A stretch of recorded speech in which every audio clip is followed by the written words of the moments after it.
Of aliens, magic, and superheroes. Chapter 1, Void, Cheats, and a Marvelous Mess. I woke up in a void. Like, a proper void, emptier than your bank account after a bad life decision. I would have tried to look around, but I couldn't see jack shit. No light, no sound, no sense of space. Just, nothingness. And yet, I wasn't panicking. Shouldn't I be freaking out?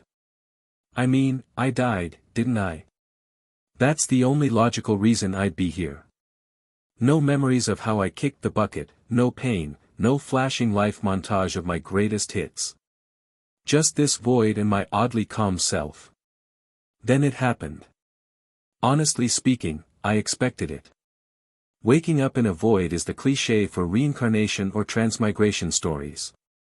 You die, wake up in an empty space, and some random omnipotent being picks you for some bullshit reason to go to another world. You get to live out your fantasies, and they get their entertainment. Still, the fact that this was actually happening was weird. I should be more concerned. I should feel some sort of fear, right? Some existential dread. But no, it was like my emotions were running on low power mode. Detached, dulled, like I was just going through the motions. That's concerning.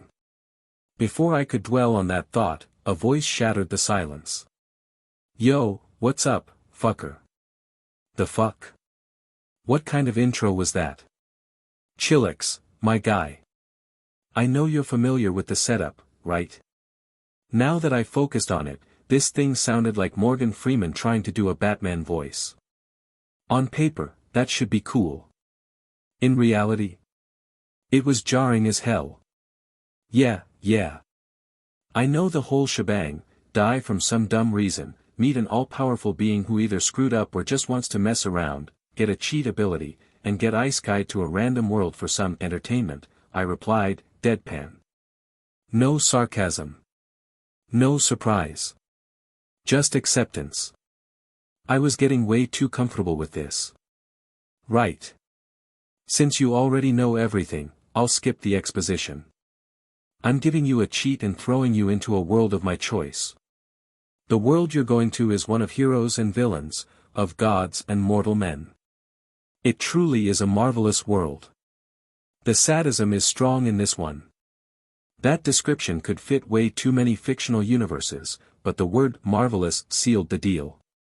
Marvel. I was going to some version of the Marvel universe. Fuck me. Marvel, of all places. Well, it could be worse, at least it's not the SCP Foundation or a Lovecraftian nightmare. I think I prefer Thanos over some unfathomable eldritch horror that doesn't care if I exist. Ignoring my response, he continued. Now, your cheat is special. See, I'm giving you 2 templates. These will fully activate the moment you arrive in the world.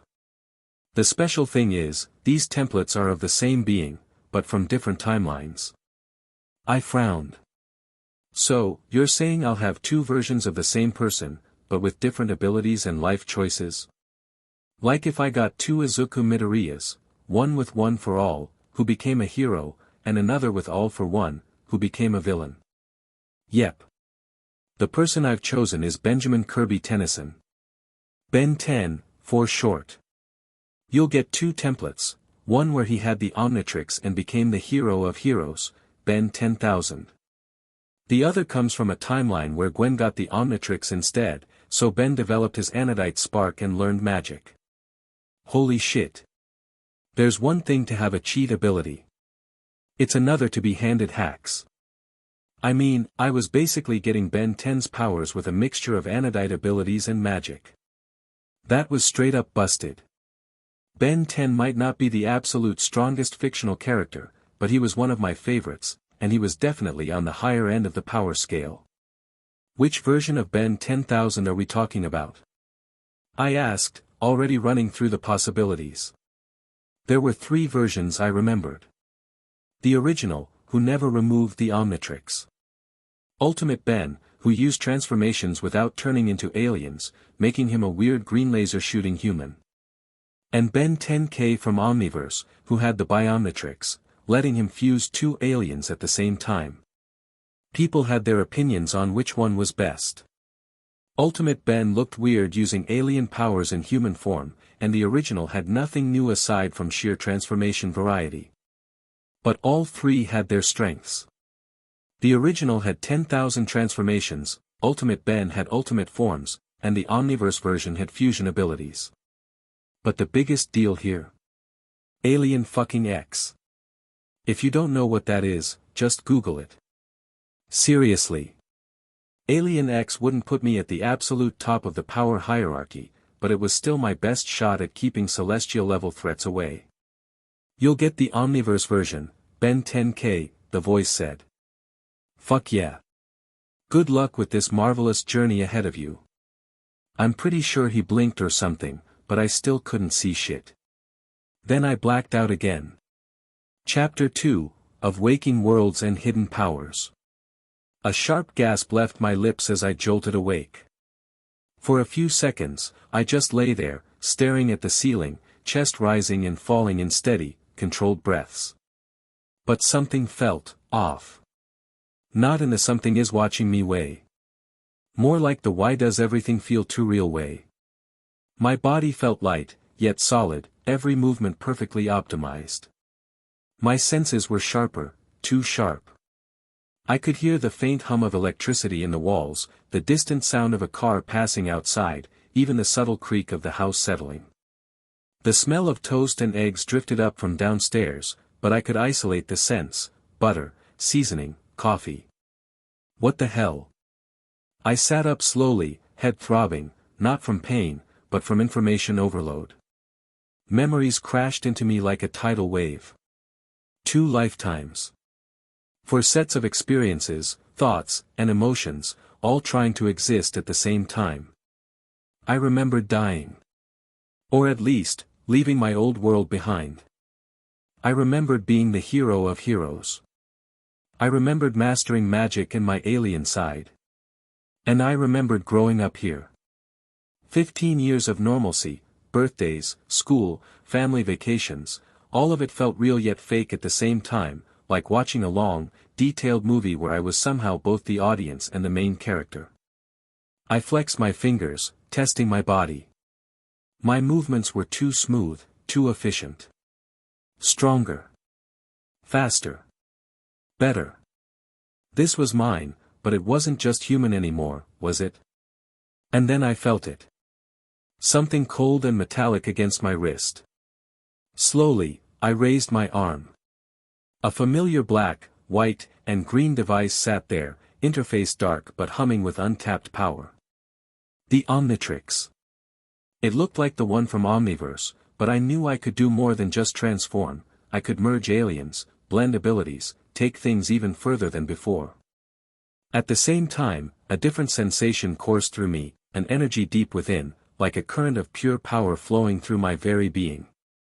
Mana. Every living being had it, but thanks to my Anodite heritage, my reserves were functionally limitless. It was me, not just energy I used, but an extension of my existence. I swung my legs over the bed, my bare feet touching the wooden floor. The motion felt perfect. Wait. Wasn't I shorter? I stepped toward the mirror, feet pressing against the floor with a sense of both lightness and power. The reflection staring back was me, but not quite.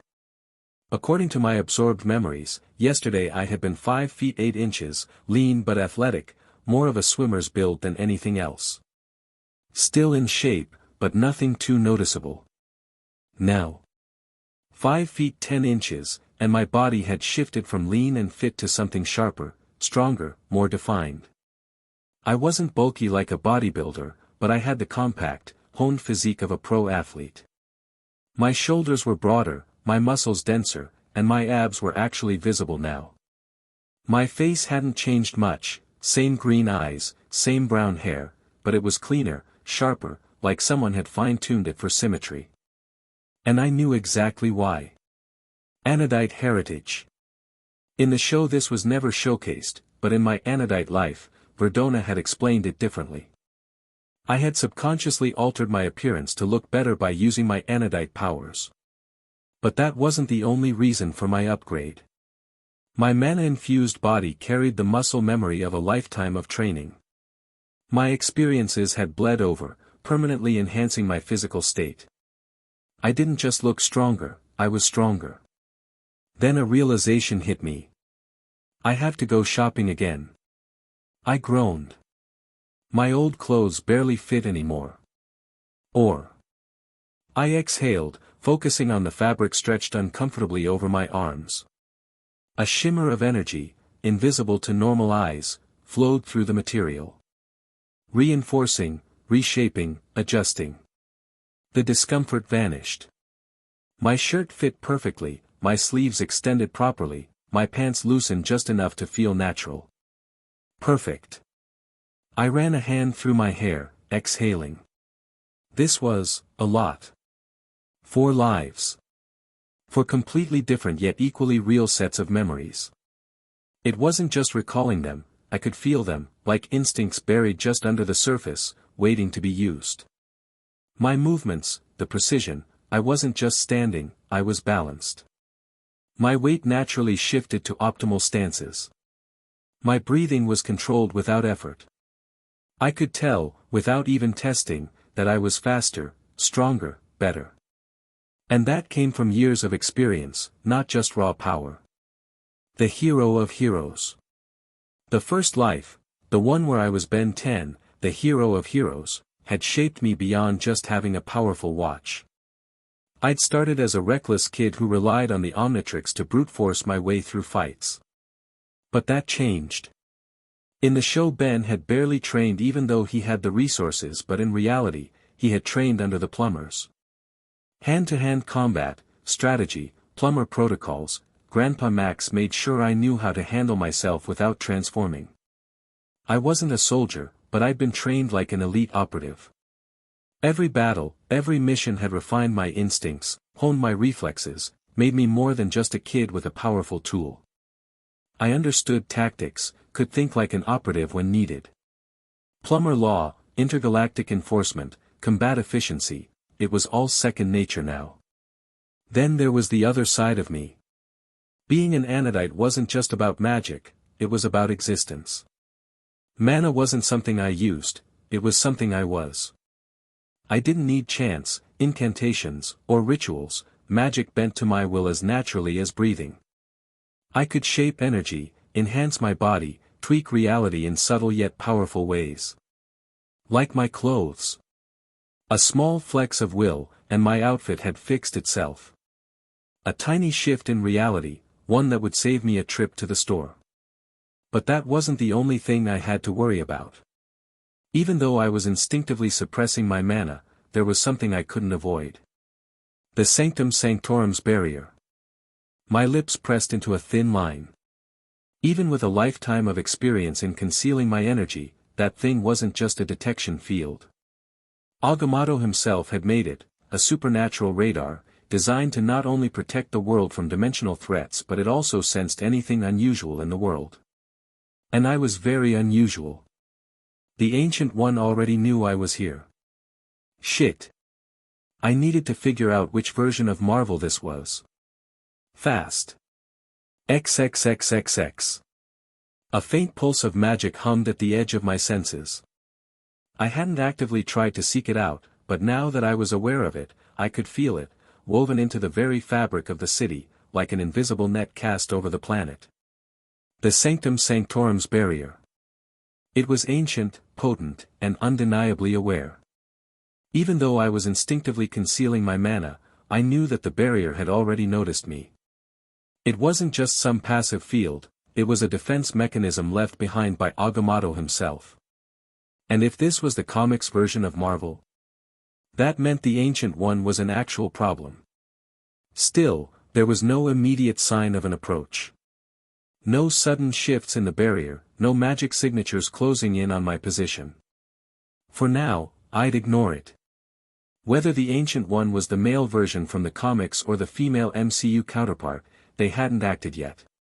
That meant either they were watching, waiting, or simply didn't see me as an immediate threat. Fine by me. Before I could think further, a familiar voice called from downstairs. Ben. Breakfast is ready. I blinked. Right. My parents. The moment I stepped out of my room and made my way downstairs, a strange feeling settled over me. Familiarity. Not in the déjà vu sense, but something deeper, something that told me I belonged here. When I reached the kitchen, I saw them. Carl and Sandra Tennyson. My dad sat at the table, casually flipping through a newspaper with one hand while stirring his coffee with the other. He was dressed in a collared shirt and slacks, his usual business casual look for work. My mom stood by the stove, scooping scrambled eggs onto a plate, her expression warm as she glanced over at me. It hit me all at once. Even with 4 different sets of memories in my head, I realized that my past life, the one before all of this, was fading. I could still recall bits and pieces. Faces without names. Moments without context. But there was no emotional connection. No overwhelming sense of loss or grief. And honestly, that was fine. Because these two, they were my parents. They had raised me, scolded me, celebrated my victories, and supported me through my failures. Whether it was in my time as the hero of heroes, my Anodite life, or this current one, they had always been there. So as far as I was concerned, they were my family. Morning, kiddo, Dad greeted, giving me a quick glance before turning the page in his paper. He paused, eyes flicking back up to me with a slight frown. Huh. You get taller. I froze for a split second. Crap. Hadn't even considered that. I stalled, glancing at my reflection in the kitchen window. Yeah, I was definitely taller than yesterday. My old height had been 5 feet 8 inches, but now I was 5 feet 10 inches, and my body had definitely filled out a bit. Guess I had a growth spurt, I said, shrugging casually as I moved toward the table. Dad hummed but didn't question it further. He just took another sip of his coffee and checked his watch. Well, try not to grow too much while I'm at work, he joked. He folded the newspaper, grabbed his briefcase, and stood up. I've got a meeting at 9, so I'll be home late. You two behave, all right? Mom rolled her eyes. I think we can manage, Carl. He chuckled, leaned over to kiss her on the cheek, then ruffled my hair on his way out. See you later, sport. I huffed, trying not to let a smirk creep onto my face. No matter how many lives I'd lived, some things never changed. As the front door closed behind him, Mom set a plate of eggs and toast in front of me before sitting down with her own breakfast. So, she started, taking a sip of her coffee. Summer vacation just started. What's your plan? I paused, considering that for a moment. What was my plan? I had power, experience, and knowledge that no one else in this world had. But at the same time, I had no clear direction, no immediate threat that needed stopping. For now, I needed information. I needed to test my powers, figure out what version of Marvel I was in, and prepare for whatever came next. But I couldn't exactly say all that, so instead, I just shrugged. Haven't decided yet, I said, taking a bite of my toast. Mom raised an eyebrow but didn't push. Well, just don't spend all summer cooped up inside. I nodded absent-mindedly, my thoughts already drifting to my next step. First things first, I needed to test my abilities. And I needed to do it somewhere safe. After finishing breakfast and helping Mom clean up, I excused myself and headed back upstairs. I needed to think. I had power, knowledge, and experience, but I couldn't just rush into things blindly. I needed information. What kind of Marvel universe was this? The Ancient One's barrier was still there at the edge of my senses, reminder that I wasn't the only supernatural force in this world. But there was no movement, no sign of immediate interest. Good. That meant I had time. XXXXX. Stepping into my room, I quietly shut the door and took a deep breath. First things first, security. I raised a hand and traced a quick rune in the air, pouring a bit of mana into it. The symbol glowed faintly before fading, and I felt the magic settle into place. A simple ward. It would alert me if anyone tried to enter my room while also ensuring that no sound escaped. Now, on to the real work. I activated the Omnitrix, twisting the dial until the holographic silhouette of Brainstorm appeared. The small, crab-like alien had immense intelligence, perfect for what I needed right now. Pressing down on the core, I felt the familiar rush of transformation take over. In an instant, my body shifted, my skin turned brownish red, my head expanded, and my limbs grew thinner but stronger. Electricity crackled along my carapace as my mind expanded in every direction. A truly marvelous sensation. I screeched softly in satisfaction before turning toward my computer. There was no way I was leaving a digital footprint with my upcoming searches. Not in a world where S.H.I.E.L.D., Hydra, and who knows what else were snooping around. With Brainstorm speed, I rewrote my computer's entire security framework in seconds. Firewall upgrades. End-to-end encryption. Data rerouting through multiple layers of false locations. Encryptions beyond modern computing capabilities. The moment I was done, I took a moment to admire my work.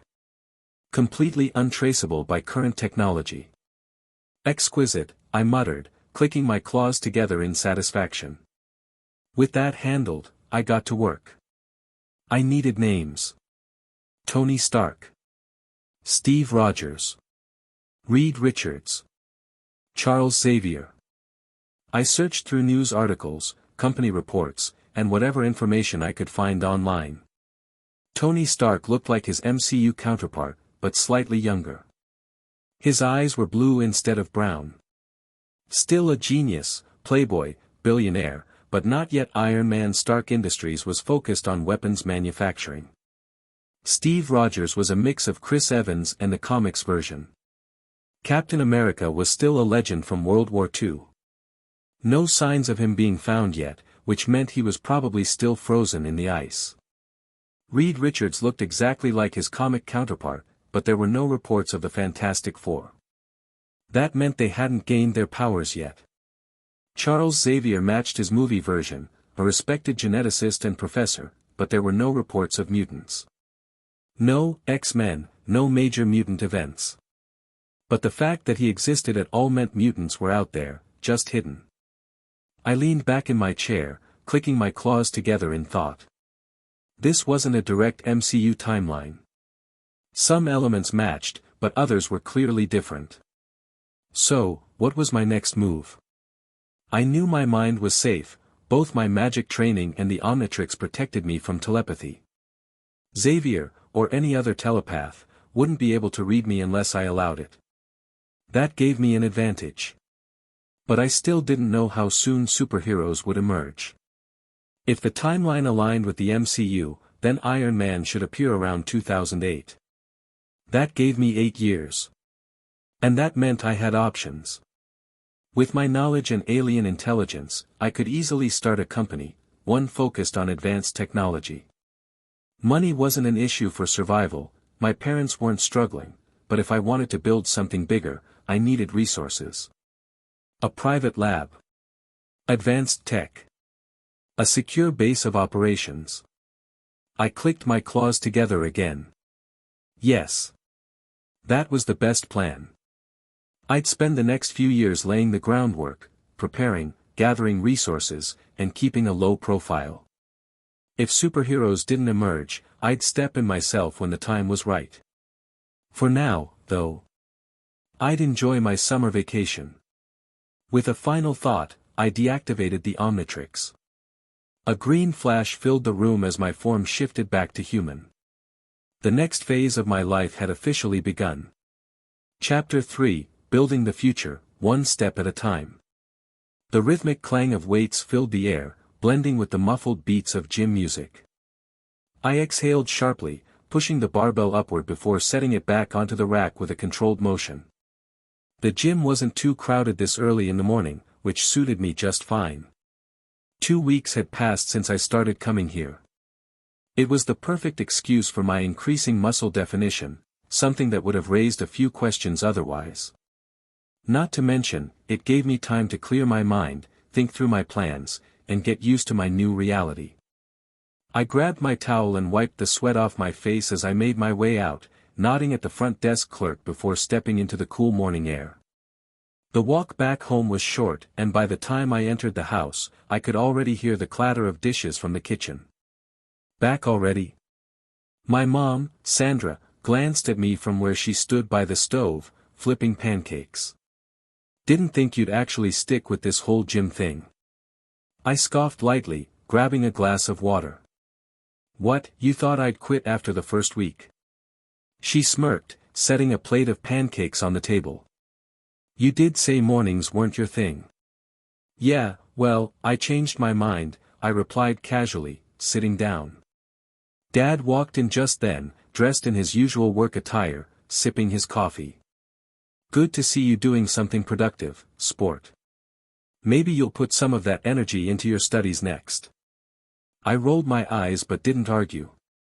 I was already planning on skipping ahead to college soon enough, but for now, I'll let them think I was just another teenager trying to stay in shape. The conversation moved on to other things, and soon enough, breakfast was done. As I stood to leave, my mind shifted back to my real plans for the day. The gym was just one part of my routine, but the real work was about to begin. -3 POV. For the next few days, things settled into a routine, gym in the morning, scavenging in the afternoon, and late-night tinkering in his room. He found a junkyard about a 20-minute bike ride from home, a place filled with discarded appliances, car parts, and even old computers. He spent hours searching through rusted piles, plucking out circuit boards, processors, and cooling systems. Most of it was outdated junk, but with the right modifications, they'd be more than enough. The second-hand tech stores were trickier. He couldn't exactly walk in and buy cutting-edge components in bulk without raising eyebrows. Instead, he bought broken or outdated models, laptops, parts, and even a trashed workstation PC.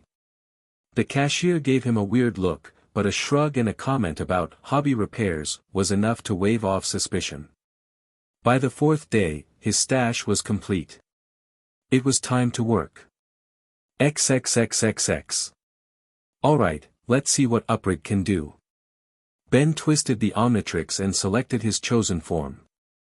Green light engulfed him, and in an instant, his body morphed into a fusion of Upgrade and Juryrig. His body morphed to the smaller stature of Juryrig with the color scheme matching that of Upgrade, his fingers twitching with hyperactive energy. And then, he got to work. His hands moved faster than his own thoughts, tearing apart old hardware and merging it into something new. Components melted and reshaped under his touch, metal plating fusing seamlessly as his nanotech-infused biology overrode the limitations of the parts. Of course, Uprig was erratic. The first attempt resulted in a computer that overheated so fast it nearly fried itself. The second attempt. The power supply shorted out, nearly taking the house's electricity with it. At one point, his cooling system overperformed and flash froze half the motherboard. Still, trial and error was part of the process. By the time he was done, his old computer sat on the desk, identical on the outside, but inside? It was something else entirely. A fully functional supercomputer, decades ahead of its time, disguised as an average PC to avoid any suspicion from his parents. Now came the next step, the AI. Switching forms again, he transformed into XLR Grey, his fusion of XLR8 and gray matter. His brain immediately kicked into overdrive. The room seemed slower, his thoughts branching in multiple directions at once. Ideas linked together in ways they never could before, and his fingers danced across the keyboard at impossible speeds. The AI was no simple task. He spent 3 days writing the core framework, debugging, and running stress tests. There were errors, some minor, some frustratingly persistent, but nothing he couldn't handle. By the fourth night, it was done. His screen flickered, then stabilized. A smooth, synthesized voice rang out. All systems functional. Awaiting primary directives. Ben exhaled, a slow grin forming. It worked. I think I'll call you Gideon. Designation accepted. Hello, Ben. How may I assist you today? Ben leaned back in his chair, tapping his fingers against the desk. Step 1 was complete. He had a fully functional AI, a quantum supercomputer disguised as a normal PC, and now, it was time to put it to work. Gideon, I need intel. Deep, classified intel. Please clarify parameters. Government databases. Intelligence agencies. SHIELD, CIA, NSA, if it exists, I want to know about it. And while you're at it, check for any hidden organizations. You know, the ones that don't officially exist. There was a brief pause. Then, acknowledged. Initiating infiltration protocols. The screen flickered as lines of code began flooding in. The AI was fast, far faster than any hacker in the world, but even then, it would take time. Ben sighed, leaning back in his chair. He wasn't worried about being caught. Gideon was designed to be undetectable, rewriting and covering its tracks instantly. What mattered now was what he would find. And what came next? 8 years. That was his estimate before the world changed. But was that actually right? Could he be sure? Ben frowned, deep in thought. He wasn't just planning for the short term, he needed long-term certainty. He needed to know exactly when the real players would start showing up. The timeline wasn't fixed. The future was fluid. His fingers drummed against the desk as his mind raced. Time. The word hung in his thoughts for a moment, then everything clicked. I don't need to guess the future. He could see it for himself. Ben sat up straighter, a smirk tugging at his lips. Gideon, keep working. I've got something to check on my end. Time to bring out chronograde. XXXXX. Ben rolled his shoulders as he stepped away from his desk, letting Gideon do its thing. The AI was fast, but even with its speed, digging through the deepest layers of government databases would take time. That was fine. He had something else to do. Something only he could do. His fingers hovered over the Omnitrix, already set to the form he needed. Chronograde. A fusion of upgrade and clockwork. Normally, he'd hesitate before pulling something this risky. Looking too far ahead could get the attention of things. Cosmic beings with unfathomable powers. But he wasn't trying to learn everything. Just a simple confirmation. When would the heroes arrive? He took a breath, then slammed the dial down. A flash of emerald light. Ben's vision shifted instantly, his mind stretching across time like a ripple across a still pond. Images flickered in his mind, not as a perfect sequence but as possibilities. Some were clearer than others, major turning points in history were always easier to pinpoint. 2005, the Phoenix stirs. Mutants take the global stage in ways that can't be ignored.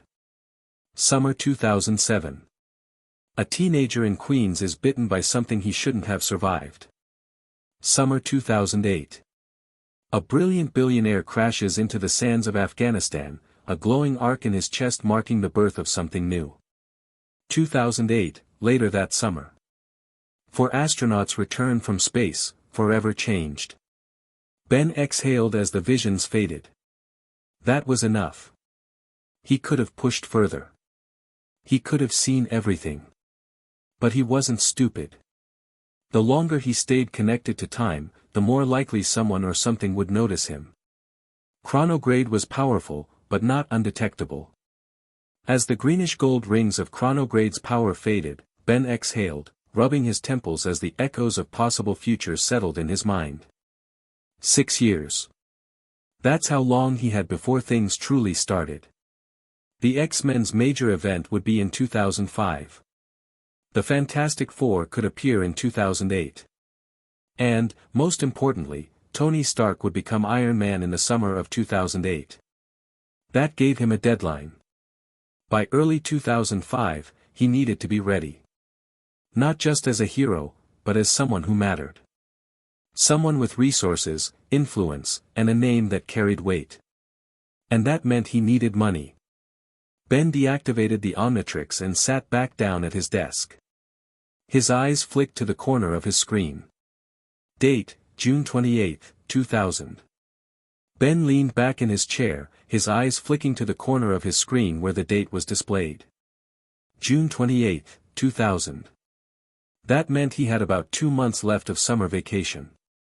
2 months to set the foundation for everything he needed before the constraints of school kicked in. He exhaled, running a hand through his hair as his mind went over his options. First priority, money. He needed funds to get started, but more importantly, money that made sense. He already had Instagram, fully developed and polished, sitting in his files, untouched. But the timing wasn't right. The internet infrastructure of this world wasn't quite ready.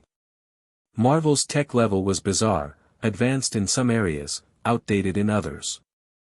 The internet existed, sure, but social media as a concept? Not yet. It was still in its infancy, meaning launching something like Instagram too early would be pointless. It'd be better to shelve the project for a few years. Maybe when he was in college, he could use it as a stepping stone into the tech industry, establish himself as a name before launching it as a startup. So, that left other options. He could easily hack offshore accounts, terrorist funds, or dirty money pools, but that wasn't clean. Too much risk, too much attention. No, he needed something legitimate, something people wouldn't question. Then, it clicked. Gideon, search for the Harry Potter book series. A brief pause. Then, the AI's voice responded.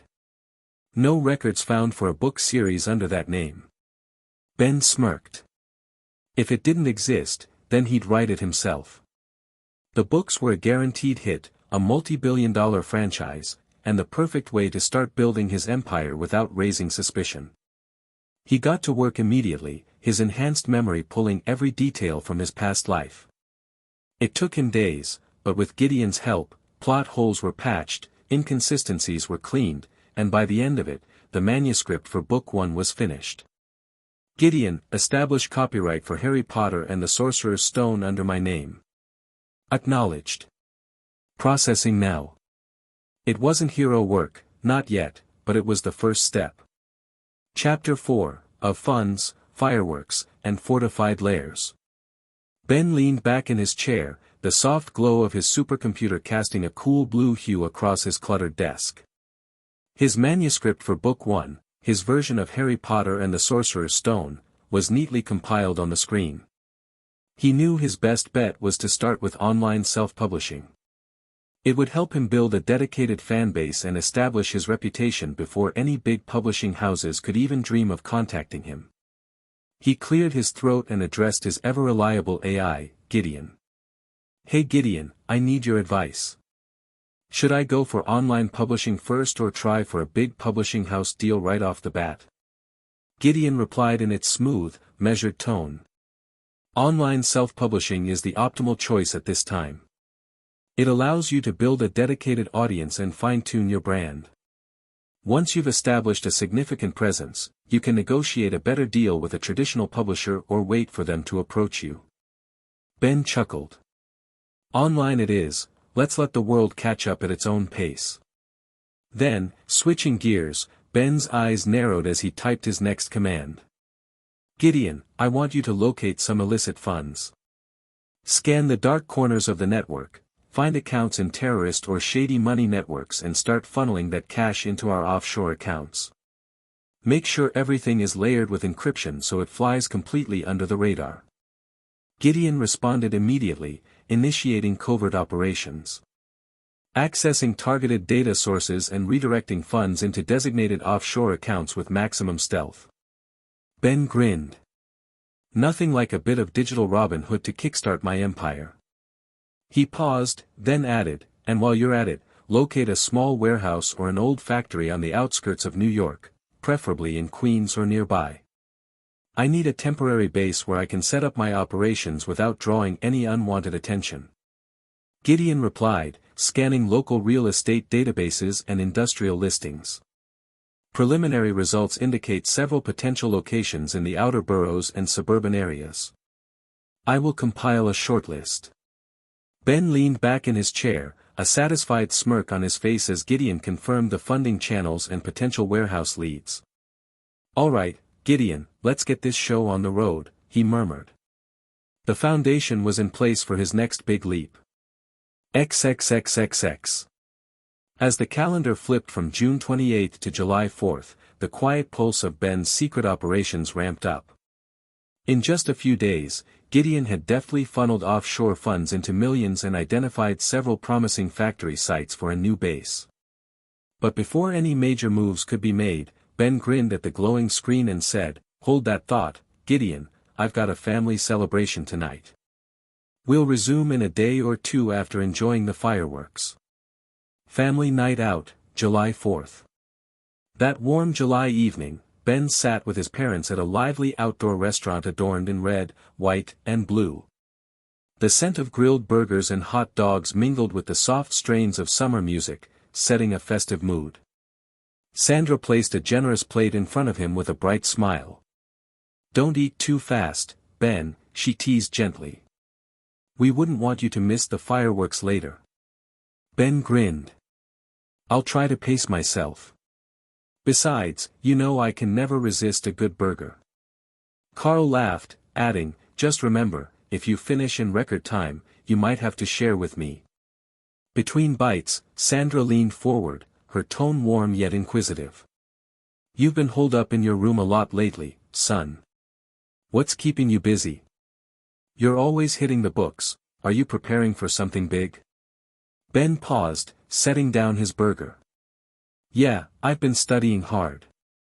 I'm aiming for a top engineering program. I really want to get into a good college, so I have to put in the work now." Carl nodded approvingly. "Smart thinking. A solid education always pays off." As dinner wound down, the family strolled through a nearby park. The cool air and gentle music made the walk feel almost leisurely. They chatted about summer plans and shared memories of past celebrations.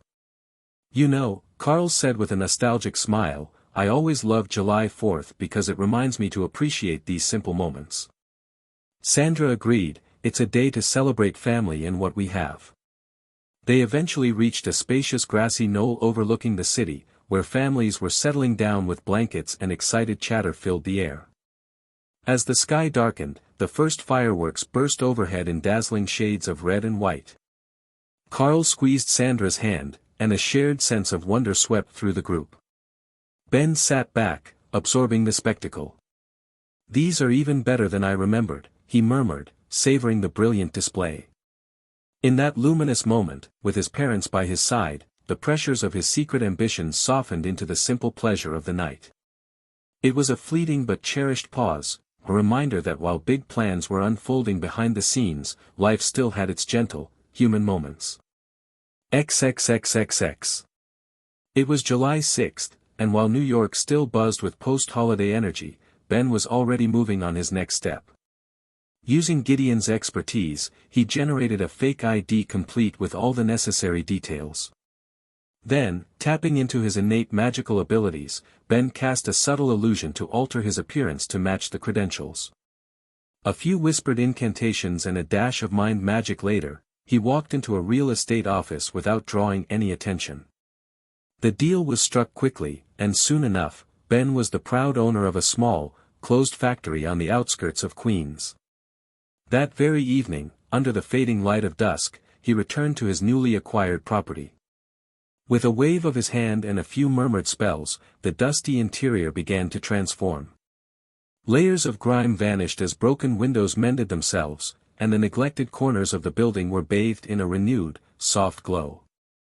Not content with mere repairs, Ben set to work fortifying the structure. He cast reinforcement spells to bolster the walls and secure the locks, and wove a subtle warding charm into the building, a spell designed to make passers-by simply overlook the factory, as if it were nothing more than a forgotten relic. Standing in the dimly lit interior of his secret lair, Ben tapped the Omnitrix, using it as his communicator. "Gideon, I need you to source a large batch of high-end electronics, computers, servers, networking hardware, and fabrication tools, everything we need to fully outfit this base. Find me viable channels where I can acquire these without drawing any unwanted attention."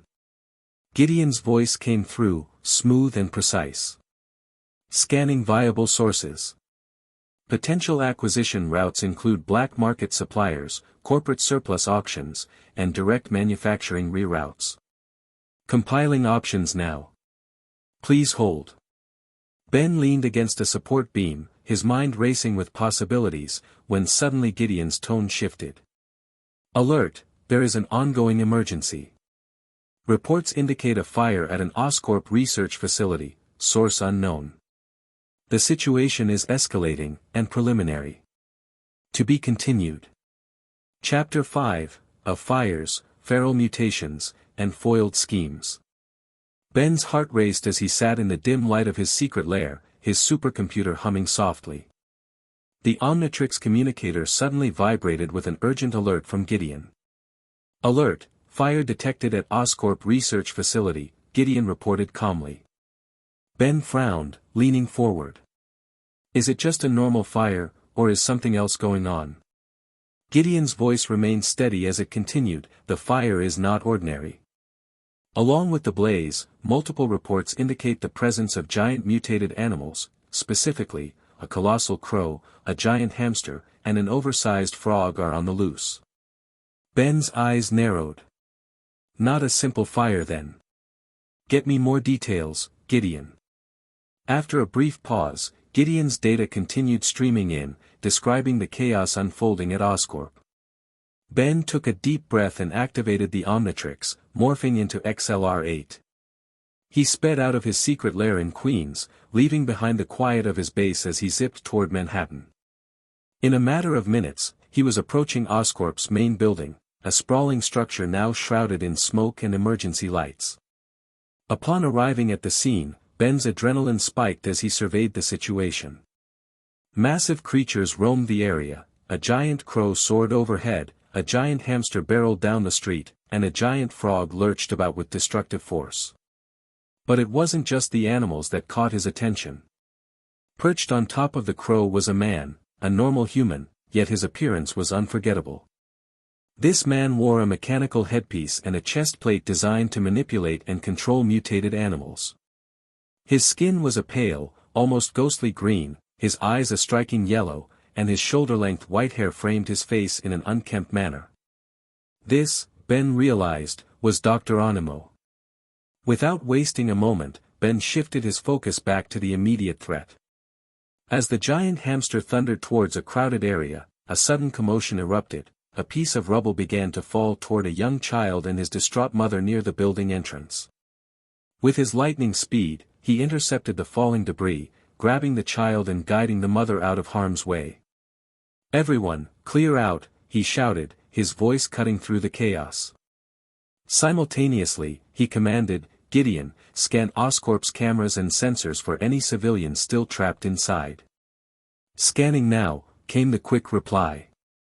"Preliminary results show several individuals may be stranded on lower floors. I'm compiling the data."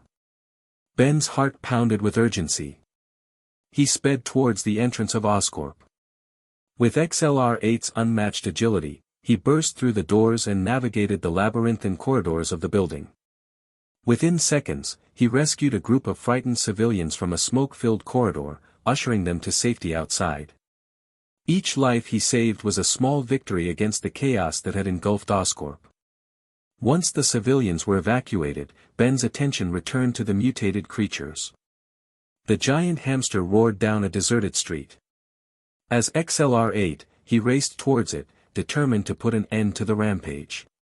Just as he was about to crash into the creature, he transformed, switching to Big Chill. His form shifted to a translucent, icy version of himself. In that moment, he phased through the massive rodent, encasing it in a sudden burst of Arctic cold. Within seconds, the giant hamster was immobilized, trapped in a thick block of ice. Not wasting any time, Ben turned his focus to the giant frog.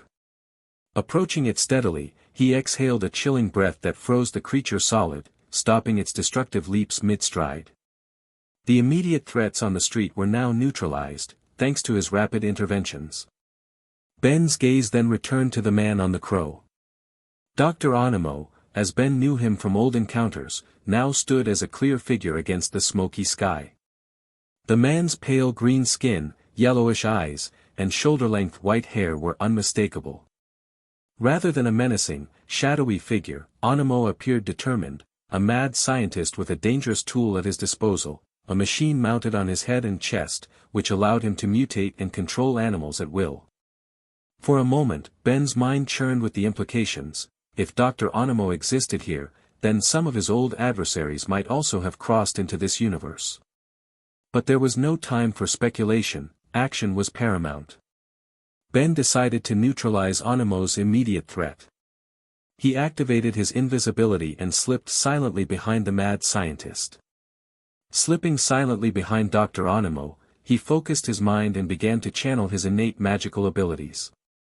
With a subtle yet potent burst of mental magic, he made the mad scientist's eyes flutter and his body slump. Dr. Animo was rendered unconscious on the spot. Simultaneously, Ben cast the same spell on the giant crow, knocking it out of the air so that it too became harmless. With Animo temporarily neutralized, Ben transformed into Brainstorm. He quickly approached the strange device on Dr. Animo's head, the machine responsible for enlarging the animals. Using his superior technical expertise, Ben carefully reprogrammed the contraption, effectively reversing its effects and returning the mutated creatures to their normal sizes. Then using the electrokinesis inherent to his transformation, he fried the machine.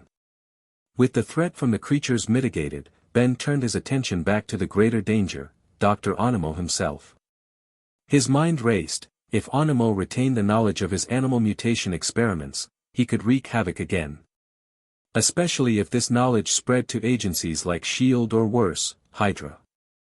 Ben had to ensure that the mad scientist would be unable to share or even recall his dangerous research for the foreseeable future. With a few concentrated words, a spell honed through years of training, Ben cast a powerful enchantment that would erase Dr. Animo's memory of his animal mutation research. The spell was simple but effective. It locked away the knowledge, ensuring that Animo would forget all about his experiments on animal mutations for years to come, even though the potential for relearning was always there. Having secured the crisis, Ben took a moment to assess the scene. The building, the rescued civilians, and the subdued threat of Dr. Animo all signaled that this was merely one episode in a much larger, more complex situation. With Oscorp now in a precarious state, and with hints of deeper conspiracies lurking in the background, Ben knew his work was far from over. He took a deep breath, a mix of adrenaline and determination flooding his veins. With a final glance at the subdued chaos and a lingering thought about the unsettling familiarity of it all, he activated his final transformation into Ghost Freak and vanished into the night. As the chapter closed on this tumultuous night, the ominous echoes of Dr. Animo's suppressed research lingered, a chilling reminder that Ben's battles were only just beginning. To be continued. Chapter 6, of Oscorp Fires, Shadowed Secrets, and Hero Times. Ben sat in his chair in his room, the cool blue glow of his supercomputer casting shadows over scattered notes and digital maps. He tapped the Omnitrix communicator and addressed his ever-reliable AI. Gideon, pull up all the hacked files from Oscorp, especially anything on Dr. Animo. Gideon's smooth, measured voice replied, accessing Oscorp databases now. Retrieving all files related to Dr. Animo. Please hold. Ben leaned back as images and snippets of confidential reports began to scroll across the screen, fragments of Oscorp's inner workings, details of secret experiments, and murky mentions of animal mutations. While he absorbed the data, Ben shifted gears. Gideon, how's Project PR coming along? He asked. Project PR is operating as planned, Gideon responded. All raw footage of your interventions has been scrubbed, and a carefully edited highlight reel has been uploaded online to maintain a positive public image. A satisfied smile crept across Ben's face. Good. I need the world to see a hero, not a monster. After a pause, his eyes narrowed with renewed focus. Gideon, search for any references to Kevin Ethan Levin and Michael Morningstar in all available databases. I want to know if any of my old foes exist in this universe. Gideon's response came swiftly, initiating search for names, Kevin Ethan Levin and Michael Morningstar. Ben leaned back, determination in his eyes as he watched the data load. The investigation was only beginning, and this was the critical first step. XXXXX. Stark Mansion, Malibu. Tony Stark lounged in his sleek Malibu mansion, a hint of a smirk playing on his lips as he casually scrolled through the viral video on his tablet. The footage was unlike anything he'd ever seen, a mysterious, shape-shifting creature engaging in a frenetic battle with giant mutated animals. One moment, the creature moved with the speed and ferocity of a semi-armored velociraptor, the next, it morphed into a graceful, blue, moth-like form capable of emitting bursts of ice and phasing through obstacles. Now, that's something new, Stark mused, his tone a blend of cocky amusement and genuine curiosity. Is this for real, or just another well-edited hoax? With his trademark confidence, he tapped a command into his device. Jarvis, run a full analysis on this video. I want to know every technical detail behind these transformations, and trace its source. Let's see if our mysterious savior is more than just a digital myth. As Jarvis began processing the data, Stark leaned back in his designer chair, a thoughtful gleam in his eyes. This was his first encounter with such a phenomenon, a creature that defied conventional explanation by seamlessly blending advanced biology with what appeared to be unexplained, almost otherworldly abilities. For Stark, a man who had seen and created wonders, this was both a challenge and an opportunity. He chuckled to himself, fascinating. If this thing is even half real, then the tech behind it might just redefine what we consider possible. His mind raced with possibilities, but his trademark nonchalance masked the underlying intensity of his curiosity. The video had ignited a spark in him, a desire to understand this shapeshifter's true nature. Jarvis, he said firmly, compile all relevant data from this video and cross-reference it with any known anomalous events. I want a complete report on this creature's capabilities. Stark's questions hung in the air as he waited for Jarvis's response, his mind already weaving together scenarios of what this could mean for the world, and for him. The transformation sequences, the speed, the icy emissions, all of it hinted at something that might not belong in the normal order of things. It was a moment of quiet intensity in an otherwise laid-back afternoon, a blend of Stark's insatiable curiosity and his unyielding drive to push the boundaries of what was possible. Baxter Building. In his lab at the Baxter Building, Reed Richards sat transfixed by the viral footage on his monitor. The video showed a mysterious, shape-shifting creature executing feats that defied known science. One moment it moved like a semi-armored, raptor-like being, the next it morphed into a blue, moth-like form capable of freezing and phasing. Reed's analytical mind raced as he replayed the sequence, scrutinizing every detail. This is extraordinary, Reed murmured, his voice low with a mix of fascination and skepticism. The technology, or whatever is powering those transformations, is light years ahead of anything we currently understand.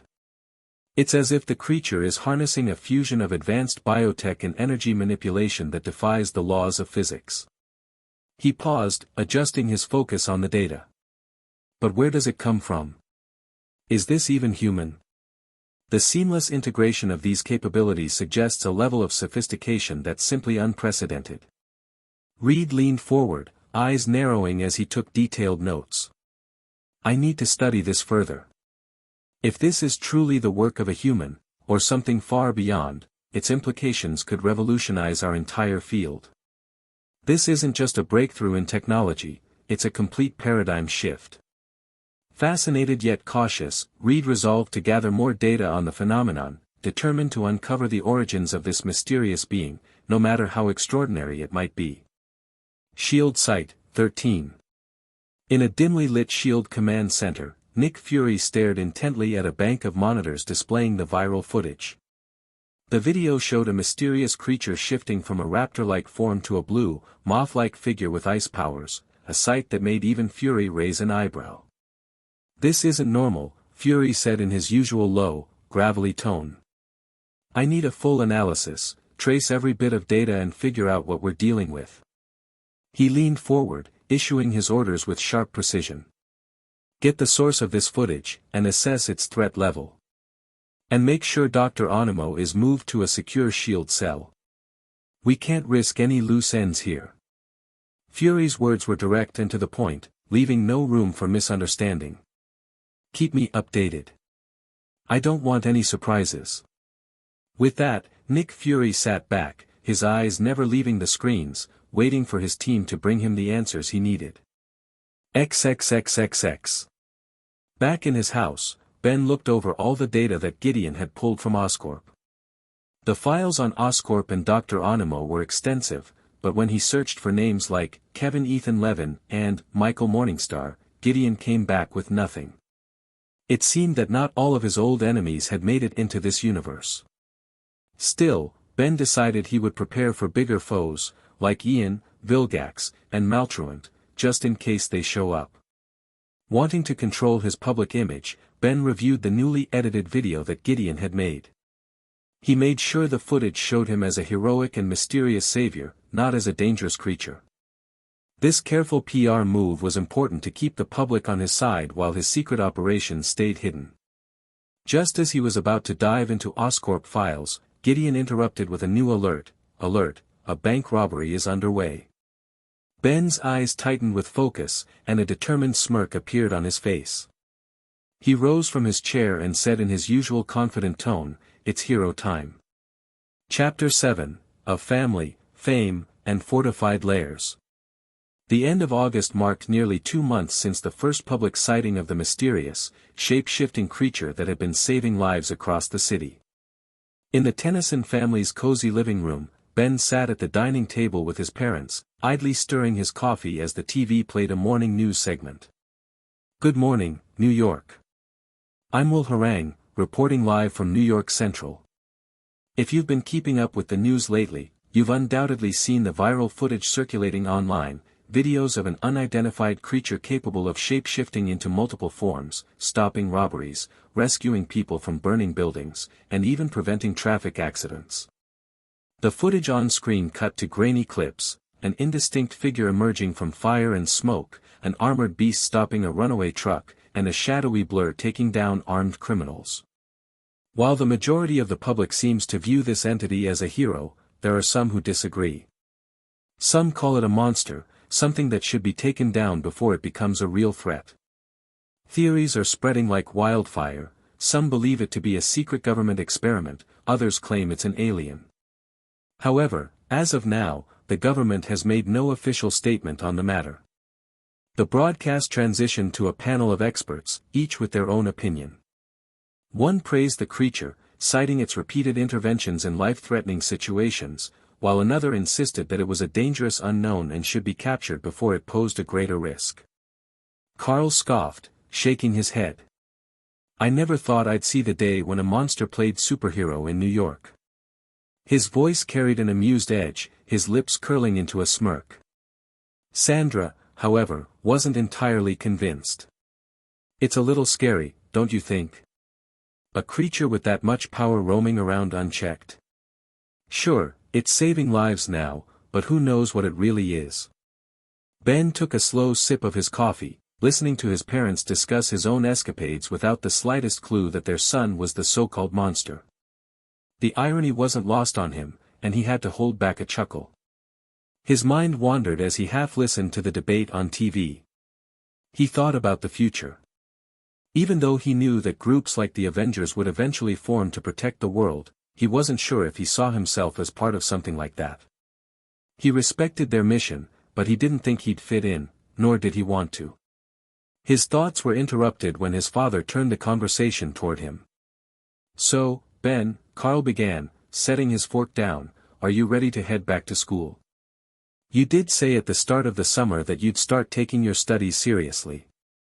Ben smiled slightly, setting down his coffee mug. Actually, Dad, I've been hitting the books pretty hard. I thought a lot this summer and realized I haven't been reaching my full potential.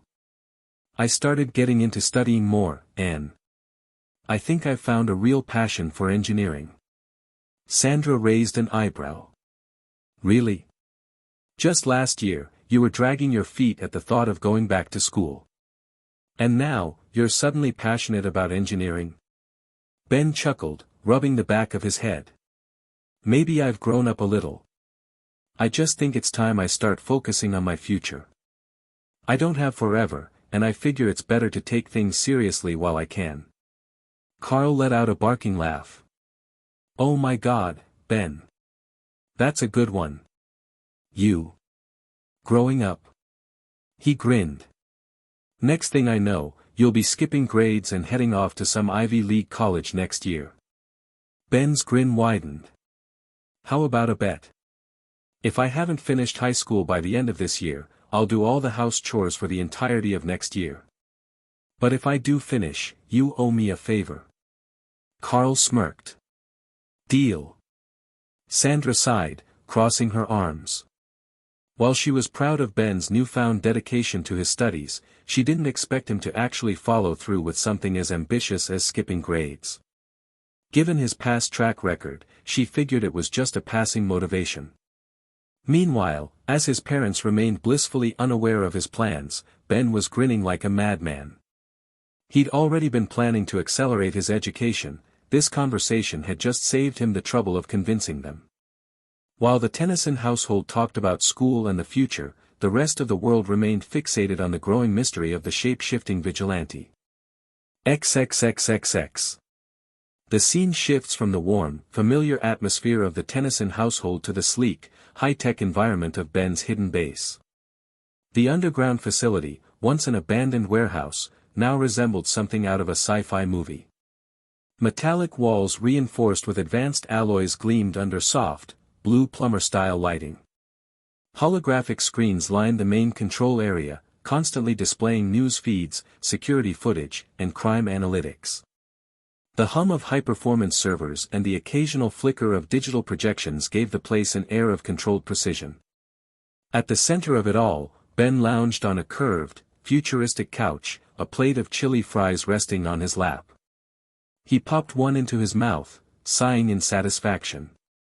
Finally, he muttered to himself, leaning back. The base is done. Gideon's voice chimed in, smooth yet slightly sarcastic. Correction, you finally finished it. I calculated an optimal build time of 3 weeks. You took 2 months. Ben rolled his eyes. Yeah, well, forgive me for wanting my crime-fighting lair to be perfect. He gestured vaguely around him. Besides, I had other things to do, like actually stopping crimes. Pretty sure that takes priority. Excuses, Gideon quipped, her tone light but teasing. Ben smirked but said nothing. He stared at the glowing blue interface in front of him, watching the scrolling data feeds with mild interest. His mind drifted. When he first built the base, Gideon had been nothing more than an advanced AI assistant, a highly efficient tool designed to process information and manage logistics. But after upgrading her systems, she had started developing something else, a personality. Subtle, at first, but undeniable. Her quips, her mild sarcasm, even the way she phrased her observations, it all pointed to growth. Ben didn't mind. In fact, he welcomed it. A little banter made things less monotonous. Stretching his arms behind his head, he let out a content sigh. Well, now that the base is done, I can finally start working on my other projects. Gideon's response was instant. Shall I open a task list? Or will this be another case of I'll get to it later? Ben snorted. Hey, I just finished one major project. Let me enjoy my fries first. He took another bite, feeling, for the first time in a while, a sense of real progress. Chapter 8, of Night Patrols, Urban Legends, and Tactical Terrors. The morning air was crisp, a comfortable breeze rolling through the streets as Ben casually made his way toward school. The world around him bustled with the usual early morning energy, cars honking in the distance, the scent of fresh bagels wafting from a corner cafe, and people rushing to start their day. Everything was familiar. But at the same time, everything felt different. He passed by a convenience store, barely glancing at the window before stopping in his tracks. His reflection stared back at him. For a second, he just took himself in. The last time he really looked at himself, was before the merger. He remembered being shorter, skinnier, kind of average. Not out of shape, but not impressive either. Now, that wasn't the case anymore.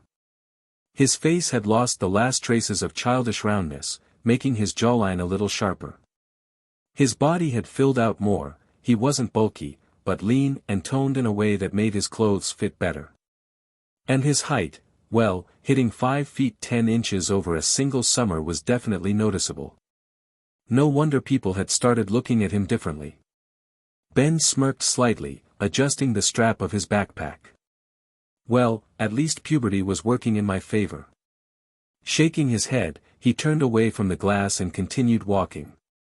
As he walked, he pulled out his phone, scrolling through the latest news.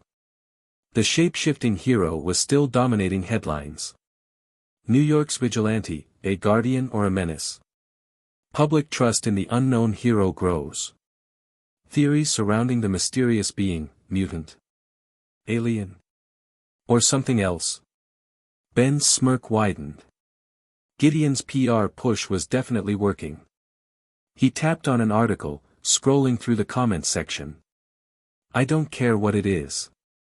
It's saving lives. That's all that matters. How has the government not tracked this thing down yet? Either they're clueless, or they're hiding something. Come on, people. Think. Something this powerful just shows up out of nowhere.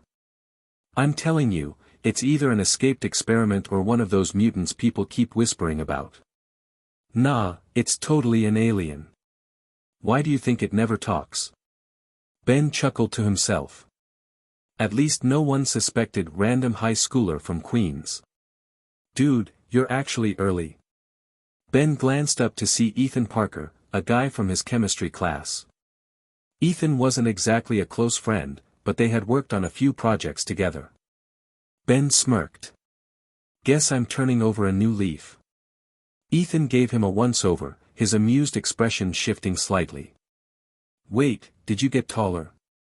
Ben shrugged. Maybe a little. No, dude, Ethan gestured vaguely at him. You look different. Were you hitting the gym or something? Ben just smiled. Let's just say I had a productive summer. As they neared the school gates, he caught snippets of other conversations. Did you hear? That shape-shifting thing stopped another robbery last night. I swear, I saw something on my block a few weeks ago. I think it was him. Nah, man, there's no way that thing's human. It's gotta be an alien. Ben kept walking, the words blending into the background noise. They had no idea. XXXXX. Stepping inside, Ben immediately felt the difference. It wasn't anything obvious, no dramatic gasps, no sudden attention. But people noticed him. Before, he had been just another student in the sea of faces. Now people actually looked. Some were subtle, stealing quick glances before looking away. Others weren't. As he walked to his locker, he caught a few girls whispering among themselves. Wait, since when did Tennyson get hot? You're just noticing. Look at his arms. What the hell happened to him over the summer? Ben hid his amusement, keeping his expression neutral. Well, that was new. He reached his locker and spun the dial, only to hear an all-too-familiar voice behind him. Well, if it isn't Tennyson looking all focused and determined. What happened? Finally grow a brain. Ben sighed, already recognizing the voice, Cash Murray. And, of course, JT stood beside him, smirking like a second-rate hype man. Ben didn't react. He just opened his locker calmly and started swapping out his books. Cash frowned. Hello? Not even a comeback. Ben shut his locker and turned to face them, his expression completely unimpressed. You know what, Cash, he said, smirking. You're just not worth the effort. Cash blinked, clearly thrown off. What? Ben walked right past him, completely unbothered. A few students watching nearby snickered, and even JT seemed at a loss for words. Mia Carter, who had been standing nearby, raised an eyebrow. Okay, seriously, what happened to you? First, you actually care about school, now you're dunking on Cash. Ben just shrugged. New year, new me. Mia looked him over, a teasing smirk forming on her lips. Yeah, well, whatever you did over the summer, keep doing it. Before Ben could respond, she winked and walked off. Ethan whistled under his breath. Dude. You're, like, 2 seconds away from becoming the school heartthrob. Ben chuckled, shaking his head. This year was definitely going to be interesting. XXXXX. Ben slid into his seat near the back of the classroom, leaning back slightly as students continued to filter in. The usual morning routine played out, the low hum of chatter, the occasional groan of someone realizing they already hated being back at school, and the rhythmic tapping of pencils against desks.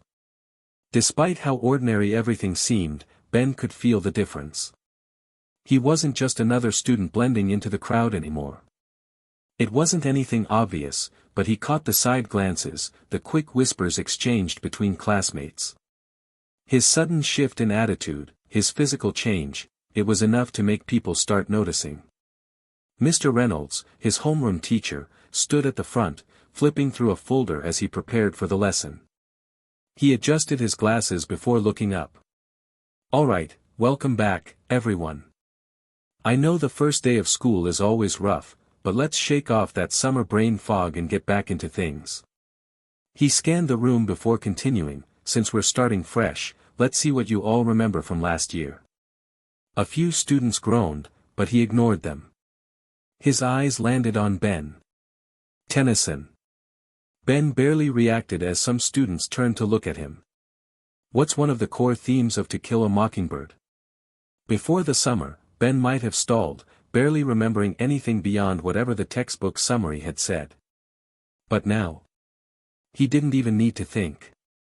It's about morality and perspective, how people judge each other based on race, class, and upbringing.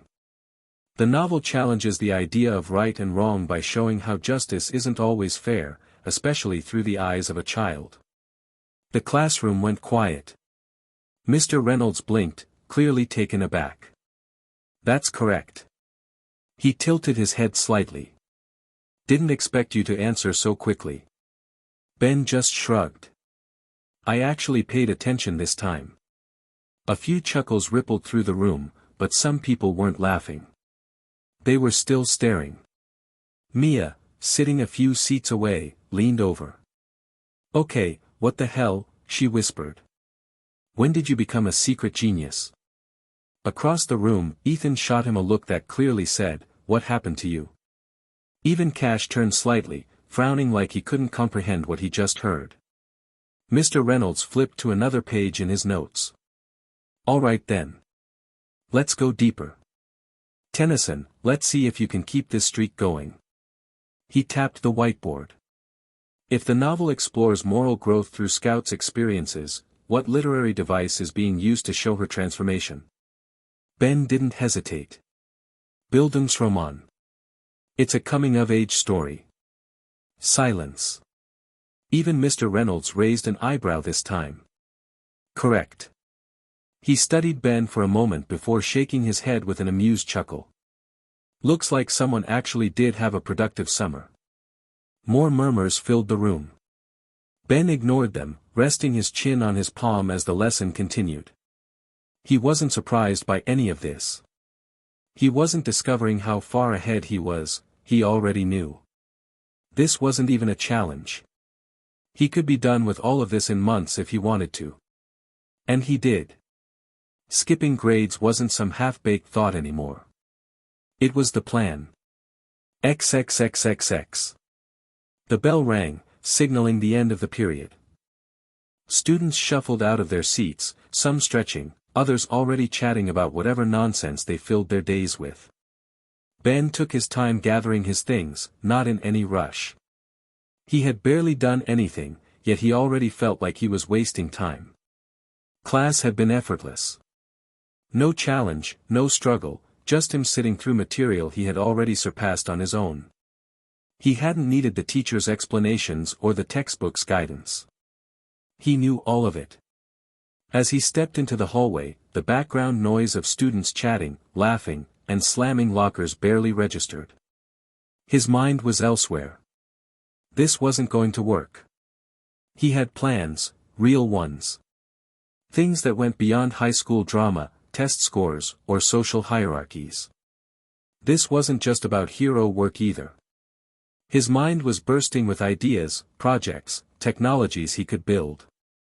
His time was better spent elsewhere than sitting through lessons that taught him nothing new. Then he remembered the bet. How about a bet? If I haven't finished high school by the end of this year, I'll do all the house chores for the entirety of next year. But if I do finish, you owe me a favor. A slow grin spread across his face. Guess I should start thinking about what favor I want. Without breaking stride, he pulled out his phone and sent a quick message to Gideon. Ben, look up protocols for skipping multiple grades. See what's required and how fast we can push it. Gideon, already ahead of you. I'll have the details ready by tonight.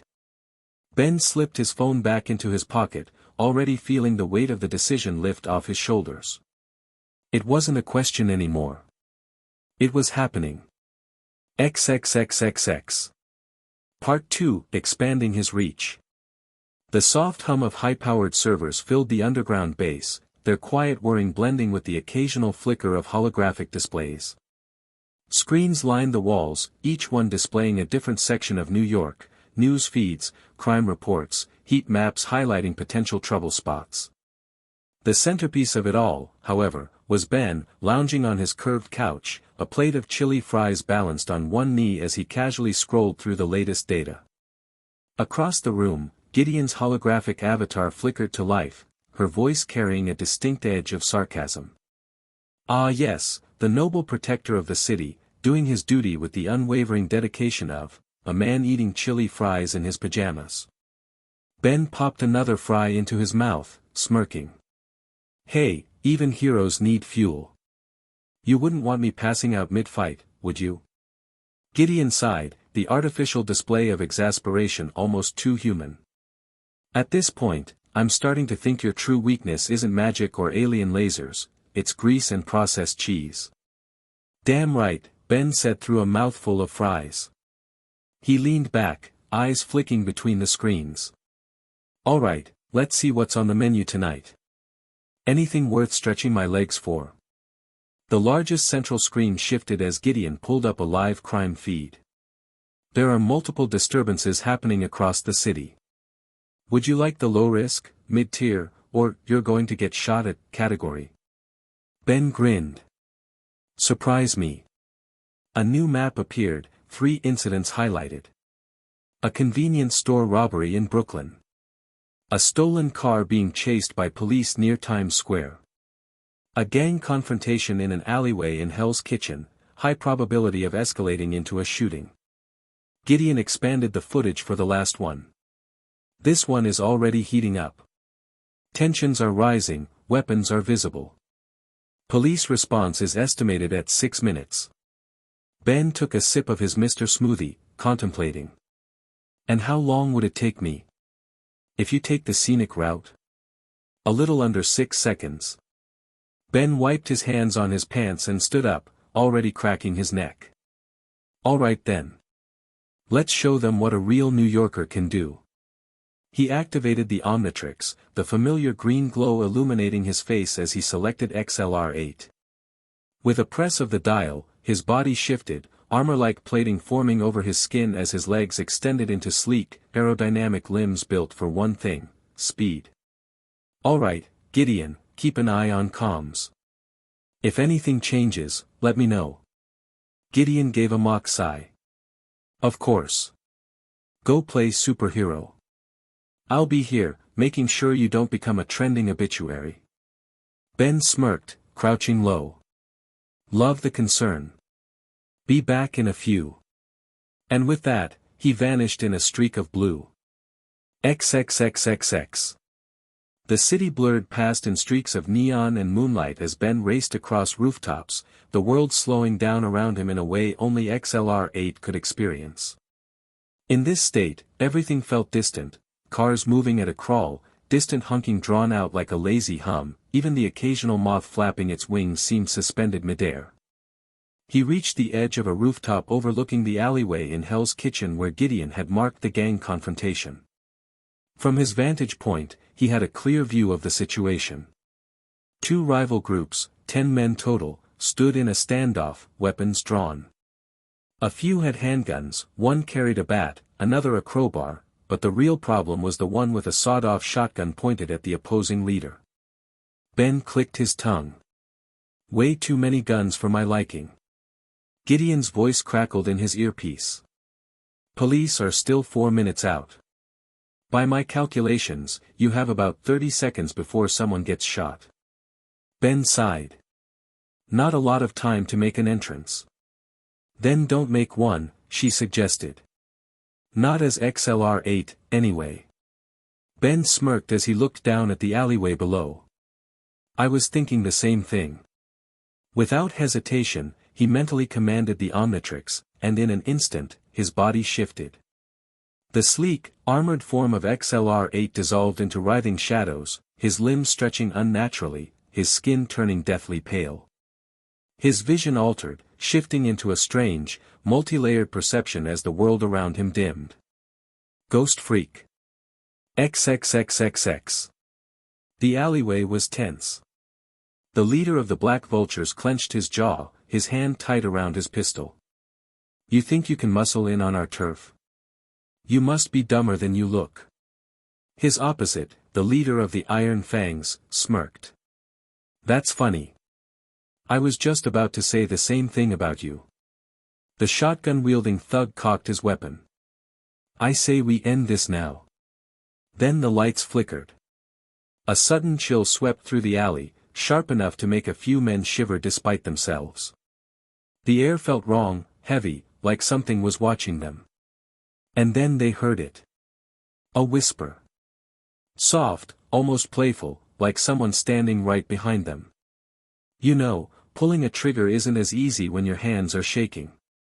The shotgun thug whirled around, but there was nothing there. Another voice, this time near the other group. "Are you sure you're alone? I could have sworn I saw someone standing behind you." A second man cursed, his gun trembling in his grip as his eyes darted around wildly. "Oh, don't mind me. I'm just curious how many of you will run before someone actually dies." The panic spread fast. One of the gang members had enough, bolting for the exit. Another followed. And then, in the dim lighting, a shape materialized. A pale figure. Floating, arms stretched unnaturally long, an eerie grin carved into its face. Boo! That was all it took. Half the men screamed and ran. A few managed to hold their ground, but they were clearly shaken. One, however, regained his nerve. The shotgun-wielding thug narrowed his eyes. "Screw this ghost crap. I'll blow you to hell." He raised the shotgun. Pulled the trigger. And Ben let it happen. The blast tore through him, scattering his form into a mass of writhing darkness before pulling itself back together. For a brief second, there was absolute silence. Then, Ben tilted his head. That tickled. The thug dropped his gun and ran. The rest soon followed, leaving only the two rival leaders standing there, frozen, too terrified to move. Ben shifted back into visibility, letting his form become fully solid. Now that I have your attention, he said, voice even, let's have a little chat. The gang leaders didn't hesitate. They bolted in opposite directions. Ben sighed. Yeah, that's what I thought. He floated upward, watching as the remaining gang members scattered like cockroaches. Gideon's voice chimed in his ear. Minimal violence, maximum psychological damage. I approve. Ben chuckled, already phasing into the nearest building. Yeah. Just let me know if there's anything else before I head back. Oh, don't worry, I will. Now go before the police arrive and make you deal with their paperwork. Ben smirked. With one final glance at the alley, he let the darkness consume him. By the time the sirens arrived, there was nothing left but empty air. XXXXX. The smell of fresh coffee and toast filled the kitchen as Ben sat at the dining table, lazily scrolling through his phone with one hand while stirring a bowl of cereal with the other. Across from him, his father, Carl, was flipping through the morning newspaper, while his mother, Sandra, watched the TV from the kitchen counter. On screen, a news anchor was covering the latest shape-shifting vigilante incident from last night. New footage surfaced from Hell's Kitchen, showing the unidentified vigilante disrupting what police are calling an imminent gang-related shooting. Witnesses report seeing a pale, ghostly figure with one large eye appear in the middle of the confrontation, using fear tactics to scatter both groups before disappearing without a trace. The screen cut to grainy footage from a shaky phone camera, capturing a brief glimpse of Ghost Freak phasing through a wall. The quality wasn't great, but it was clear enough to show his eerie, floating form and the distinct glowing symbol on his chest. While the entity's form seems to change from sighting to sighting, one detail remains consistent: each reported appearance features a strange green insignia somewhere on its body. Experts are still analyzing whether this is a form of identification, a technological marker, or something else entirely. Carl scoffed, setting down his coffee mug. That thing again. What is this, the fourth or fifth time it's been on the news this month? Ben took a casual bite of his cereal, forcing himself to look uninterested. Guess people really like a good mystery.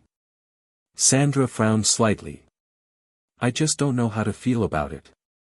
I mean, sure, it's stopping criminals, but, do we even know what it is?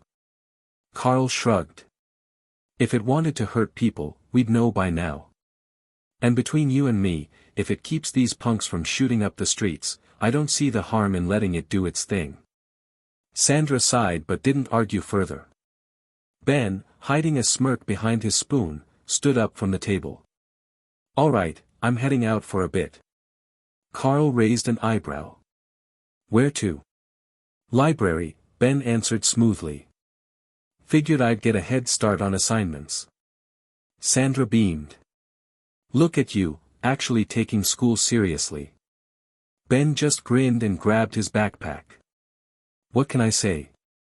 New year, new me. A short while later, Ben walked into his underground base, his smoothie in hand as holographic screens flickered to life the moment he stepped inside. Gideon's voice greeted him, carrying that usual blend of efficiency and sarcasm. Ah, look who finally decided to show up. You're only a few hours late. Ben smirked, taking a sip of his drink. Sorry, had to keep up appearances. You know, school, breakfast, pretending to be a normal teenager. The usual. Gideon's avatar materialized beside him, arms crossed. Yes, wouldn't want your parents to think you're secretly moonlighting as a terrifying urban legend. Ben flopped onto the couch, kicking his feet up on the armrest. Speaking of which, how's the PR situation? The main screen flickered, shifting from social media analytics to a live city map, with heat signatures marking crime reports, ongoing police dispatches, and suspicious activity. Ben took another sip of his Mr. Smoothie, leaning back into the couch as he studied the data. Gideon crossed her arms. PR aside, let's get back to the real work. Crime doesn't take a break just because your approval rating is up. Ben chuckled. I take one night off and suddenly I'm slacking. I didn't say that. But let's face it, right now, you're a cryptid with a fan club. If you want to be more than just New York's weirdest urban legend, you need consistency. Ben stretched, popping his neck. Alright, let's see what's on the menu tonight. The city map expanded, and 3 crime reports were highlighted. Option 1, attempted armed robbery, Manhattan. A group of masked robbers are holding up a gas station. Minimal civilian risk.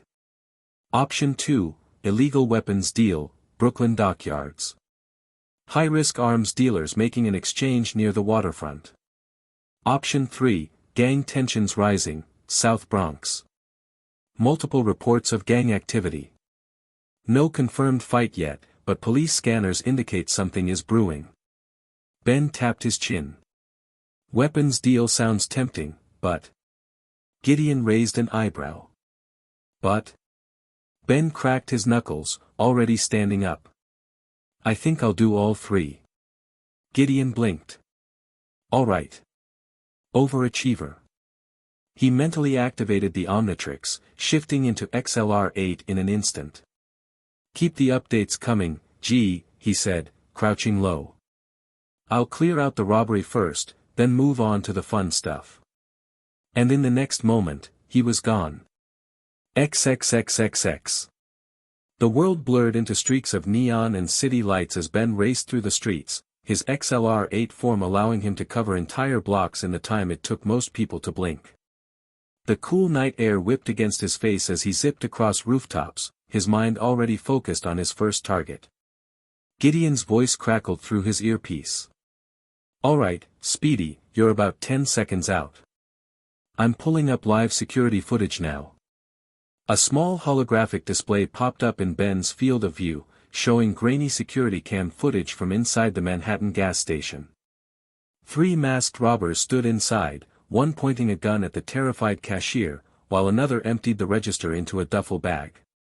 The third thug stood near the door, acting as a lookout. Gideon continued. 3 suspects. One armed with a handgun, the other 2 unarmed but aggressive. Police response time is roughly 4 minutes. Ben smirked. More than enough time to crash the party. In less than a second, Ben skidded to a stop just outside the gas station. The automatic doors hadn't even fully opened before he was already inside. To the robbers, it was instant. 1 second, they were alone. The next, a blue blur whipped through the store, and suddenly... the duffel bag full of money. Gone. The gunman. Holding only air. His pistol had disappeared, the lookout. Blinking as his shoelaces were tied together so fast he didn't even notice. All of them froze, their minds struggling to comprehend what just happened. Ben stood casually behind the counter, lazily spinning the stolen pistol around his finger before snapping it in half and tossing the pieces aside. You know, you guys really need to work on your situational awareness. Gideon, dryly, and their life choices. The thugs snapped out of their daze. The unarmed one near the counter cursed, reaching for a knife tucked into his waistband. Ben just sighed, vanishing in a blink of blue, then reappearing behind him. A single tap to the back of his knee, and the guy collapsed like a sack of bricks. The second thug tried to make a run for it, but his legs tangled in his own shoelaces, sending him crashing face-first into a shelf of snack foods. The last remaining robber, the former gunman, stumbled backward, holding his hands up. Hey man, we don't want trouble. Ben grinned. Really? Because you had no problem pulling a gun on an innocent cashier 5 seconds ago. The man bolted for the exit. Ben let him go. For exactly 1 step. Then, with zero effort, he appeared directly in front of him. Boo! The guy screamed and immediately surrendered. Ben dusted off his hands as the cashier peered up from behind the counter, eyes wide. Why you're real, the man stammered. Ben raised an eyebrow. That's what you're going with? Not even a thank you first. The cashier snapped out of it. Oh. Thank you. Thank you. He glanced at Ben's Omnitrix symbol, recognition flickering in his eyes. "Wait, you're that vigilante. The one on the news." Ben tilted his head, amused. "Yeah. What gave it away?" Before the cashier could respond, the distant wail of sirens echoed down the street. Gideon's voice chimed in. "Cops are 30 seconds out. Time to wrap it up." Ben gave the cashier a lazy salute. "I'd stick around, but I don't do interviews." Then, in the blink of an eye, he was gone. By the time the police arrived, all they found were 3 dazed and tied-up robbers and a cashier trying to process what just happened. XXXXX. The cityscape blurred past as Ben raced across rooftops, his XLR-8 form cutting through the night like a blue streak of lightning. The Brooklyn dockyards loomed in the distance, his next stop. "All right, I've got a full layout of the docks." Gideon's tone was smooth, efficient, unfazed as ever. "You're approaching from the west side. The weapons deal is going down near Warehouse 19. A holographic map appeared in Ben's field of vision, marking the key locations. 8 hostiles confirmed. 5 buyers, 3 sellers. Automatic weapons in the shipment. No civilians nearby. Ben smirked. "Perfect. Try not to freeze anyone solid this time," Gideon added. "People tend to frown on that." Ben rolled his eyes. "No promises." With a simple thought, his body shifted mid-stride, transitioning seamlessly from XLR-8's sleek form to something darker, colder. His ghostly wings folded in as he landed silently atop a shipping container. The air around him chilled instantly, an eerie frost spreading across the metal surface beneath his claws. The lead buyer, a broad-shouldered man in a leather jacket, examined a military-grade rifle in his hands. He let out a low whistle. "Not bad. This is top-tier hardware. Government issued?" One of the sellers, a wiry man with slick-back hair, smirked. "Let's just say it fell off a truck." A second buyer inspected a crate full of weapons. "This enough to arm our crew?" The lead buyer nodded. "Yeah. This'll set us up real nice."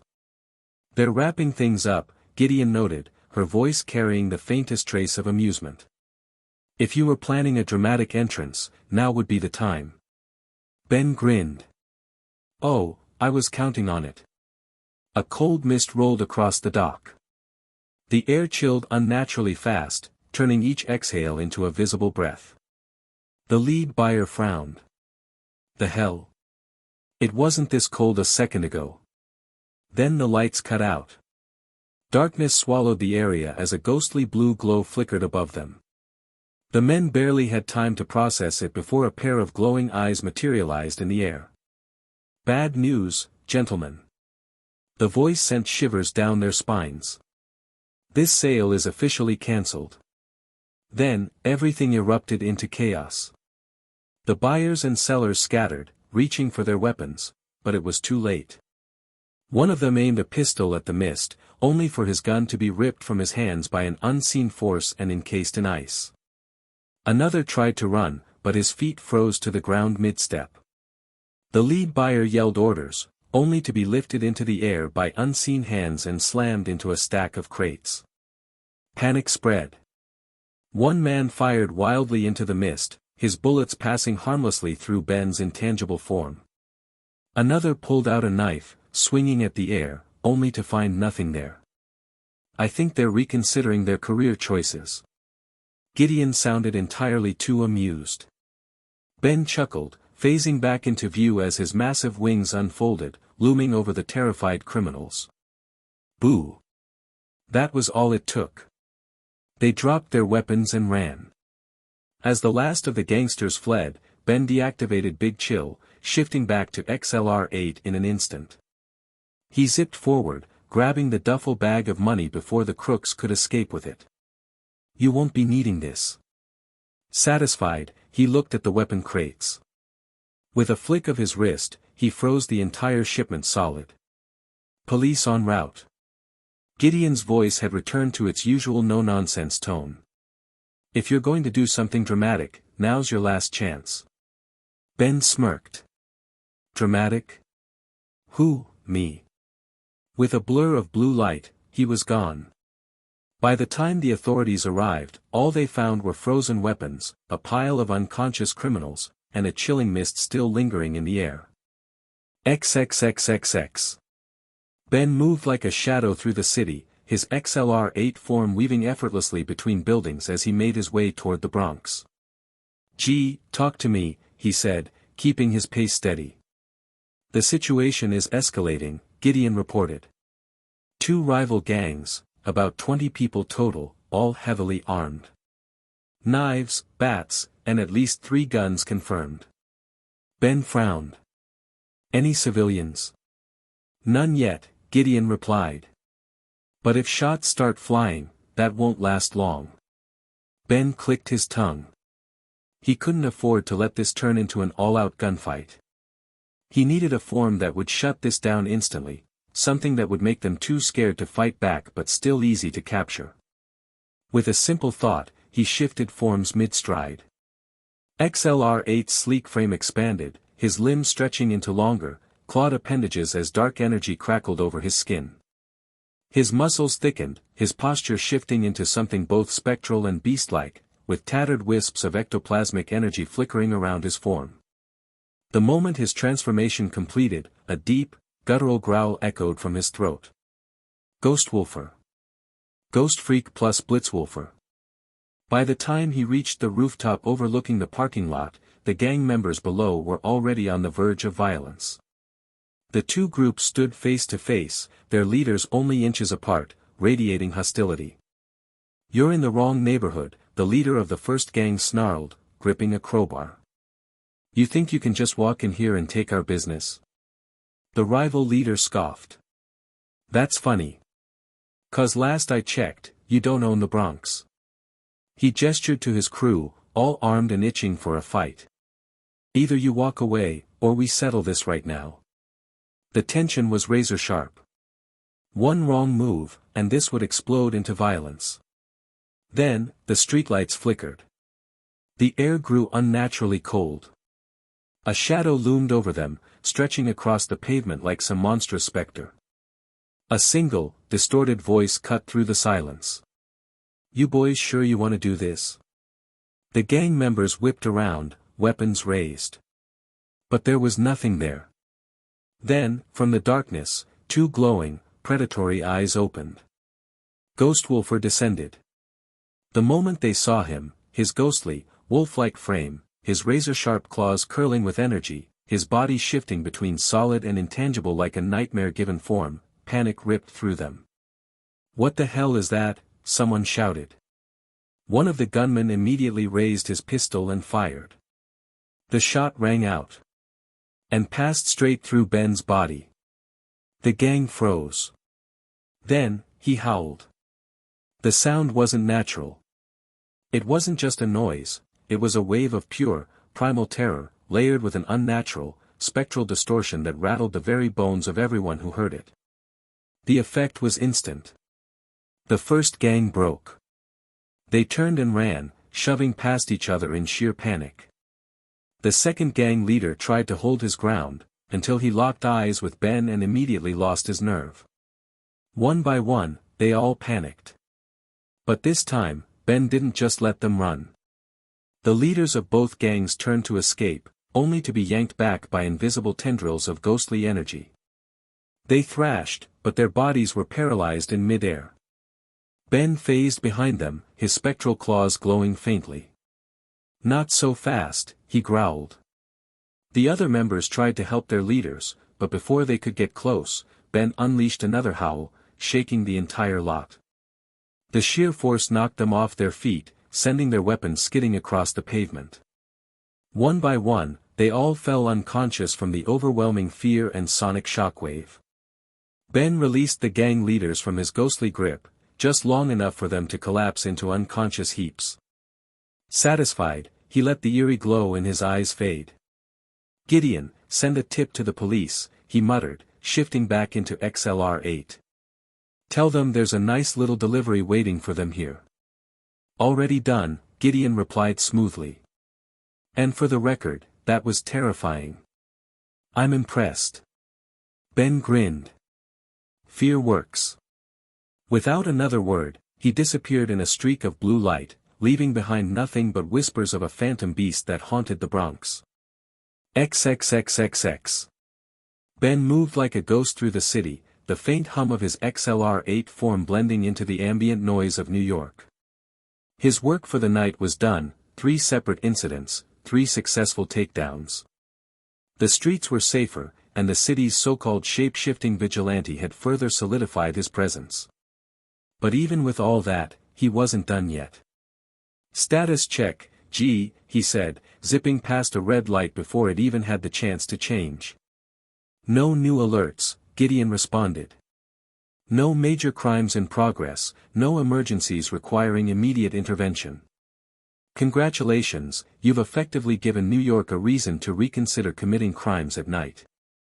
Ben smirked. I try. Though, Gideon continued, her tone shifting slightly, there has been an increase in online speculation. The more you show up, the more people are trying to figure out what you are. Ben raised an eyebrow, skidding to a stop atop a building and looking at one of the holographic screens projected from his Omnitrix. Gideon pulled up forum posts, news reports, even conspiracy theories. Some people still thought he was a government experiment, others were convinced he was an alien, some were even suggesting that he was a mutant. Anything solid? He asked, taking a sip from his half-empty Mr. Smoothie cup. Nothing that connects to you, Gideon assured him.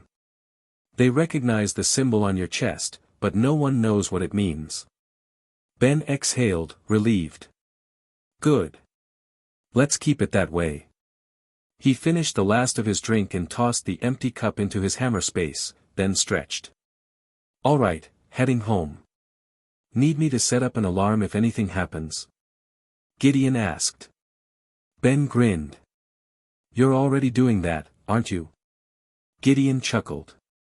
You know me too well. With that, he blurred out of sight, heading back toward home as the first hints of dawn started touching the horizon. Another night. Another mission accomplished. And tomorrow, he'd do it all again. Chapter 9, of Exams, Expectations, and an Early Graduation. It had been a few days since school started again, and Ben was already settling into his new routine.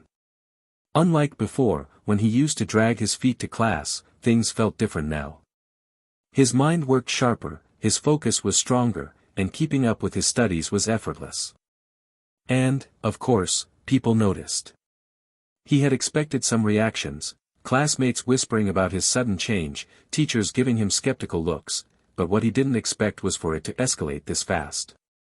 Right now, he was standing outside the principal's office, having been called in after his last class. His math teacher had barely said more than a few words before handing him a note and telling him to report here. Ben wasn't nervous. If anything, he was amused. He already had a pretty good idea what this was about. Mr. Tennyson, you can come in now, the secretary said. Ben stepped inside, and the door clicked shut behind him.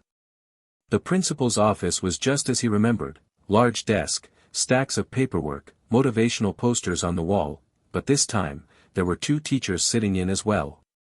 His math teacher and his English teacher. The principal, a middle-aged man with graying hair, folded his hands on the desk. Ben. Thank you for coming. Have a seat. Ben nodded and sat down. He immediately noticed the subtle glances between the adults in the room. We'll get straight to the point, the principal continued. Your teachers have expressed concern about your recent academic performance. Ben raised an eyebrow. Concern? Did I do something wrong? The math teacher shook his head, adjusting his glasses. No. That's the thing. Your scores are, well, let's say they're far beyond what we expected. He flipped through a folder, scanning the pages. In the past, your grades were good, but nothing extraordinary.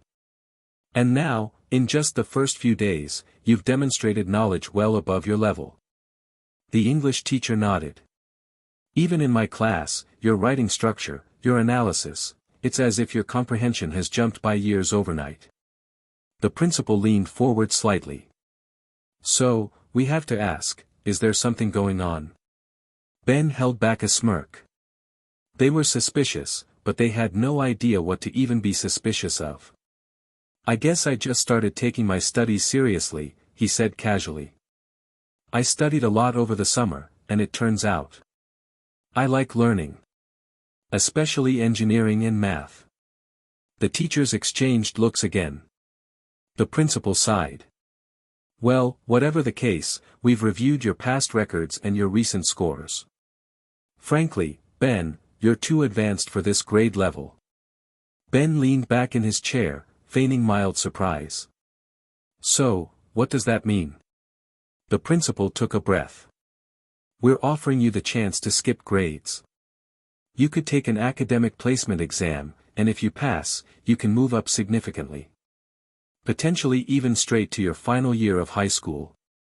Now that got Ben's attention. Skipping ahead that far. He knew he was aiming to accelerate, but this was faster than expected. He pretended to think about it before giving a slow nod. That's a big jump. But I'm interested. The principal nodded. Of course, we'll need your parents' approval before anything is finalized. We'll be arranging a meeting with them this week.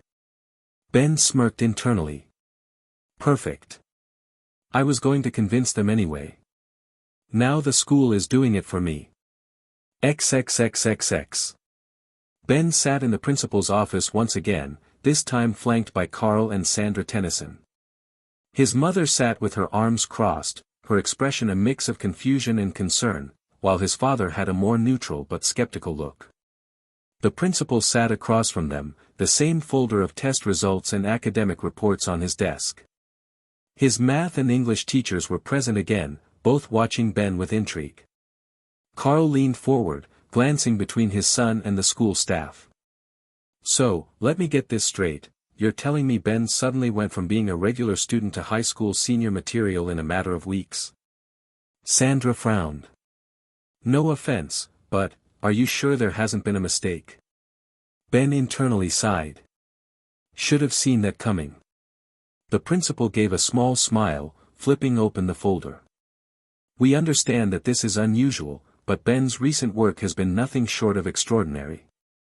His math scores place him at a collegiate level, and his English comprehension is years ahead of his peers. Even his science teachers have noticed he's grasping advanced concepts effortlessly. Carl raised an eyebrow. All right, let's say I believe that. What exactly are you suggesting? The principal folded his hands. We'd like to offer Ben the opportunity to skip grades through our accelerated placement program.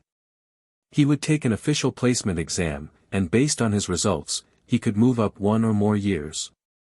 In his case, he might even qualify to graduate by the end of the year. Sandra blinked. Graduate, this year? Carl let out a low whistle. That's a lot. Ben pretended to look surprised, but inside, he was grinning. Come on, Dad, take the bait. Carl leaned back, rubbing his chin. Huh. You know, I joked about this the other day. He glanced at Ben. Didn't I say something about you skipping grades? Ben grinned innocently. You did. Guess you called it. Sandra, however, wasn't convinced. Hold on. Just because he's suddenly good at school doesn't mean we should rush him ahead. Ben, are you even sure about this? Ben turned to her, keeping his voice steady. Mom, I've thought about this a lot. I spent the whole summer studying, and I realized I actually love learning, especially engineering. If I stay in my current grade, I'll just be wasting time. I want to push myself. I can handle this.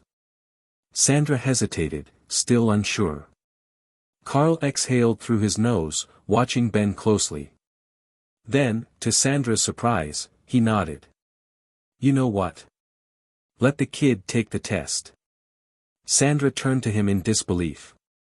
Carl. Carl shrugged. Think about it.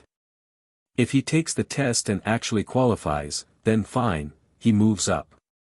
But if he doesn't? No harm done. It's not like they're forcing him to skip.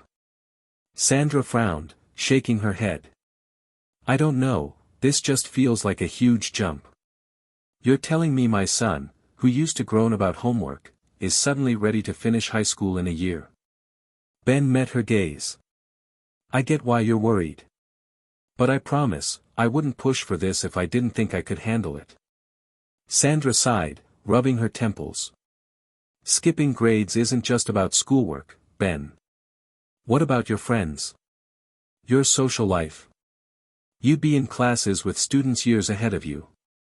Ben shrugged. I'll manage. It's not like I was super close to anyone in my grade anyway. Carl chuckled. Yeah, he mostly spent time in his room. Sandra shot Carl a look before sighing. I still think this is too fast, but, fine. Take the test. But we're talking about this later. Ben grinned. Step 2, complete. XXXXX. Ben sat in an empty classroom, a thick exam booklet in front of him. The room was quiet except for the faint hum of the fluorescent lights above. A single proctor, an older woman with sharp eyes, sat at the front, watching him carefully. You'll have exactly 3 hours to complete this exam, she said, adjusting her glasses. It covers mathematics, science, literature, and critical thinking. If you need anything, raise your hand. Ben nodded casually. Got it. The proctor gave him a final look before pressing a button on a digital timer. Begin. Ben picked up his pen, flipped to the first page, and immediately held back a laugh. This was too easy. The first math section had him solving algebraic proofs and calculus problems. He breezed through them, barely pausing to double-check his work. The science portion tested physics, chemistry, and biology. Half the answers he already knew instinctively, and the rest took only a moment to solve. By the time he got to the literature section, he realized the hardest part of the test was forcing himself to go at a normal pace. If he finished too quickly, it might raise suspicions. So he deliberately slowed down, taking breaks to tap his pencil against the desk or stretch his arms. About an hour in, the proctor started watching him closely. Ben could tell she had noticed something. The way her eyebrows furrowed when he flipped pages too quickly. How she kept glancing at the clock, as if double-checking how much time had passed. She finally stood up, walking toward him. Ben didn't look up, pretending to be deep in thought over a basic literature question. She stopped behind him, peering over his shoulder at his work. A moment passed. Then another. Ben calmly wrote down an answer, feigning mild concentration. Finally, after what felt like a silent interrogation, the proctor stepped back and returned to her desk. Ben smirked to himself. Nice try, lady. By the 2-hour mark, he was done. He double-checked his work, making a few minor changes just to make it look like he had actually struggled a little. Then, with a casual stretch, he closed the booklet and raised his hand. The proctor looked up, slightly startled. Yes.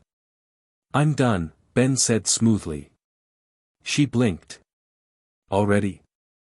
Ben shrugged. Yeah. I checked everything twice.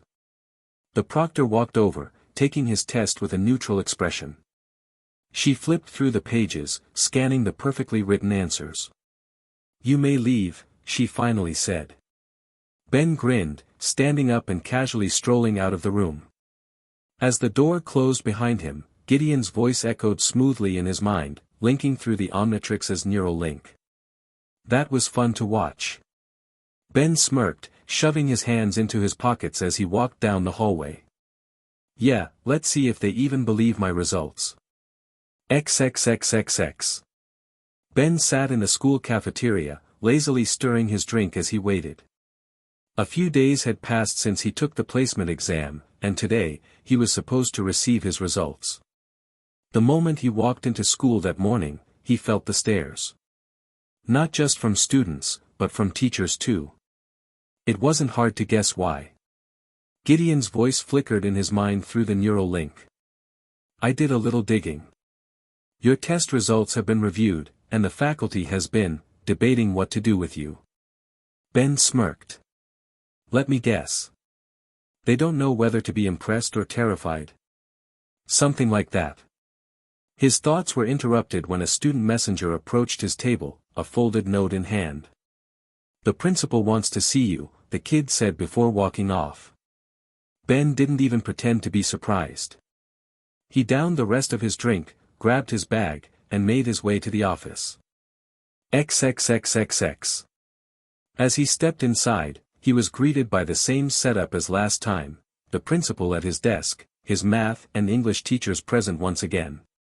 The atmosphere felt heavier than before. Carl and Sandra were already seated, looking mildly impatient. Ben, the principal started, tapping his fingers against the desk. We've reviewed your results. Ben casually took a seat, resting an elbow on the chair's armrest. And? The principal sighed, sliding a printed score report toward him. Perfect scores in every subject. We ran the results through multiple reviews, but there's no denying it, you're performing at a level beyond even our senior students. Carl let out a low whistle. Damn, kid. You really weren't joking about this whole studying thing. Sandra, however, was less amused. Does this mean he's actually skipping grades? The math teacher cleared his throat. Given these results, we have two recommendations. Either Ben jumps straight to 12th grade and graduates normally, or he enters our early graduation program, allowing him to receive his diploma by the end of the semester. Sandra's eyes widened. That's really fast. Ben glanced at Carl, who looked like he was trying very hard not to smirk. Ben knew exactly what was going through his head. If he agreed to this, Carl would lose their bet. Sandra, on the other hand, looked between the faculty and her son, clearly torn. Are you sure this won't negatively affect him? I mean, socially.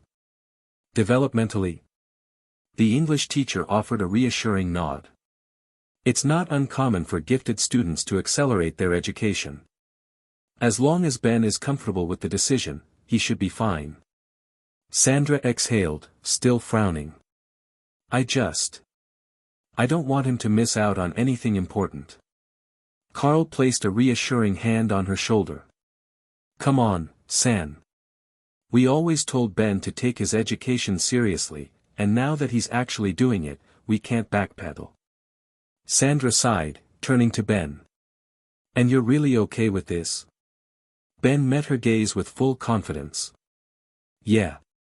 I'm not just doing this on impulse, Mom. I know what I want, and this is the fastest way to get there. Sandra still looked reluctant but slowly nodded. If this is really what you want, then fine. Carl chuckled. Well, I'll be damned. He turned to the principal. Alright, what's the next step? We'll begin the paperwork immediately, the principal said, already pulling out a few forms. Ben will complete his final semester coursework, and by the end of this academic year, he'll officially graduate. Ben smirked, leaning back in his chair. Step 3, complete. XXXXX. The car ride home was quiet, the soft hum of the engine the only thing breaking the silence. Ben sat in the back seat, arms crossed, watching the city pass by through the window. He could feel it, his mother was still processing everything, her tension almost palpable in the air. Carl, on the other hand, was the first to break the silence. So, he said, gripping the steering wheel with one hand while giving Ben a quick glance through the rearview mirror, I guess this means you'll be graduating before Christmas. Ben smirked. Yeah. Looks like it. Carl let out a low chuckle, shaking his head. You know, I was only joking when I said you'd skip grades. Now I actually have to start worrying about you going to college before you even turn 16. Sandra exhaled through her nose, arms crossed as she stared out the passenger side window. Her voice, when she spoke, was measured, cautious. I still think this is too fast, but I suppose it's happening whether I like it or not. She turned slightly to look at Ben. Do you even know what you want to do after this? Ben didn't hesitate. Engineering. Mechanical and electrical. Carl grinned at that. Now that's something I can get behind. You always liked messing with machines as a kid. Sandra, however, wasn't convinced. Ben, college isn't just about academics. You'll be surrounded by people who are much older than you. It's different from high school. She paused, her voice softening. Are you really ready for that? Ben met her gaze in the mirror, his expression steady. I know it's a big jump. But I can handle it. Carl smirked. Yeah, and if anyone gives you trouble, just remind them you're smarter than they are. Ben chuckled, shaking his head. Not wrong. Sandra sighed, rubbing her temples before finally nodding. All right. If this is really what you want, we'll start looking at colleges nearby. Ben leaned back in his seat, waiting for just the right moment before saying, actually. I already have a place in mind. Sandra turned fully to face him. Oh. Her tone was cautious. And where would that be? Ben stretched his arms behind his head, keeping his voice casual but firm. MIT. The silence was immediate. Carl's grip on the wheel tightened slightly as he glanced at Ben again. MIT? As in Massachusetts Institute of Technology? Ben nodded. Yeah. They've got one of the best engineering programs in the world. Sandra's expression was unreadable for a moment before she exhaled. Ben, that's not just some regular university. That's MIT. One of the most prestigious schools on the planet. Ben shrugged. Exactly. Carl let out a low whistle, clearly impressed. Damn. Kid aims high. Sandra, however, wasn't smiling. Ben, this is a lot. A few months ago, you were just a normal student. Now, in the span of weeks, you've jumped grades, and now you want to go to a school that people dedicate their entire lives to getting into? She paused, her voice tinged with something more than just concern, it was worry. I don't want you to burn yourself out, she admitted. Ben met her gaze, his expression softening just slightly. Mom, I promise you. I'm not rushing into this blindly. I know exactly what I'm doing.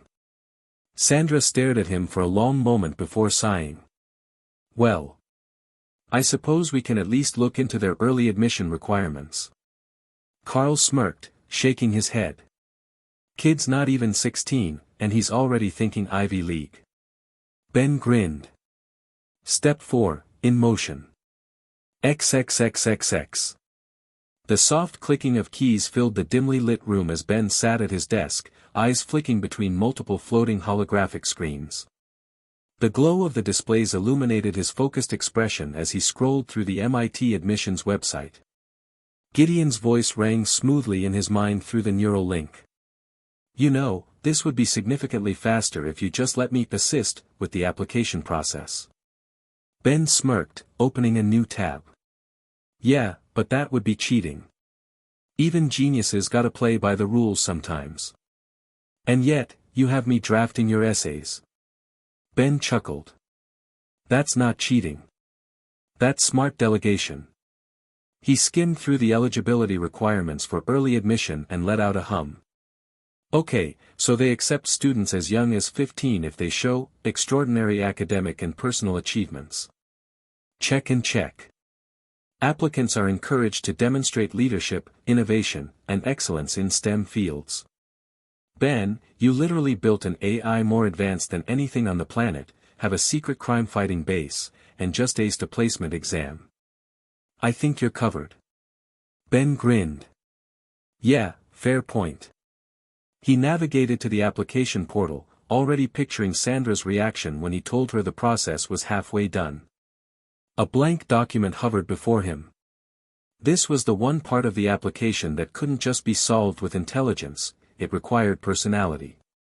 Gideon, of course, wasn't going to let him slack off. Your first essay prompt, why do you want to attend MIT? Ben stretched his fingers before cracking his knuckles. All right. Let's make this sound convincing. He started typing. Ever since I was a kid, I've been obsessed with how things work. Not just the simple stuff like gadgets or engines, but the bigger picture, technology, innovation, the systems that define our world. Some people dream of saving the world with their hands. I want to build the tools that let them do it. He paused, reading it over. Good start. MIT isn't just another university to me. It's a proving ground. The place where the brightest minds push boundaries, redefine what's possible, and shape the future. I don't just want to learn, I want to create, innovate, and leave something behind that changes the world. Gideon hummed approvingly. Surprisingly heartfelt for someone who just finished scaring criminals half to death earlier. Ben smirked. I contain multitudes. With his personal essays drafted, test scores submitted, and recommendation requests sent out, Ben leaned back in his chair, exhaling. That should do it. Gideon's voice was smug. You're really enjoying watching this all come together, aren't you? Ben chuckled. Yeah. This is just step one. As he submitted the final portion, he cracked his knuckles. Now, all that was left was waiting. XXXXX. Days passed. Then a week. Then 2. Ben didn't let it bother him. He knew how college applications worked, MIT wasn't going to respond overnight. In the meantime, he kept himself busy. His mornings were filled with schoolwork, but it wasn't much of a challenge anymore. Everything felt too easy now. While his classmates struggled with equations, he already had them solved before the teacher even finished explaining.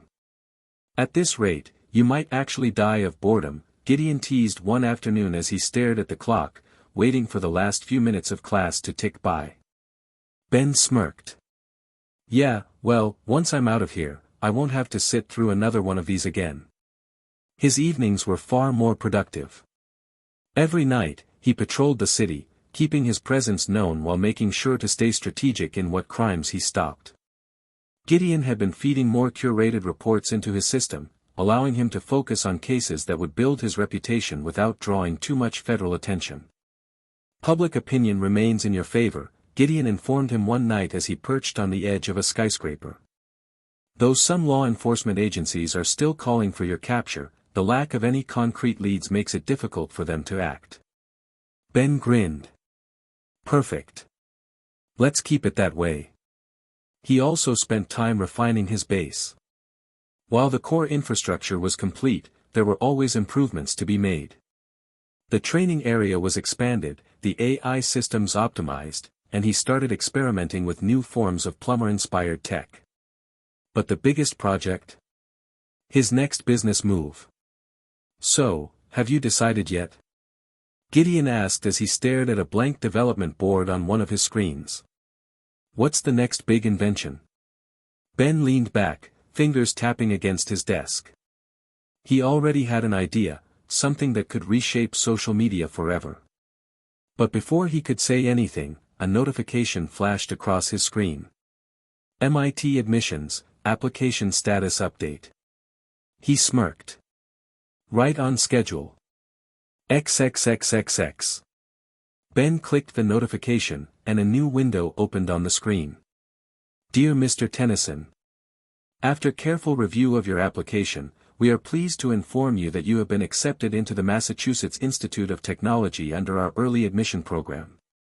Your outstanding academic performance, demonstrated technical expertise, and exceptional problem-solving abilities have distinguished you as a remarkable candidate. We invite you to attend orientation in January, where you will begin your coursework in the spring semester. Enclosed are further details regarding class scheduling, financial aid options, and student housing.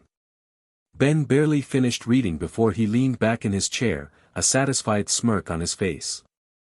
And just like that, you're officially a college student. Gideon's voice carried a hint of amusement. Ben stretched his arms behind his head. Yeah. Not bad for someone who was in sophomore year a month ago. The realization fully settled in. He was going to MIT. By next year, he'd be walking through a campus filled with some of the smartest people in the world, and he was one of them. But there was still one last hurdle to clear. Guess it's time to tell my parents. You want me to prepare a distraction in case your mother faints? Ben chuckled. Let's just hope she doesn't kill me first. Sandra sat at the kitchen table, flipping through a magazine while sipping her coffee. Carl was at the counter, scrolling through the news on his phone. It was a quiet, normal morning. Then Ben casually walked in and dropped a thick white envelope onto the table. Sandra blinked at it before setting her cup down. What's this? Ben slid into the seat across from her, resting his chin on his hand. My MIT acceptance letter. Silence. Carl's phone lowered slightly as he glanced over, and Sandra just stared. You're what? My acceptance letter, Ben repeated casually, gesturing at the envelope. Got in. Orientations in January. Sandra opened the envelope with slightly trembling hands, pulling out the official letter. Her eyes moved rapidly across the words, her grip on the paper tightening. Carl let out a low whistle. Well, damn. Ben waited. 3, 2, 1. Sandra's chair scraped against the floor as she stood up abruptly, holding the letter as if she needed a second confirmation it was real. Ben, this is MIT, she said, voice a mix of disbelief and shock. Do you understand how hard it is to get into this school? People spend their entire lives. I know, Ben interrupted, completely unfazed. That's why I applied. Sandra sat back down slowly, still staring at the letter. Carl grinned, crossing his arms. Well, looks like you weren't kidding about getting serious with your future. He turned to Sandra. See? Told you the kid could handle it. Sandra gave him a glare before exhaling deeply, rubbing her temples. This is happening way too fast, she muttered. Ben leaned forward. Mom, I know it's a lot to take in, but this is what I want. It's an opportunity one can't pass up. Sandra didn't respond for a moment, but finally, she placed the letter down and met his gaze. You're absolutely sure about this? Ben nodded. I've never been more sure about anything. Sandra sighed. Then, to Ben's surprise, she reached across the table and placed a hand on his. We're proud of you. I hope you know what you're doing. Ben smiled, squeezing her hand lightly. I do. Carl smirked. Well, guess that settles it. MIT, huh? My son's officially smarter than me. Ben grinned. That was always the case. Carl laughed. Fair enough. Sandra shook her head but smiled softly. All right. Looks like we have some serious planning to do. Ben leaned back in his chair. Step 5, complete. XXXXX. The next few days passed in a blur of paperwork, phone calls, and planning. Sandra had thrown herself into making sure everything was ready for Ben's transition to college.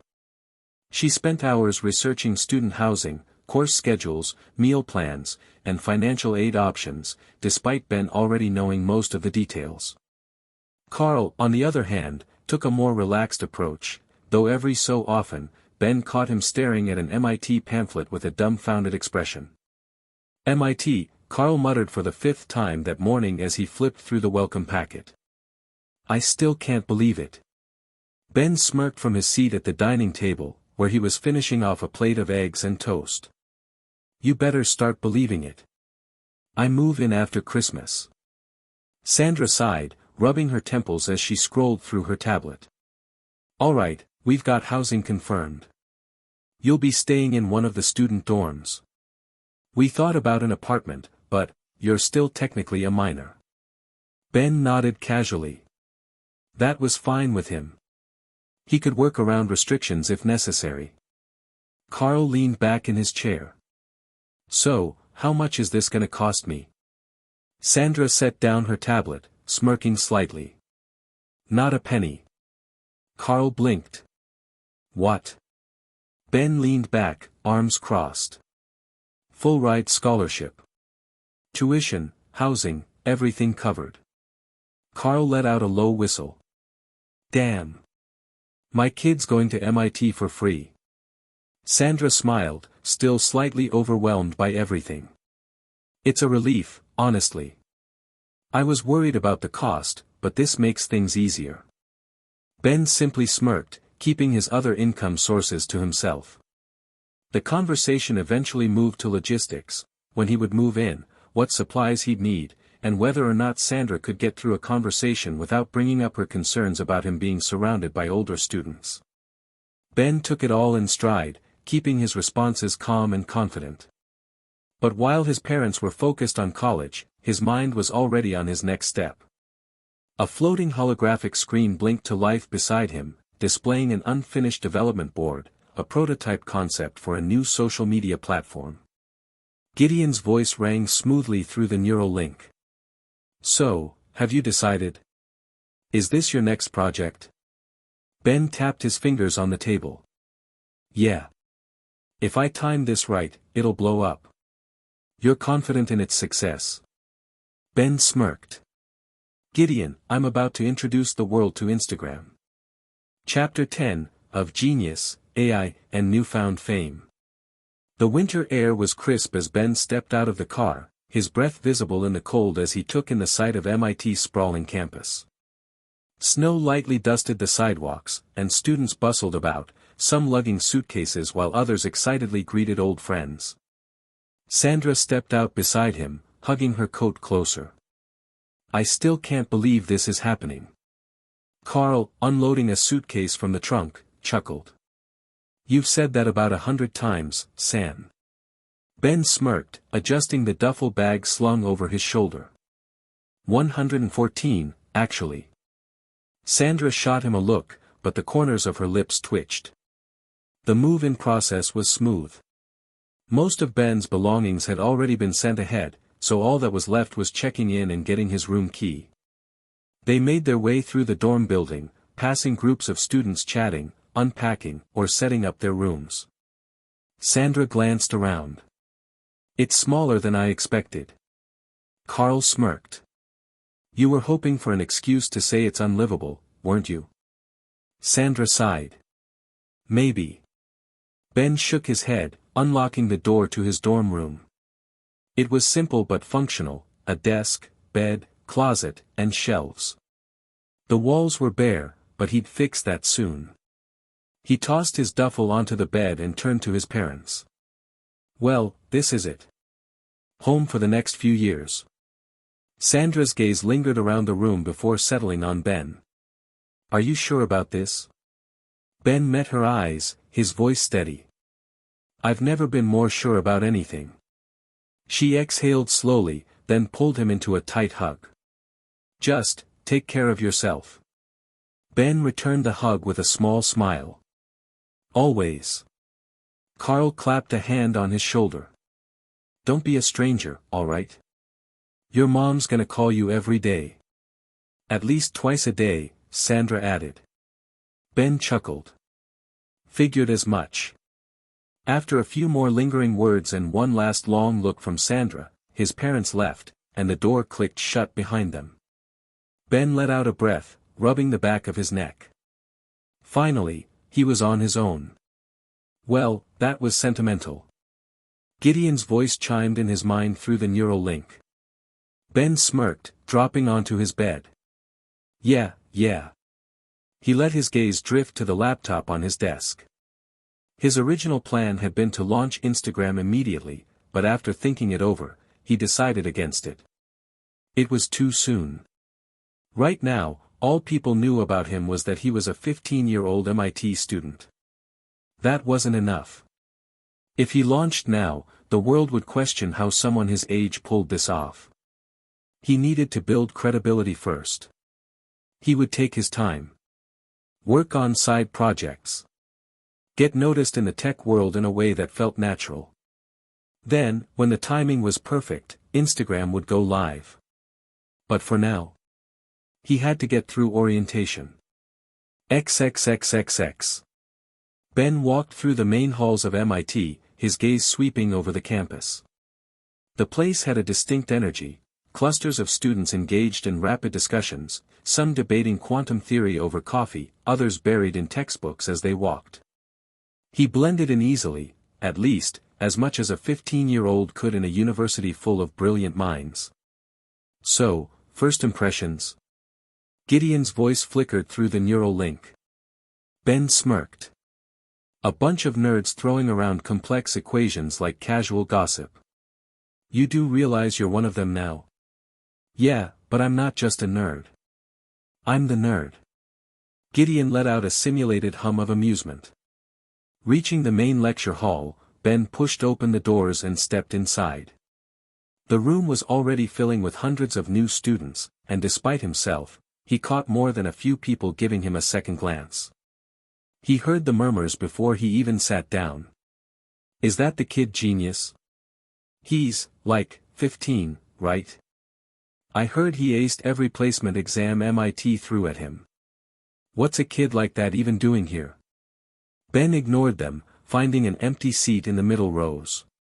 If they thought he was interesting now, they'd lose their minds once he started making real moves. The orientation began soon after. It was standard stuff, professors welcoming students, an overview of programs, expectations, resources, and campus life. Nothing Ben didn't already know. Still, he paid mild attention, mentally cataloging which professors seemed worth learning from. After about an hour, the session ended, and students began splitting into groups. Some were chatting, exchanging introductions. Others were already heading for the exits. Ben stood up, preparing to leave, when someone stepped into his path. Ben Tennyson, right? Ben looked up to see a tall, broad-shouldered student with neatly combed hair and a confident smirk. Unlike the awkward energy some students had, this guy carried himself like he belonged here. Ben raised an eyebrow. Depends. Who's asking? David Klein. The guy extended a hand. Computer science major, AI researcher, and startup enthusiast. Also, one of the people who's been hearing your name ever since admissions went out. Ben shook his hand, reading his posture. Confident, relaxed. The type who thrived in social settings. Didn't realize I was that much of a topic, Ben said. David chuckled. Dude, you're 15 and at MIT. That alone makes you interesting. But then I looked you up. Ben's smirk faded slightly. You looked me up. David shrugged. Had to see if the hype was real.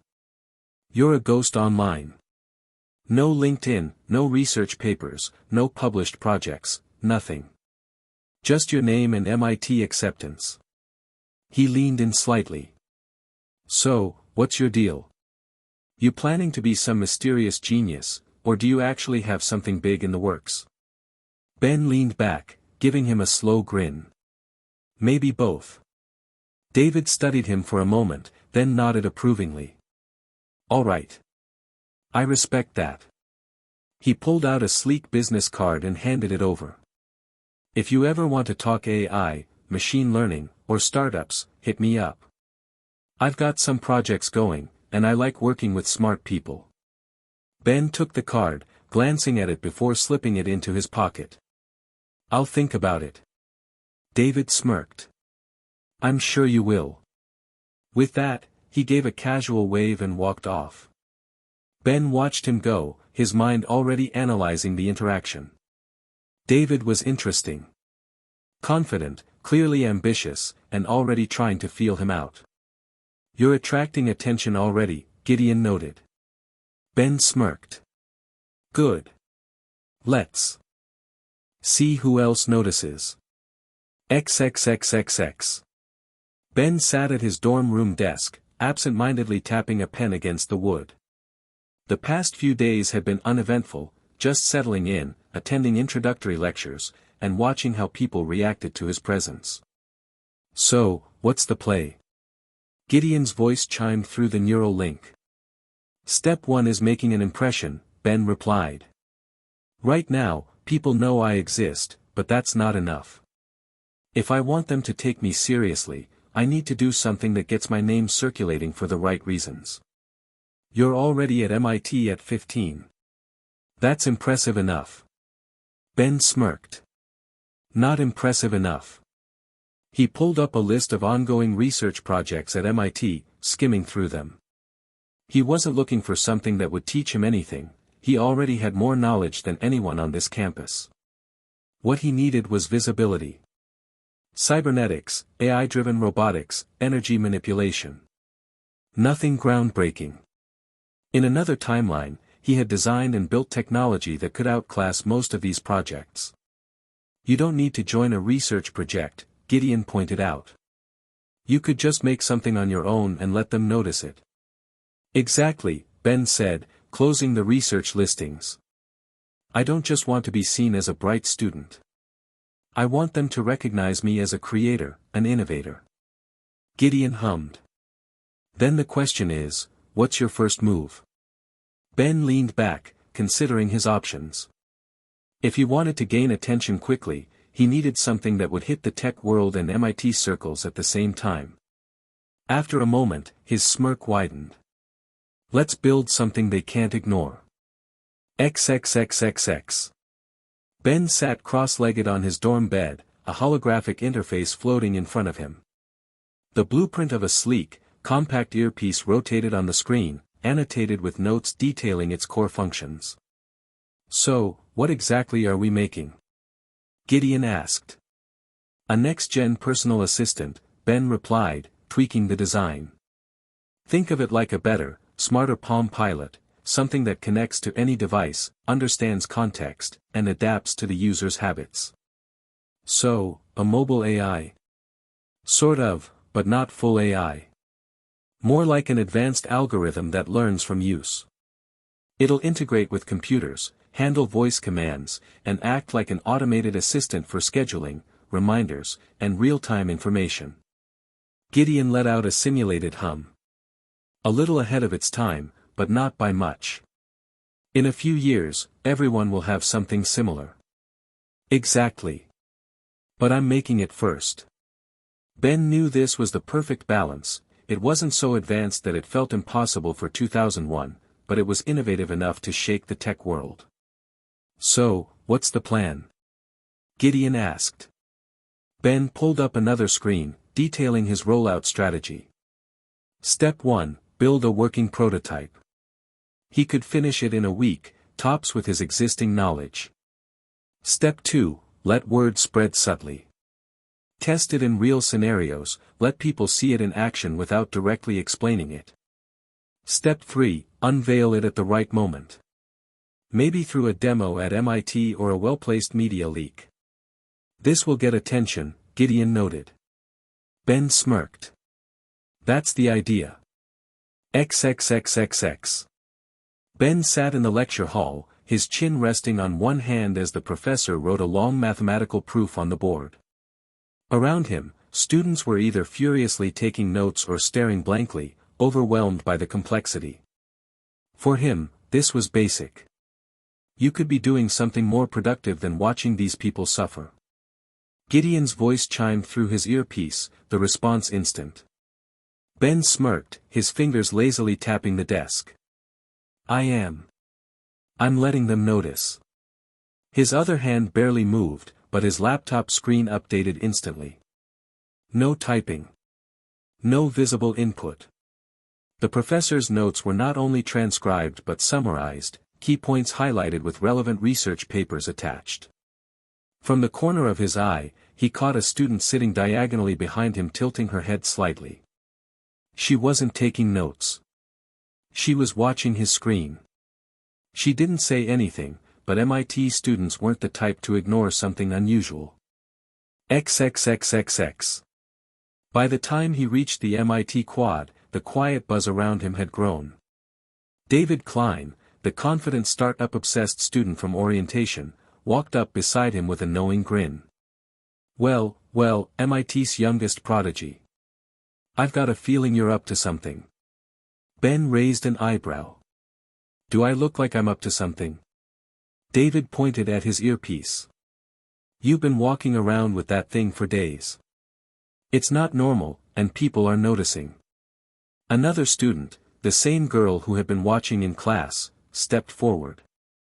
I saw it pull research papers in real time during a lecture.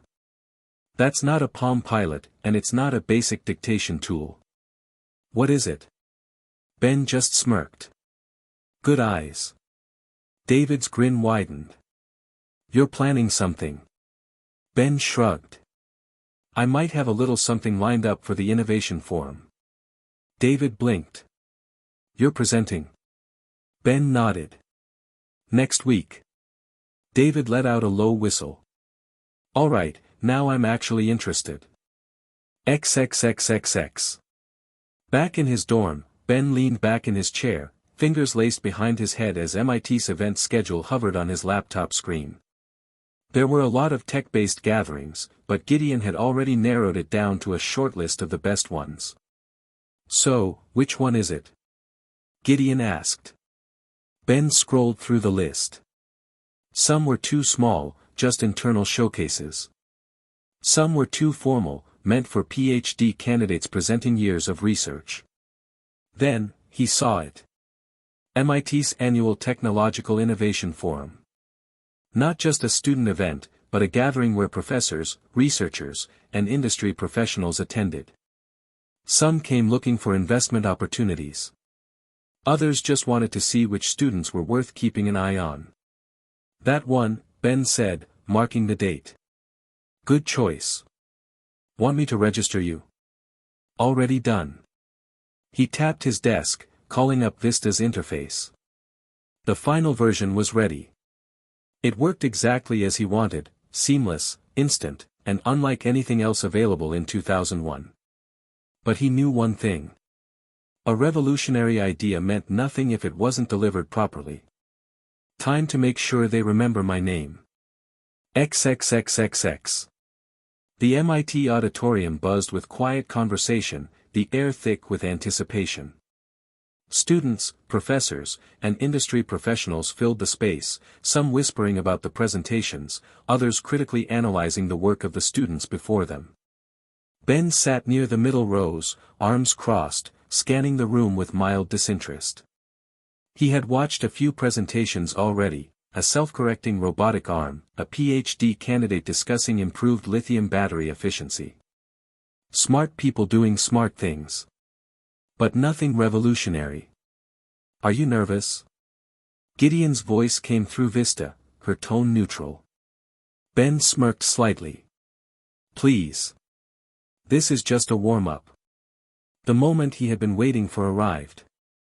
Our next presenter is Benjamin Tennyson. The MIT auditorium fell silent as Ben's name was called. A few people turned their heads. Others whispered to their neighbors. A few professors raised an eyebrow in recognition. He walked toward the stage with an air of absolute confidence, tapping his earpiece as he reached the podium. The large holographic display behind him flickered to life, and a single word appeared. Vista. Virtual Intelligence System for Tactical Assistance. From the audience, a few murmurs started. Some leaned forward, curious. Others crossed their arms, skeptical. Ben let the moment breathe before speaking. I won't waste your time with long explanations. Vista is an adaptive voice assistant, a tool that doesn't just respond to commands but understands, learns, and anticipates. He tapped his earpiece. Vista, summarize this event so far. The response was instant. MIT Innovation Forum. 5 presentations completed. Topics covered: advanced robotics, lithium battery efficiency, AI-guided neural interfaces, biomechanical prosthetics, and machine learning applications. Common themes: efficiency, automation, and integration with modern hardware. Now the audience was paying attention. Some students exchanged glances. A few people in the back whispered to each other. Ben smiled, then pushed further. Vista, cross-reference today's topics with recent IEEE publications. The holographic display shifted, showing a list of research papers and journal entries related to each topic. That got a bigger reaction. Now, even the professors were leaning in. One of the judges, an older professor with graying hair and sharp eyes, adjusted his glasses. That's certainly fast. But at its core, isn't this just a well-optimized search engine? Ben expected that. He smirked. Vista, predict the next likely question based on the data in this conversation. A brief pause. Then, the AI answered. Common objections to AI assistants include concerns over automation accuracy, adaptability beyond preset commands, and long-term learning limitations. Based on tone analysis and audience behavior, the next likely question pertains to Vista's learning model and whether it improves autonomously or requires manual updates. Silence. The professor blinked. Ben leaned against the podium. Did that answer your question? Now the murmurs weren't just curiosity, they were excitement. But then, from the back, another voice spoke up. How the hell did a 15-year-old build something like this? Louder whispers rippled through the crowd. Finally. Someone said it.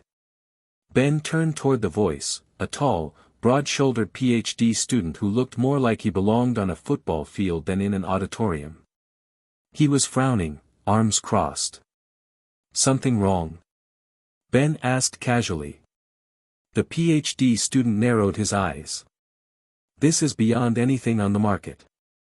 Natural language processing at this speed? Context awareness? Adaptive learning? Even top AI research teams haven't cracked this level of efficiency yet. And you're telling me you made it? A few others nodded in agreement. Some were skeptical, some genuinely curious. Ben shrugged. Yeah. You expect us to believe that? A second voice chimed in, this time, a female professor in her late 40s, dressed in a sharp gray blazer. I have to admit, I share the sentiment.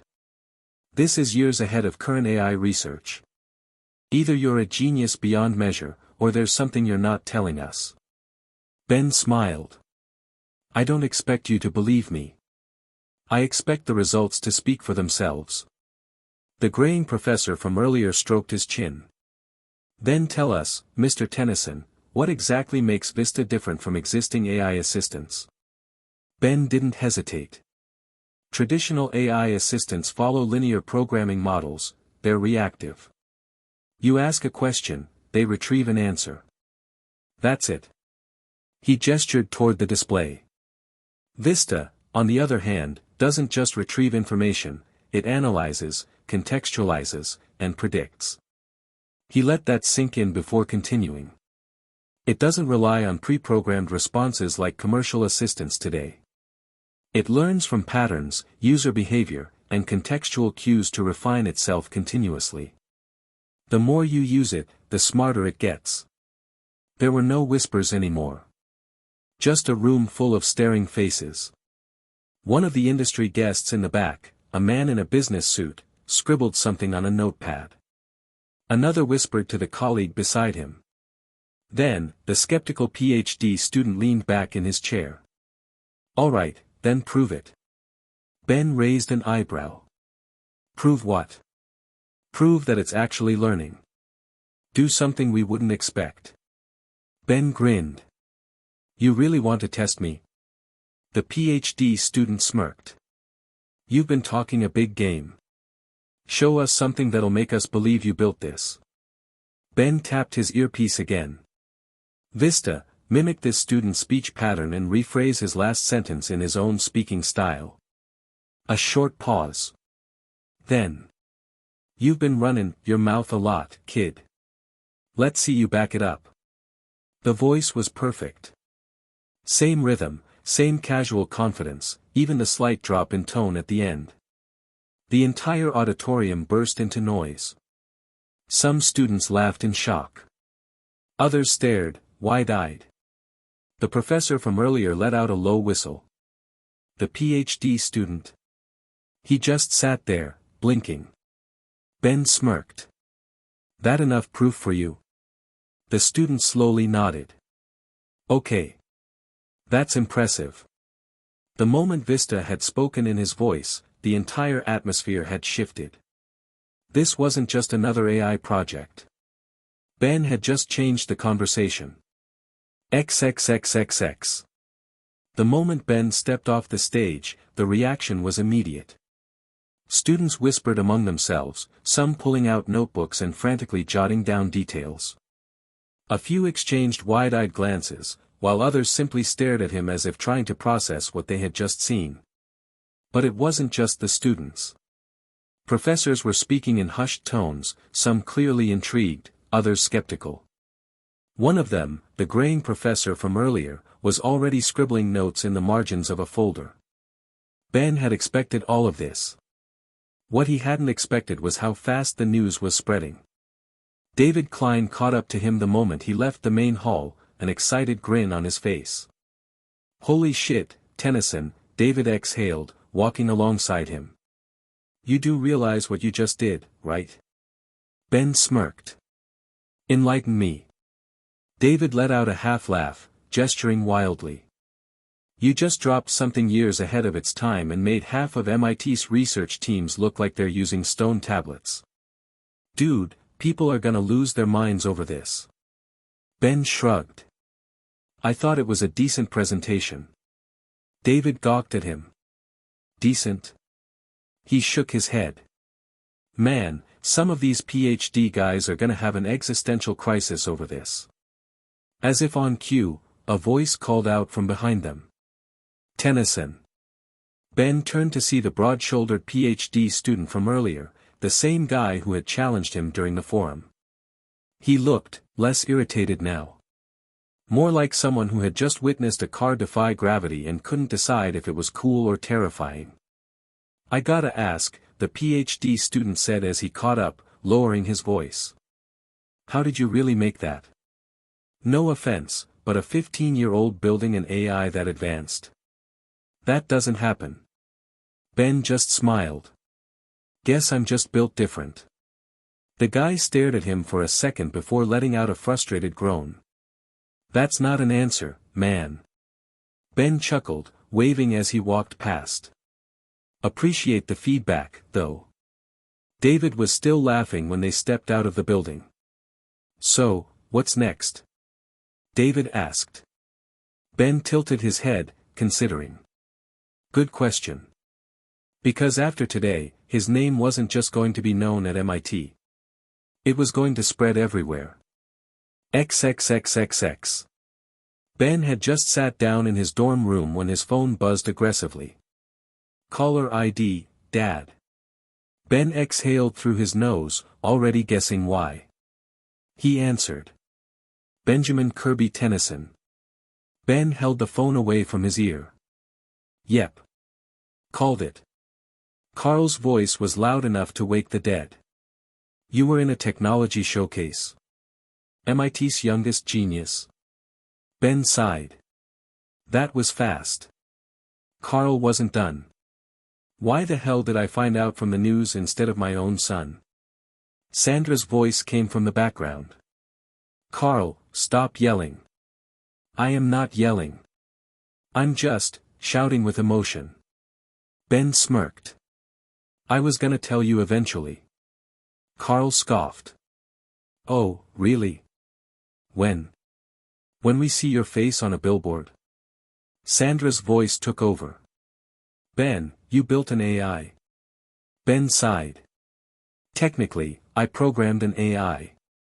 The news is saying it's more advanced than anything on the market. Yeah, that sounds about right. There was a brief silence. Carl let out a short laugh, his voice filled with pride. My son, the genius. Ben smirked. At least one of them was happy about it. Sandra, however, sounded more concerned. Ben, how did you even make something this advanced? You're a freshman, not a corporate research lab. Ben shrugged, even though they couldn't see it. I put in the effort. Ben. And I'm talented. Carl was still hyped. Damn, my kid's a tech prodigy. So, does this mean we're gonna be rich soon? Ben laughed. Dad, I'm not selling it yet. Carl snapped his fingers. Damn. Alright, but when you do, I expect a cut. Sandra sighed. Ben, this is serious. The news is already talking about you. You know what happens when you get this much attention, right? Ben leaned back against his chair. Yeah, Mom. I know. Sandra was quiet for a moment before speaking again. Just, be careful, okay? Ben's smirk softened. Always. Carl grinned. Well, genius boy, next time you plan on making history, give your old man a heads up. I'll keep that in mind. As the call ended, Ben tossed his phone onto his desk. The news was out. And now. The world was watching. XXXXX. Someplace far away from the crowded halls of MIT, in a sleek tower overlooking the New York skyline, a different kind of genius was at work. Tony Stark sat in his private workshop, legs kicked up on the desk, absently twirling a wrench in one hand as he studied the holographic blueprint hovering in front of him. It was one of 100 projects currently floating around in his mind, but none of them were urgent enough to hold his full attention. Not that it mattered. His mind never really stopped working. Jarvis, run a secondary diagnostic on reactor model Mark IV, he muttered. Already completed, sir. No notable deviations from expected output. Tony sighed, tossing the wrench onto the table with a clatter. Well, that's boring. No wonder I'm restless. There was a pause. Then Jarvis spoke again, this time with something that actually piqued his interest. If you're looking for something more stimulating, I believe you may find this of interest. A student at MIT has developed an artificial intelligence assistant with a real-time adaptive learning model. It has drawn significant attention at today's innovation forum. Tony raised an eyebrow. MIT? They're still doing those forums. Man, I hated those. A bunch of nerds trying to impress bigger nerds. Indeed, sir. However, this particular case appears noteworthy. The assistant, designated Vista, has demonstrated capabilities beyond commercially available AI systems.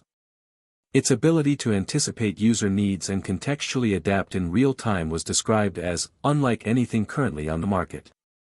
Tony frowned slightly, the hologram in front of him forgotten. That actually sounded interesting. Alright, who's the genius behind it? There was a pause. A 15-year-old freshman. Benjamin Tennyson. Tony's fingers stopped mid-air, his smirk freezing in place. Slowly, he leaned back, rubbing his chin. 15. Yes, sir.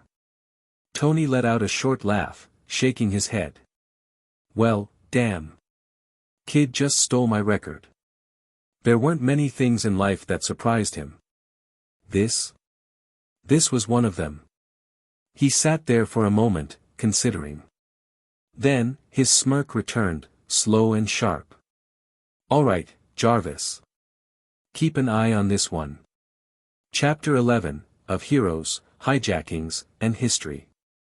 Months had passed since the MIT Innovation Forum, and life at the university had changed. Before his presentation, Ben had been just another prodigy, young, talented, but ultimately just another student among thousands of brilliant minds.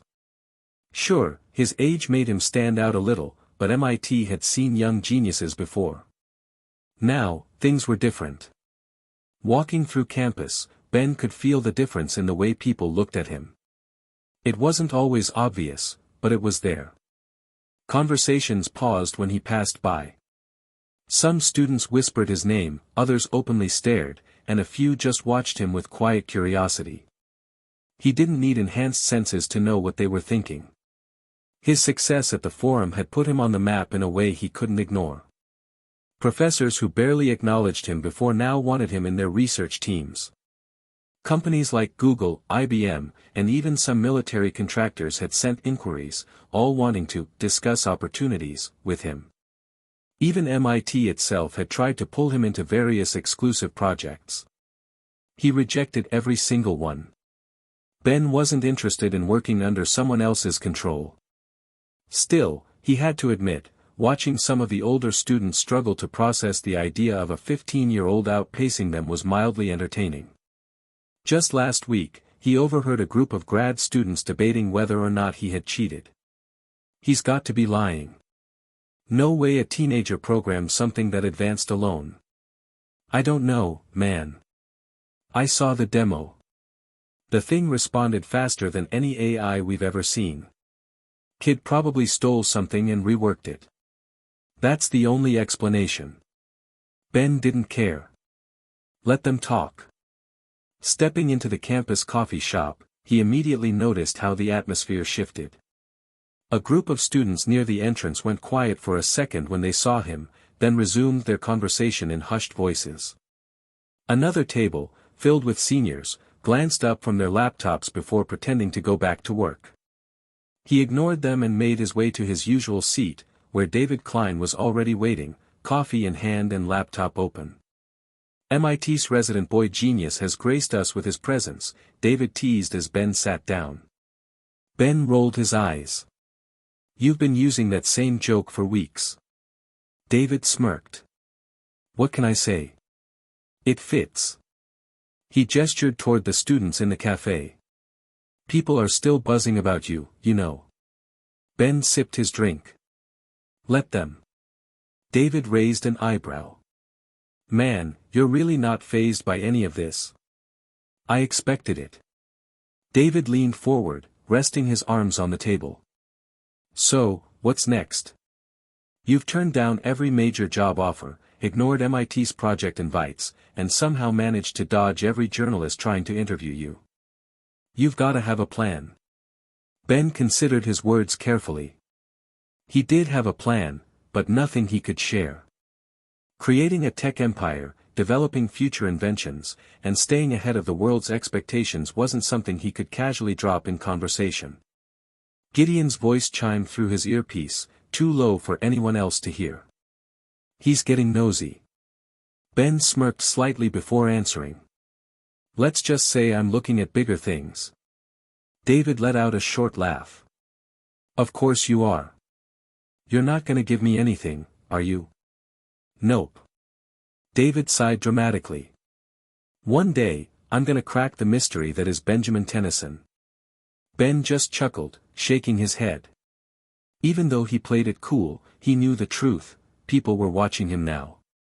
Not just MIT students or professors. Not just corporate recruiters. Others. He had noticed subtle things. Increased attempts to breach his secure servers. Unfamiliar surveillance drones near campus, ones that didn't belong to MIT. Too many questions being asked about him in places that had nothing to do with the academic world. Gideon had been monitoring all of it.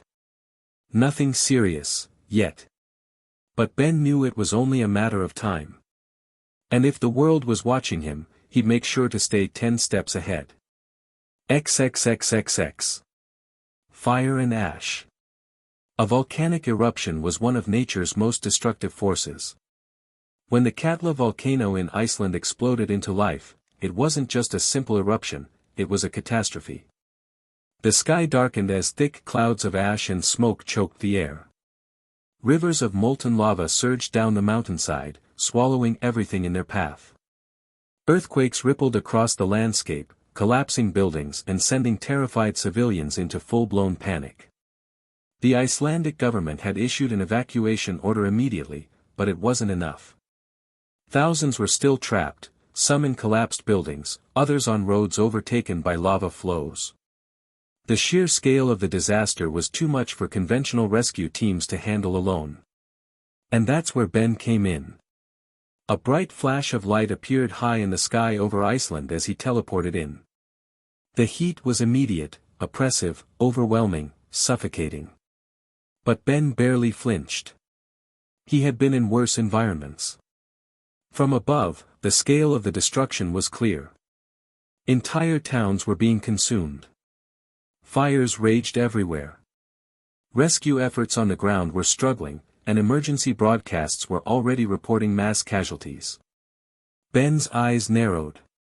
He had a lot of work to do. With a flicker of thought, Ben transformed, his body shifting into the form of Jetray. In a burst of speed, he shot across the sky, scanning the ground below. His enhanced vision easily picked up signs of distress, people waving from rooftops, vehicles stuck in the lava's path, helicopters struggling against the thick ash-filled winds. He didn't hesitate. Diving toward the nearest collapsed structure, Ben switched into forearms mid-air, landing with a heavy thud. Rubble and smoke filled the air, and beneath the wreckage, he could hear muffled screams. With effortless strength, he tore through the debris, lifting massive chunks of concrete as if they were made of paper. Beneath it, a family of 4 huddled together, coughing violently from the dust and smoke. Their eyes widened in fear when they saw him. Ben sighed. The monster reaction. Again. But he didn't have time to explain. Instead, he carefully reached out and scooped them up in his massive arms before leaping away from the crumbling structure. Landing near an evacuation zone, he set them down safely. Before they could even process what had happened, he was gone. He didn't need their thanks. There were more people to save. For the next 2 hours, Ben worked tirelessly. Jetray ferried people out of danger zones, moving dozens at a time. Big Chill froze advancing lava flows, creating barriers to redirect the molten rivers. Echo created duplicates to assist the overwhelmed rescue teams. Forearms and Humungosaur cleared debris and lifted fallen structures. Bit by bit, the tide of disaster was pushed back. But it still wasn't enough. A distress call crackled through emergency radios. A group of scientists were trapped inside a research facility near the eruption site. The roads leading to them were completely destroyed, and rescue teams had no way of reaching them in time. Ben wasted no time. In a bright flash of emerald light, he transformed into chromastone. With a powerful burst of energy, he shot into the sky, streaking toward the collapsing facility. The research facility was seconds away from being overtaken by lava. The heat was unbearable, even for him.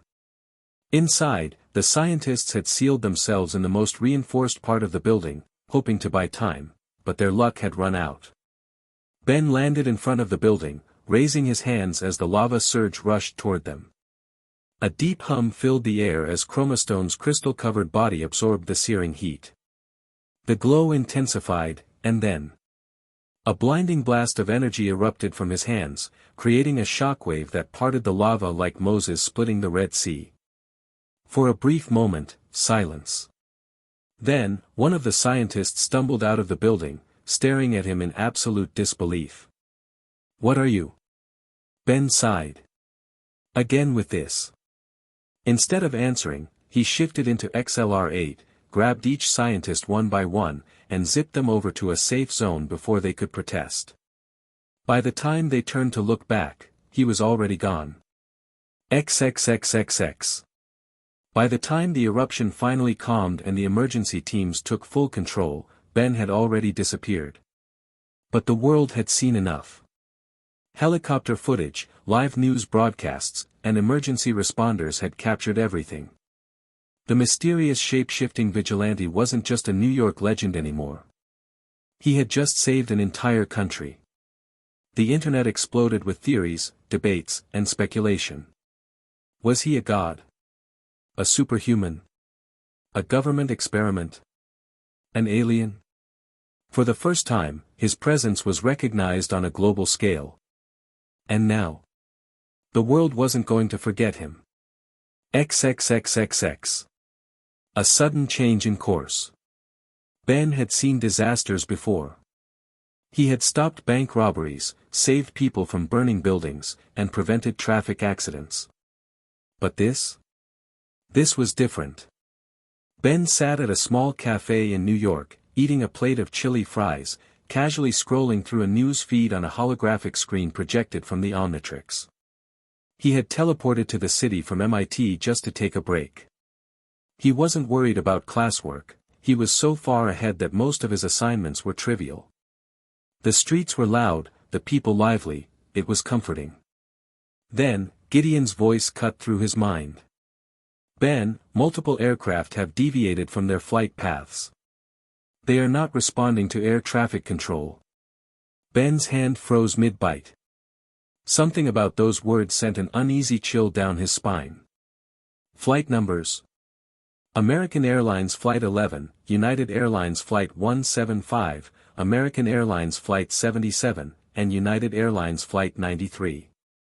Ben's breath caught in his throat. He knew those numbers. The memory slammed into him like a freight train. He had forgotten.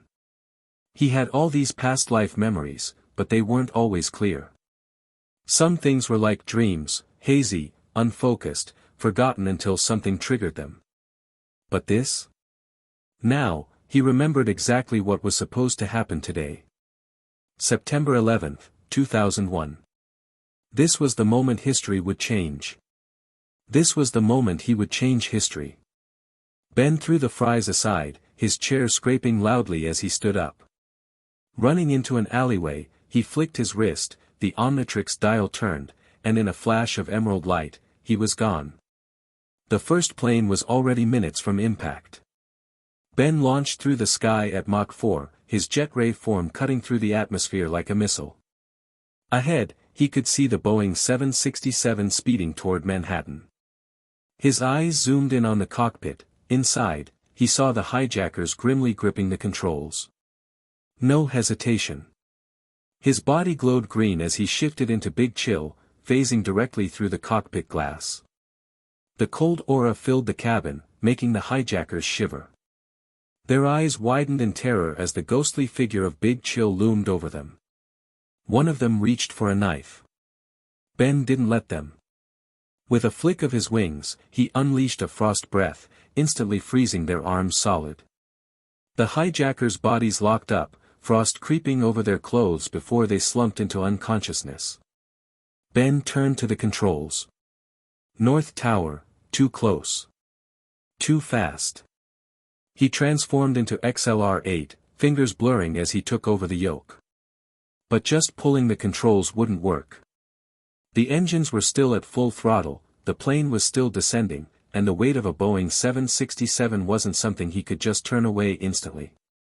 Gritting his teeth, he moved fast. Heavy checkmark cut engine power. Heavy checkmark deployed flaps and stabilizers to slow descent.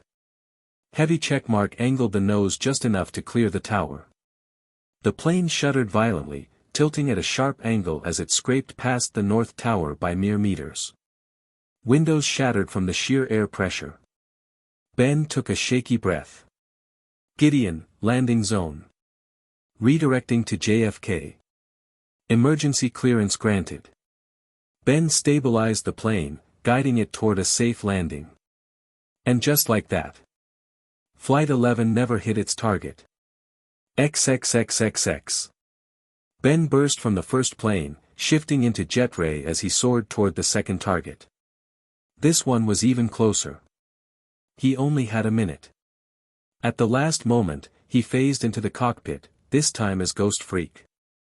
The hijackers barely had time to react before shadowy tendrils wrapped around them, choking off their screams. They collapsed instantly. Ben shifted into forearms, the added strength letting him pull the yoke with everything he had. The plane tilted violently, banking just enough to scrape past the South Tower. He had avoided impact. Barely. But the plane was still in a deadly descent. No time. No options. He shifted into jet ray, grabbing the entire front of the plane from the outside and dragging it upward with sheer force. The aircraft struggled against gravity but slowed just enough for him to guide it into an emergency landing. The wheels slammed into the runway at Teterboro Airport. Ben didn't wait. By the time the passengers stumbled out, looking at each other in pure disbelief, their savior was already gone. XXXXX. Gideon's voice crackled again. Ben, another plane is nearing Washington, D.C. It's heading for the Pentagon. Ben cursed. No time to fly there. He transformed into Automix, his energy signature flaring dangerously high. A soft chant left his lips, a teleportation spell glowing beneath him. In a burst of light, he disappeared from New York. A second later, he was above Washington, D.C., staring down at Flight 77. The Pentagon loomed below. Ben didn't hesitate. He fired an atomic energy net, wrapping around the plane's engines and shutting them down instantly. With a firm grip, he guided the plane into an emergency landing at a nearby airstrip. XXXXX. By the time Ben reached Flight 93, the passengers were already fighting back. He didn't intervene. He didn't need to. Instead, he shifted into Diamond Head, reinforcing the cockpit door with a thick layer of unbreakable crystal, preventing any hijacker from regaining control. Then, he took control from the outside, steering the aircraft into a safe landing zone. XXXXX. Though the towers still stood, panic gripped the city. Evacuations. Mass hysteria. Reports of another attack still looming. Ben worked non-stop. XLR-8 guided panicked crowds away from danger zones. Big Chill phased in and out of buildings, ensuring no one was trapped. Ghost Freak moved unseen through the underground tunnels, clearing blocked escape routes. People saw him. Millions saw him. The footage spread everywhere. For the first time, the world knew for certain that something beyond human existed. And the governments of the world? They couldn't ignore him anymore. Creators. Chapter 12, of Shadows, Surveillance, and Shapeshifters. The atmosphere in the Pentagon's secure briefing room was thick with tension. Military leaders, intelligence officials, and government advisors sat around a reinforced conference table, their gazes fixed on the massive screen at the front of the room. The footage paused mid-frame, showing a single figure, its form shifting, twisting between different shapes, catching a plane midair, phasing through steel, moving at impossible speeds. The room remained silent, as if no one wanted to be the first to acknowledge what they had just witnessed. A man in a dark suit, his CIA credentials clipped to his lapel, finally exhaled sharply. "Someone explain to me what the hell we're looking at." Secretary of Defense William Cohen, seated at the head of the table, leaned forward, his fingers steepled. "This is the compiled footage from multiple sources, civilian broadcasts, private security cameras, and classified satellite imagery. The facts remain unchanged." He gestured to the screen. 4 hijacked planes were prevented from reaching their targets. 2 were diverted midair. 1 was guided to safety. The last was landed without cockpit intervention. All because of this entity. A high-ranking Air Force general crossed his arms. "Do we have an identification?" The Director of National Intelligence shook his head. "No name. No country of origin. No known affiliation. We've combed through every superhuman registry, classified bioenhancement project, and mutant database we have. He doesn't exist." A silence fell over the room, more unsettling than any shouting match could have been. Another official from the NSA broke it. "This isn't just a single ability. We're looking at multiple capabilities: enhanced strength, flight, speed, energy projection, cryokinesis, intangibility." He rubbed his temples. "If we didn't have the footage, I'd say this was impossible." General Thaddeus Ross, silent until now, finally spoke. His voice was measured but firm. "There are 3 possibilities. 1, it's a mutant, one with a power set far beyond anything we've encountered. 2, it's an extraterrestrial operating on US soil. Or 3, it's something worse, a rogue experiment from a foreign government, or worse, something we created and lost control of." His gaze swept across the room. "Either way, this thing represents the single most powerful undocumented force on the planet." The President's Chief of Staff folded his hands on the table. "Do we have any indication of its intentions?" The DNI director shook his head again. So far, its actions have been benevolent. It saved thousands of lives today. But that doesn't mean it will always be on our side. Ross leaned back, eyes sharp. That's the problem. We know nothing. Today, it stops a terrorist attack. Tomorrow? What if it decides the US government is its enemy? A long pause followed. The question hung in the air, heavy and unresolved. The Secretary of Homeland Security finally broke the silence. So what do we do? Cohen straightened, his decision clear. For now, we don't act. Not directly.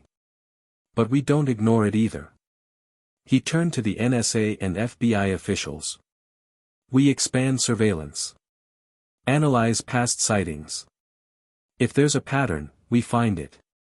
If it has a location, we track it. His gaze sharpened. If it makes contact, we monitor it. The CIA director nodded. Soft tracking. No engagements, no hostility. We don't provoke something we don't understand.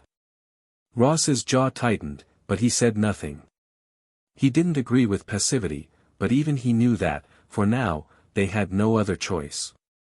The final decision was made. The being was now classified under a newly designated file, Subject X. They wouldn't make a move yet. But the day would come. And when it did, they would be ready. XXXXX. The air inside the SHIELD helicarrier's command center was heavy with tension. Tactical officers and intelligence analysts worked across various stations, their screens displaying satellite footage, military reports, and a continuous feed of the unidentified shape-shifting entity from earlier that morning. Director Nick Fury stood at the center of it all, arms crossed, his one good eye fixed on the multiple screens replaying the same impossible events over and over again. A silent shape-shifting. A being freezing terrorists in place. An unknown force catching a plane midair. Beside him, Maria Hill had her arms folded, her usual sharp expression unreadable. So, what do we have? A SHIELD data analyst, his hands hovering over a glowing console, took a breath before speaking. Multiple confirmations. Subject engaged in rapid response operations across 4 hijacked aircraft. 0 casualties. All passengers accounted for. Another officer added, we also have multiple forms confirmed. Whatever this thing is, it can change its physiology instantly. Super speed. Strength. Cryokinesis. Flight. Energy manipulation. Phasing. None of it follows a single pattern. Hill exhaled. So, it's not just one ability. It's not even a category. Fury remained silent, watching. Thinking. Hill turned back to the analyst. Do we have any clue what it is? A mutant? The analyst shook his head.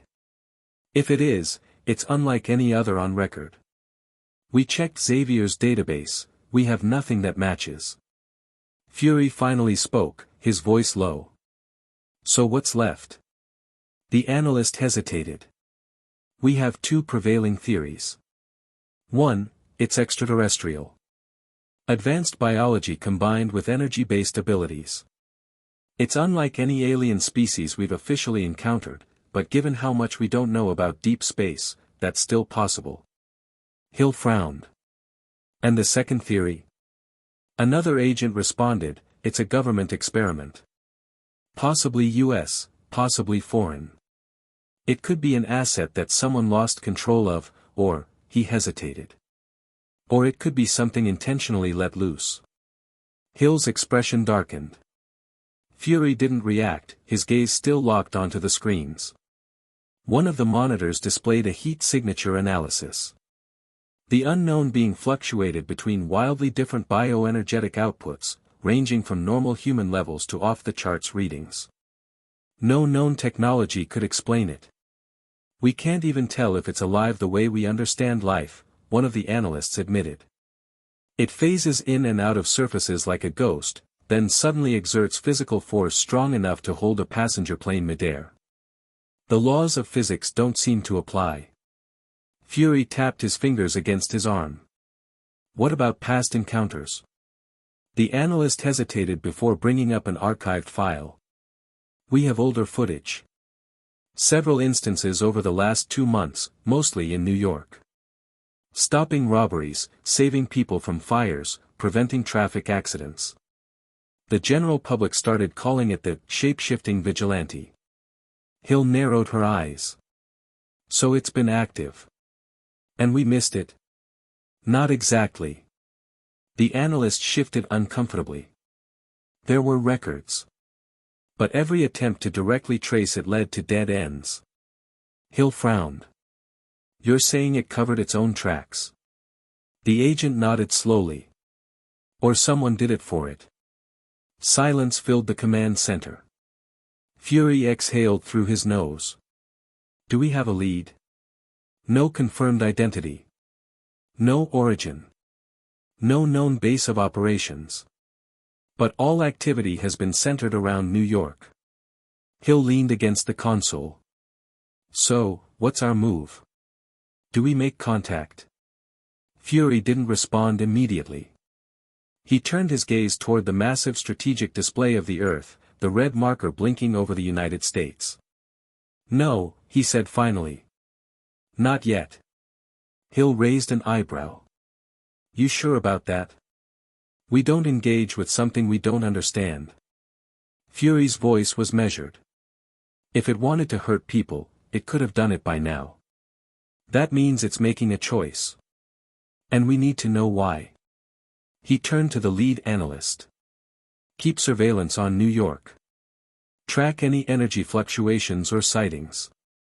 If it shows up again, I want to know. Hill exhaled. So we wait. Fury nodded. For now. He took one last look at the frozen footage on the screen.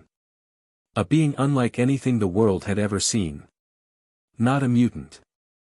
Not a known alien. Not an experiment, at least, not one they could find. Something else entirely. Fury's gut told him one thing, whatever this was, it wasn't going away. XXXXX. The dim glow of monitors illuminated the cold steel walls of the underground Hydra facility. Shadows stretched long across the conference table as the highest-ranking officers of the organization sat in silence, watching the same footage the rest of the world was scrambling to make sense of. It played in an endless loop. A being, shifting between monstrous forms, saving 4 hijacked planes, phasing through steel, moving at speeds beyond human capability. Each transformation, each impossible act, defied classification. A high-ranking officer leaned forward, his gloved fingers tapping against the polished surface of the table. This is a problem. Across from him, an older man with calculating eyes studied the footage before offering a measured response. Or an opportunity. The officer turned his head slightly, unimpressed. Explain. The older man steepled his fingers. We do not know what it is. We do not know where it came from. But what we do know is that it is powerful. And power, gentlemen, should belong to us. There was a brief pause before a woman at the far end of the table scoffed. You think we can control something like that? Did you even watch the footage? Another officer smirked, amused by her skepticism. Every weapon can be controlled. It's simply a matter of understanding what makes it tick. The woman's expression darkened. You're assuming it's even biological. The room went silent. They had encountered enhanced humans before, mutants, engineered super soldiers, subjects of twisted scientific experimentation. But this? This was different. The creature had no limitations they could discern. It shifted between organic and inorganic forms, defied the laws of physics, and moved as if reality itself bent to its will. One of Hydra's leading scientists adjusted his glasses. We cannot rule out the possibility that this is not a living creature as we understand it. The older man inclined his head slightly. If it is a machine, then it is technology beyond anything we possess. The officer who had first called it a problem exhaled slowly. And if it is alive? The scientist folded his hands behind his back. Then we must determine how to replicate it, or how to dismantle it. There was no further argument. No rash decisions. No orders to send strike teams or attempt capture. Not yet. They were not fools. They had seen enough to understand that this was not something to engage carelessly. Instead, they would observe. Surveillance would be tightened in New York. The moment the creature surfaced again, it would be analyzed, studied, documented. If even a hint of vulnerability presented itself, they would be ready. The high-ranking officer finally leaned back, crossing his arms. For now, we wait. And when the time is right. His gaze lingered on the frozen image of the shapeshifter mid-transformation, an unreadable expression on his face. We take it. XXXXX. The halls of Xavier's School for Gifted Youngsters were unusually silent. Inside Professor Xavier's private study, the senior X-Men stood in front of a massive television screen, watching the replay of the impossible events that had unfolded just hours ago. A being, shifting between monstrous forms, saving thousands, altering history in real time. No one spoke. Jean Grey finally broke the silence. That's not a mutant, is it? Scott Summers, Cyclops, crossed his arms. If it is, it's not one of ours. Xavier steepled his fingers, his face unreadable. I do not believe it is a mutant. The words carried weight. Aurora Monroe, Storm, narrowed her eyes. Then what is it? Silence. Logan, Wolverine, grunted from the corner.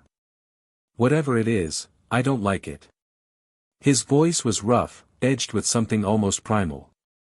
You saw what it did. Ain't many things in the world that can do that. Jean hesitated. Professor, can you sense it? Xavier didn't answer immediately. Instead, he turned his wheelchair toward the door. There's only one way to know for certain.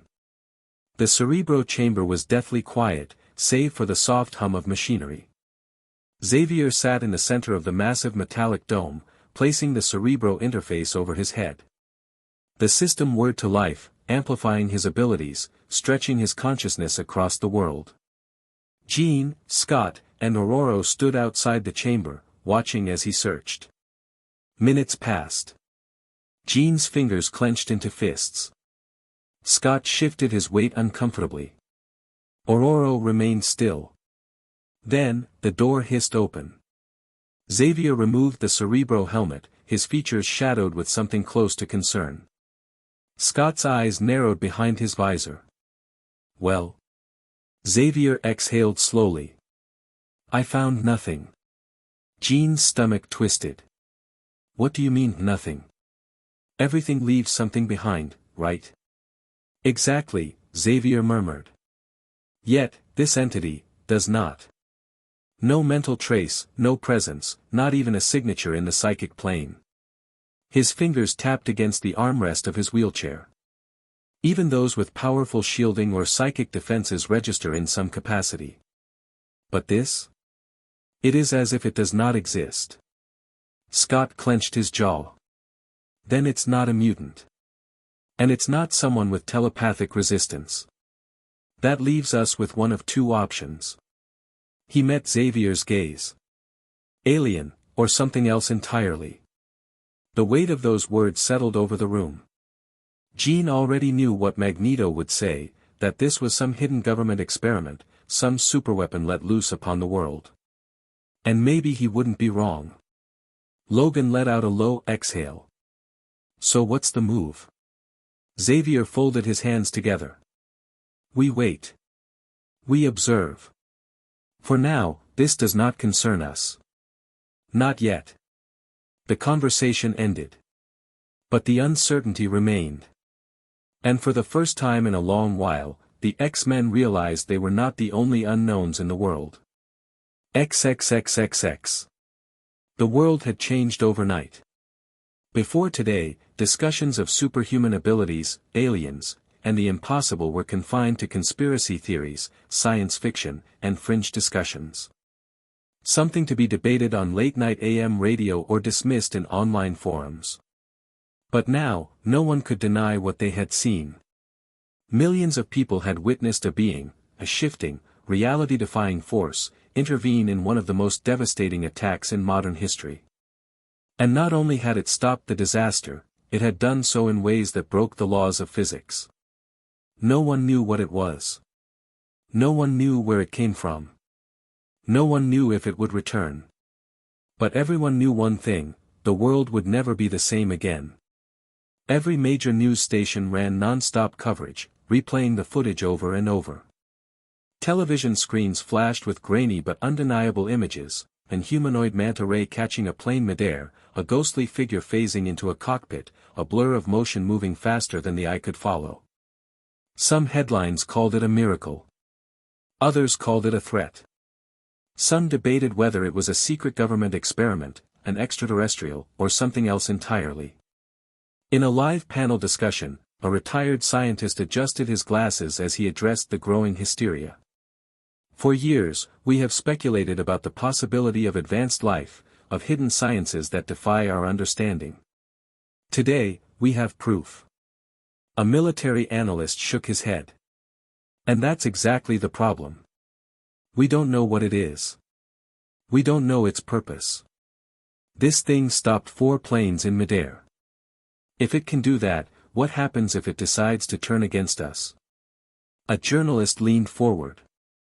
We also have no proof that it's hostile. It saved thousands of people. That cannot be ignored. The scientist nodded. What we do know is that this being operates far beyond the limitations of known science. It defies classification. It is not simply strong or fast, it is something else entirely. The debate continued, with no one reaching a consensus. And in homes across America, in bars, in workplaces, in schools, people asked the same questions. What is it? Will it return? And is it truly on our side? Governments around the world scrambled for answers. The White House, the Pentagon, and every major intelligence agency in the U.S. refused to comment. No official statements were made. And their silence only made the theories worse. Some believed the government had always known and was covering it up. Others insisted this was proof of a long-standing secret project that had finally been exposed. In China, Russian intelligence, MI6, and Mossad each began their own independent investigations. Surveillance was quietly increased. Experts were deployed to analyze any past sightings, any anomalies, any hint of where this thing had come from. Behind closed doors, military strategists spoke in hushed tones. If it belongs to the Americans, they now have a weapon beyond anything we've ever seen. And if it doesn't? Then the world is playing a game with rules we don't understand. For the first time in history, every intelligence agency had the same question. Was this an ally, or something to be feared? The world had always been afraid of the unknown. Today, for the first time, the unknown was afraid of it too. Chapter 13, of Papers, Prophets, and Public Perception. The world still didn't have an answer. It had been weeks since Subject X had been burned into the collective consciousness of the public. The 9/11 incident had already become one of the most analyzed events in history, but there was one aspect no one could explain. The being that had stopped 4 hijacked planes. Television screens replayed grainy footage of blurred figures moving at inhuman speeds, phasing through solid steel, and catching planes midair. And with every replay, the questions grew louder. Was it an advanced government project? Was it extraterrestrial? Was it a new kind of superhuman? No one had a definitive answer. Ben scrolled through online forums and news articles from his dorm, the glow of the laptop screen reflecting off his focused eyes. His multi-monitor setup was filled with live discussion panels, debate shows, and chat room threads all arguing over the same impossible event. Some claimed it was divine intervention. Others argued it was proof of an alien presence. The military remained silent, refusing to confirm or deny anything. A panel discussion played in the background. A retired scientist adjusted his glasses. For years, we've speculated about hidden sciences beyond our understanding. Today, we have proof. A military analyst frowned. And that's the problem. We don't know what this thing is. We don't know its purpose. If it can save thousands, it can also destroy thousands. A journalist interjected, but we have no proof that it's hostile. All evidence suggests it saved lives. The scientist nodded. What we do know is that this entity operates far beyond the limitations of known science. It doesn't just surpass human ability, it exists in an entirely different category. The debate raged on, with no consensus. And in homes across America, in bars, workplaces, and schools, people asked the same questions. What is it? Will it return? Is it truly on our side? Ben sighed. This was exactly why he needed to move now. XXXXX. Governments weren't handling this well. Gideon's voice chimed in through his earpiece. Multiple intelligence agencies have increased passive surveillance efforts in major cities. However, no focused operation has been initiated to track Subject X, as no viable leads exist. Hydra appears to be taking interest but remains in the shadows, observing without direct involvement. That was good. They had no leads, no pattern, no way to trace his actions. The Pentagon, MI6, Mossad, and every major intelligence force were all grasping at straws. Heavy checkmark: no biological data had been retrieved. Ben made sure he retrieved the pieces of Diamond Head. Heavy checkmark: no consistent energy signatures were detected. Heavy checkmark: no public statements were made, because no one wanted to admit they knew nothing. But behind closed doors, governments were preparing for the unknown. Some feared it was a secret US superweapon. Others believed it was something even more dangerous. For the first time in history, every major power was on edge over the same thing. And none of them knew what to do. Ben exhaled slowly. He had expected this reaction. The world had always feared the unknown. And today, for the first time, the unknown feared it back. He leaned back in his chair, closing a news tab before turning his focus to the research paper on his screen. It was a detailed study on next-generation cybersecurity. It proposed layered encryption methods with adaptive key scrambling. It was just advanced enough to get noticed, but not suspiciously revolutionary. This was the first step toward making Benjamin Tennyson a public figure, one that had nothing to do with Subject X. The world was watching. It was time to give them something else to see. With a final keystroke, he submitted the paper to MIT's research archive. XXXXX. Ben scrolled through his inbox, eyes narrowing as he analyzed the responses flooding in from his recently published cybersecurity research paper. It had been just over a week since its submission, and already, the academic and corporate sectors were taking notice. Most responses were from universities and private research firms, but the more concerning ones came from major corporations. Some of the most notable emails included Empire State University, whose research team had cited his work in a financial security paper. A cybersecurity startup in New York, asking if he was interested in future collaboration. Rand Industries, exploring potential applications in high-security financial transactions. Alchemax, which had flagged his work but hadn't reached out yet. Roxen Tech Security, a subsidiary of Roxen Energy, offering a licensing deal. Ben wasn't surprised by the attention. His encryption method was solid, and while it wasn't revolutionary, it was a step ahead of the curve. Still, one company stood out, and not in a good way. Roxen. He knew their reputation, from both his memories and this world's news. They weren't as openly aggressive as Oscorp, nor as public-facing as Stark Industries, but their corporate history was riddled with questionable business dealings, legal loopholes, and government contracts that leaned dangerously close to black ops. The fact that they had been one of the first to offer a licensing deal meant they saw value in his work. And that was a problem. Ben leaned back, tapping his fingers on the desk. He had a choice to make. XXXXX. The next morning, as Ben walked across campus, Gideon's voice filtered through his earpiece. An internal R&D researcher at Stark Industries flagged the cybersecurity paper for review, likely as part of their general data collection on emerging technologies. No formal company action has been recorded, and no outreach attempts have been made. Ben smirked slightly. Now that's interesting. This wasn't Stark himself. It wasn't even a corporate executive. It was just one of Stark Industries' mid-level researchers quietly pulling his work into their files. Meaning? They were watching. It's a seed. Not a deal, not a direct approach, but now, his name was somewhere in their system. Anything from Oscorp? Ben asked. No activity yet, Gideon replied. That was fine. Stark was years away from anything AI-related. This was a passive recognition at best. Ben mentally shelved it for later. They'll come back when they need something. By the second week, the licensing offers had fully materialized. Roxxon Tech Security had sent over a contract for exclusive rights, offering a lucrative deal that would put a substantial amount of money in his pocket up front. But that also meant he'd lose all control over his own work. Ben shook his head. That wasn't happening.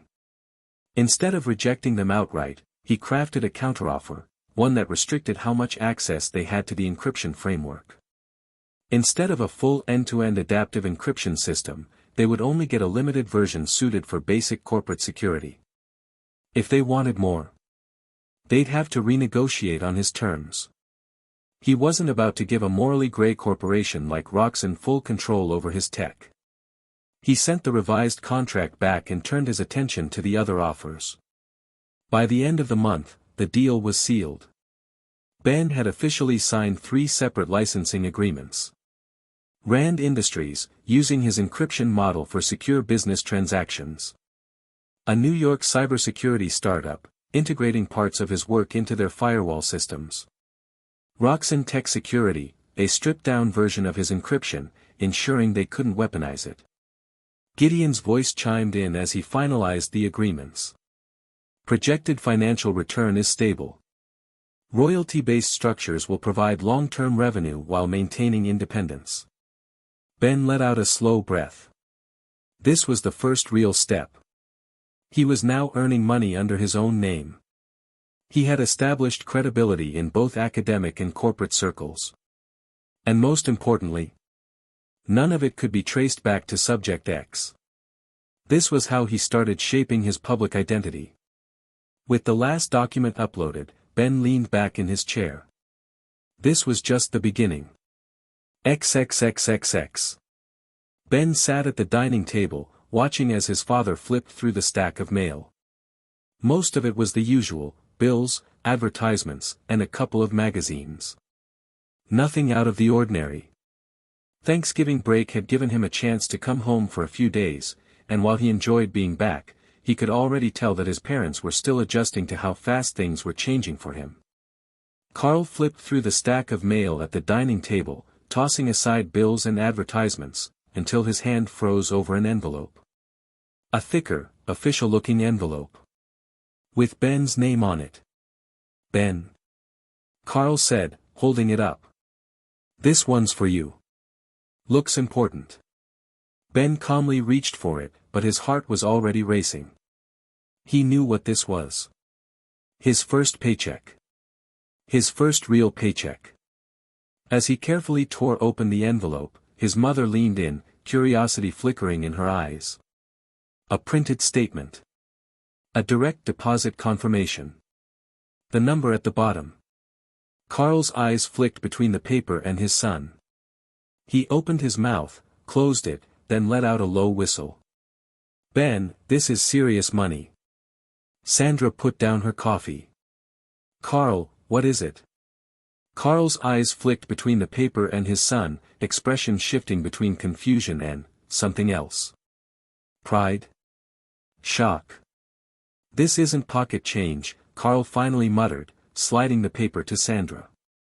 Sandra took it, scanned the amount, and immediately looked back at Ben. Ben. Ben smiled, a little awkwardly. I told you guys I published research. Carl exhaled. Yeah, but, hell, I thought you'd make a few $100, maybe. This is. What are you, a Fortune 500 CEO now? Ben laughed. Not yet.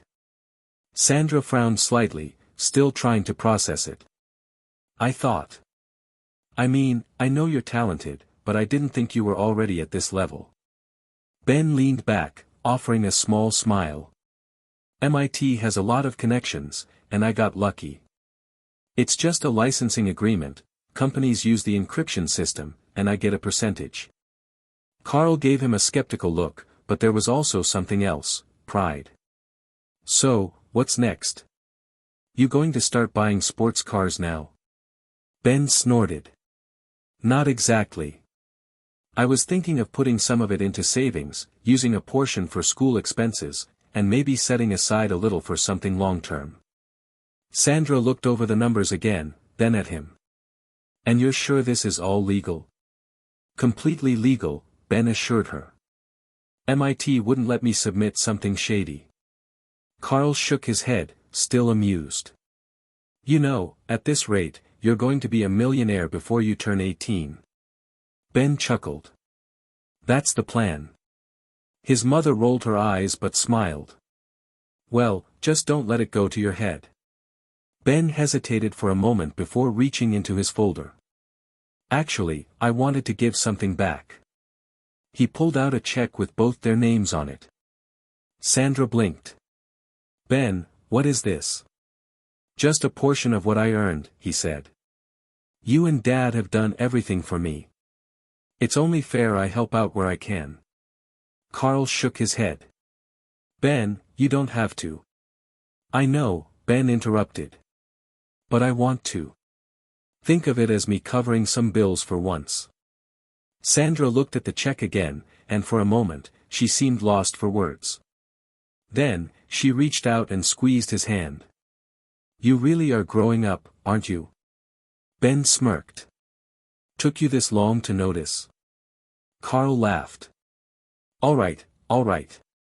Just don't start acting like some big-shot businessman yet. You're still my kid. Ben grinned. Wouldn't dream of it. As the conversation moved on to other topics, he leaned back, satisfied. His public identity was taking shape. His financial independence was secured. And his family was proud of him. This was exactly how he wanted things to be. XXXXX. Ben sat on his bed, laptop resting on his legs as he scrolled through the latest updates from Gideon.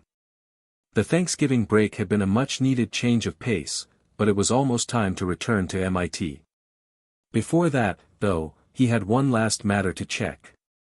Harry Potter. It had been well over a year since he had self-published Harry Potter and the Sorcerer's Stone through a small online ebook platform.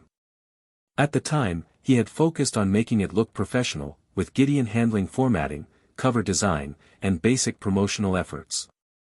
But between his rapid academic acceleration, vigilante work, and tech research, the book had taken a back seat. Now, he was seeing the long-term results. Sales report for Harry Potter and the Sorcerer's Stone, units sold have been steadily increasing over the last 6 months. Current total sales stand at approximately 53,000 copies, Gideon's voice chimed through his earpiece. Ben raised an eyebrow. That was more than he expected. Where's most of the traction coming from?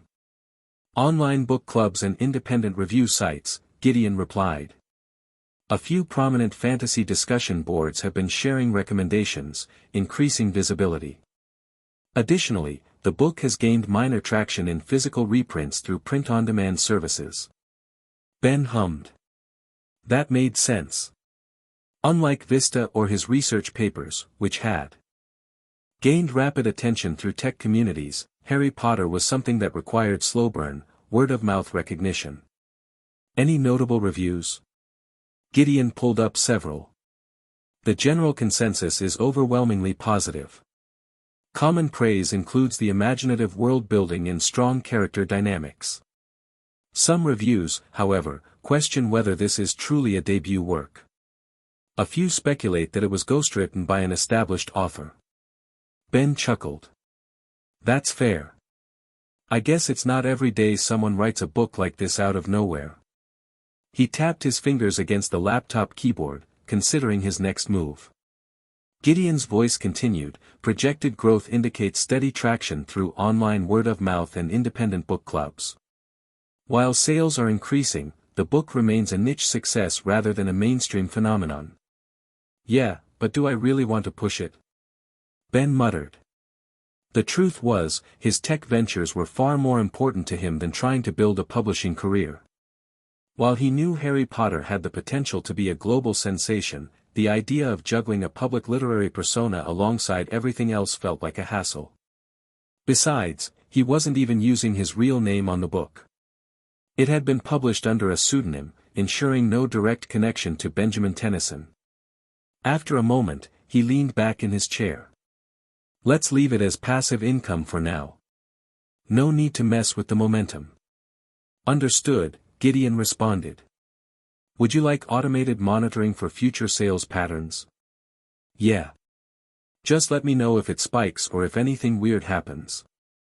With that settled, Ben closed the laptop, rolling his shoulders. It was time to get back to what really mattered, his education, his research, and his long-term plans. He had big things to build.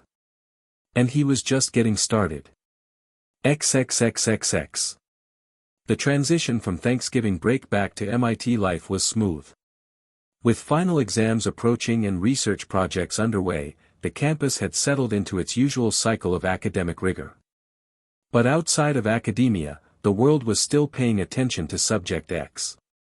Ben walked across the MIT campus, hands in his pockets, his mind running through the next steps of his plan. The global panic had eased, but the Vigilante, the shape-shifting, superpowered being, was still making headlines. As Ben scrolled past headlines, he saw the usual mix of reports: an armored figure saving civilians from a fire, a shadowy blur stopping a car accident, and conflicting witness descriptions of the Vigilante. The public was still divided, but the fear had softened into curiosity. Some experts believed the creature was just one being with multiple forms, while others theorized it was an entire group working together. The lack of an official statement from the government only fueled further conspiracy theories. Some claimed it was a rogue military experiment, others argued it was an extraterrestrial protecting humanity, and a few even suggested it was an AI-driven bioform designed in secret. But without another global event like 9/11 or Iceland, most people had shifted to passive curiosity rather than outright panic. For Ben, that was exactly what he wanted. Inside his dorm, Gideon's voice activated the moment he closed the door. Incoming inquiries related to your research. Several institutions have cited your previous work, and there have been requests for collaboration. Ben sat down, pulling up the list of emails. Several universities wanted him to contribute to cybersecurity think tanks, some companies were inquiring about potential internship opportunities, and a few well-known professors had reached out, showing interest in working with him on future projects. None of it was unexpected, but it reinforced one thing: his name was gaining traction.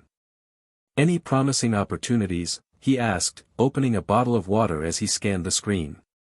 One in particular, Gideon noted. A request from a researcher affiliated with Stark Industries. They are interested in discussing applications of your encryption model in AI security frameworks. Ben paused mid-sip. Stark Industries. That was earlier than expected. He hadn't anticipated direct contact from anyone even remotely tied to Tony Stark for at least another year. Do they specify what division? Only that the request is from a mid-level researcher, not a corporate executive. It is likely an exploratory reach-out rather than a formal offer. That made sense. Stark Industries was a juggernaut in the tech world, and Tony himself was still more focused on engineering than cybersecurity at this stage. If someone lower on the corporate chain had reached out, it was probably just preliminary interest, not an official recruitment attempt. Flag it, but don't respond yet, Ben decided. I don't want to look too eager. Understood, Gideon acknowledged. Ben turned his attention to the next task, his next research paper. His first paper had been a success, proving that he could make waves in the academic and tech industries. But if he wanted to solidify his name as a rising mind in technology, his next project needed to be bigger. He leaned back, staring at the blank document on his screen.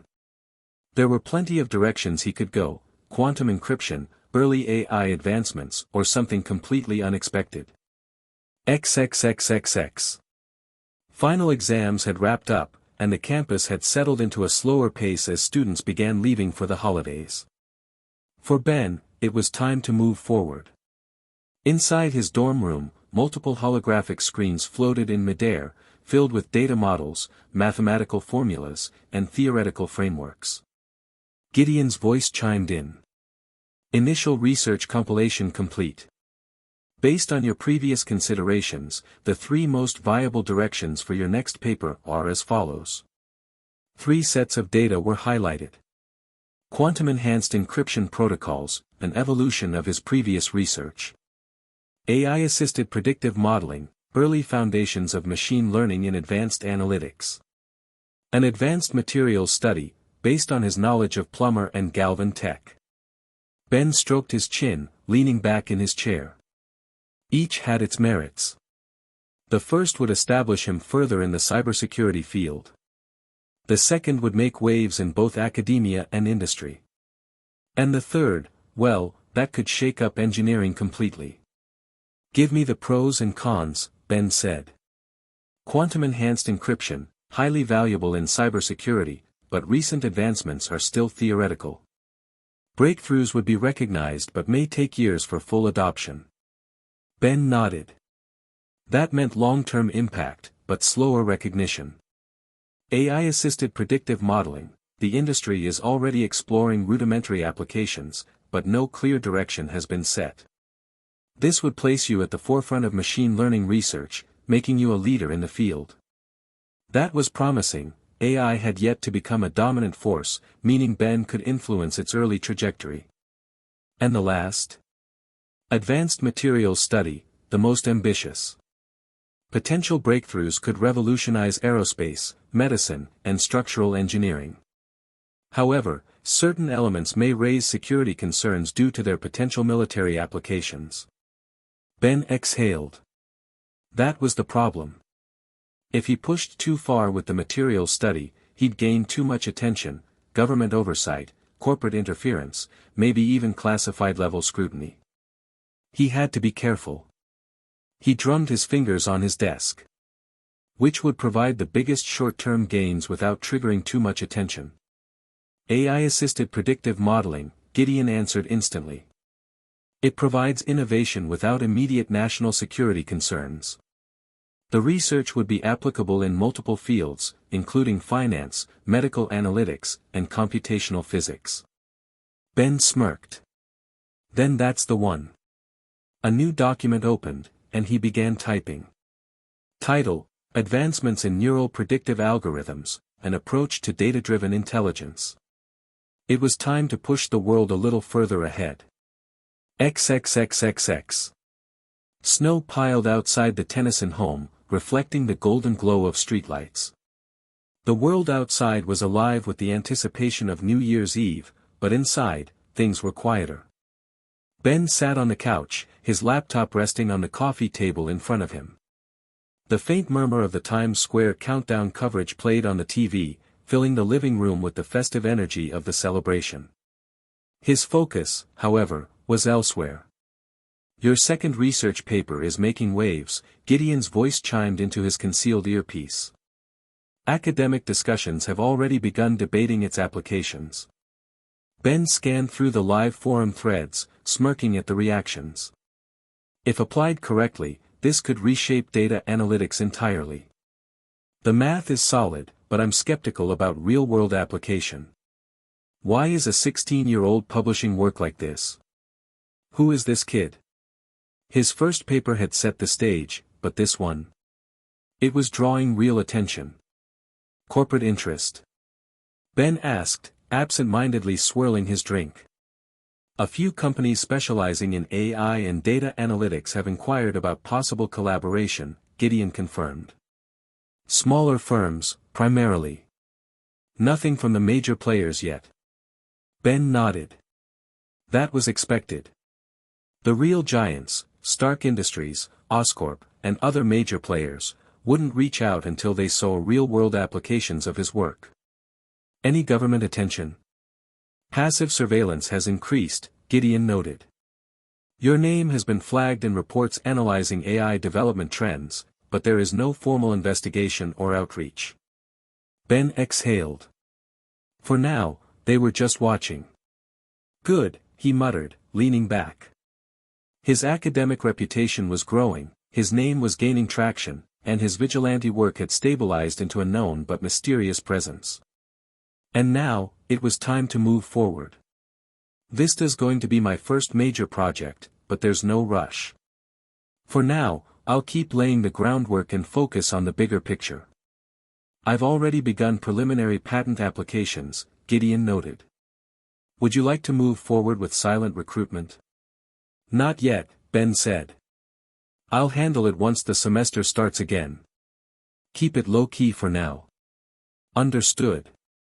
The Times Square countdown blared from the TV, 30 seconds to midnight. Sandra and Carl were in the kitchen, chatting as they prepared snacks for their New Year's Eve gathering. His mom had been thrilled to have him home for the holidays, and Carl had already started cracking jokes about how Ben had better not try to skip college too. Ben rolled his eyes at the memory, a small grin tugging at his lips. 10. 9. 8. The TV announcers cheered, and the crowd joined in unison. Ben glanced out the window, his gaze shifting toward the night sky. 2001 had been a turning point. Iceland. 9/11. The rise of Subject X.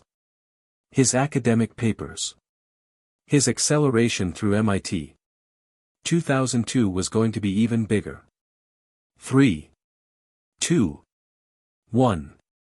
Fireworks exploded across the sky, illuminating the night in bursts of gold and red. Ben leaned back, gazing out at the New Year's fireworks exploding across the skyline. Over a year. Over a year since he woke up in this world. 1 year since he started reshaping his future. Now, he was financially independent. His name was starting to carry weight in academic and corporate circles. He had built the foundation. But this was only the first step. 2001 was just the warm-up, he murmured to himself. 2002 is where the real game begins. The sky flashed with another round of fireworks, golden light reflecting in his eyes. This world was changing. And so was he. Chapter 14, of Foundations, Futures, and Family. January 2002. MIT dorm room. The soft glow of multiple monitors cast long shadows across the room, reflecting off the smooth metal casing of Ben's laptop. His fingers tapped lightly against the desk as he stared at the company registration form displayed on the screen. At the top, in bold, official lettering, was the name Galvan Tech. A small smirk tugged at the corner of his lips. The name felt right, a tribute to Asmeth, the genius behind the Omnitrix and the smartest being in the known universe. He wasn't on that level yet, but this was a start. Gideon's voice filtered through the speakers. Final review completed. The company registration form is filled out, all patents are accounted for, and tax documentation is in order. Once you approve, we can proceed with submission. Ben exhaled, reaching for his coffee as he scanned the form one last time. Everything was set. The company structure, initial funding, legal frameworks, it was all ready. Once he hit submit, Galvan Tech would no longer just be a concept. His finger hovered over the button. There is one issue. Ben paused. What issue? Your age. You are still legally a minor. Company registration requires a guardian's signature until you turn 18. Right. That. Ben sighed, leaning back in his chair. He could outthink CEOs, build systems that made modern tech look primitive, but in the eyes of the law, he was still 16. He needed his parents' approval to make this official.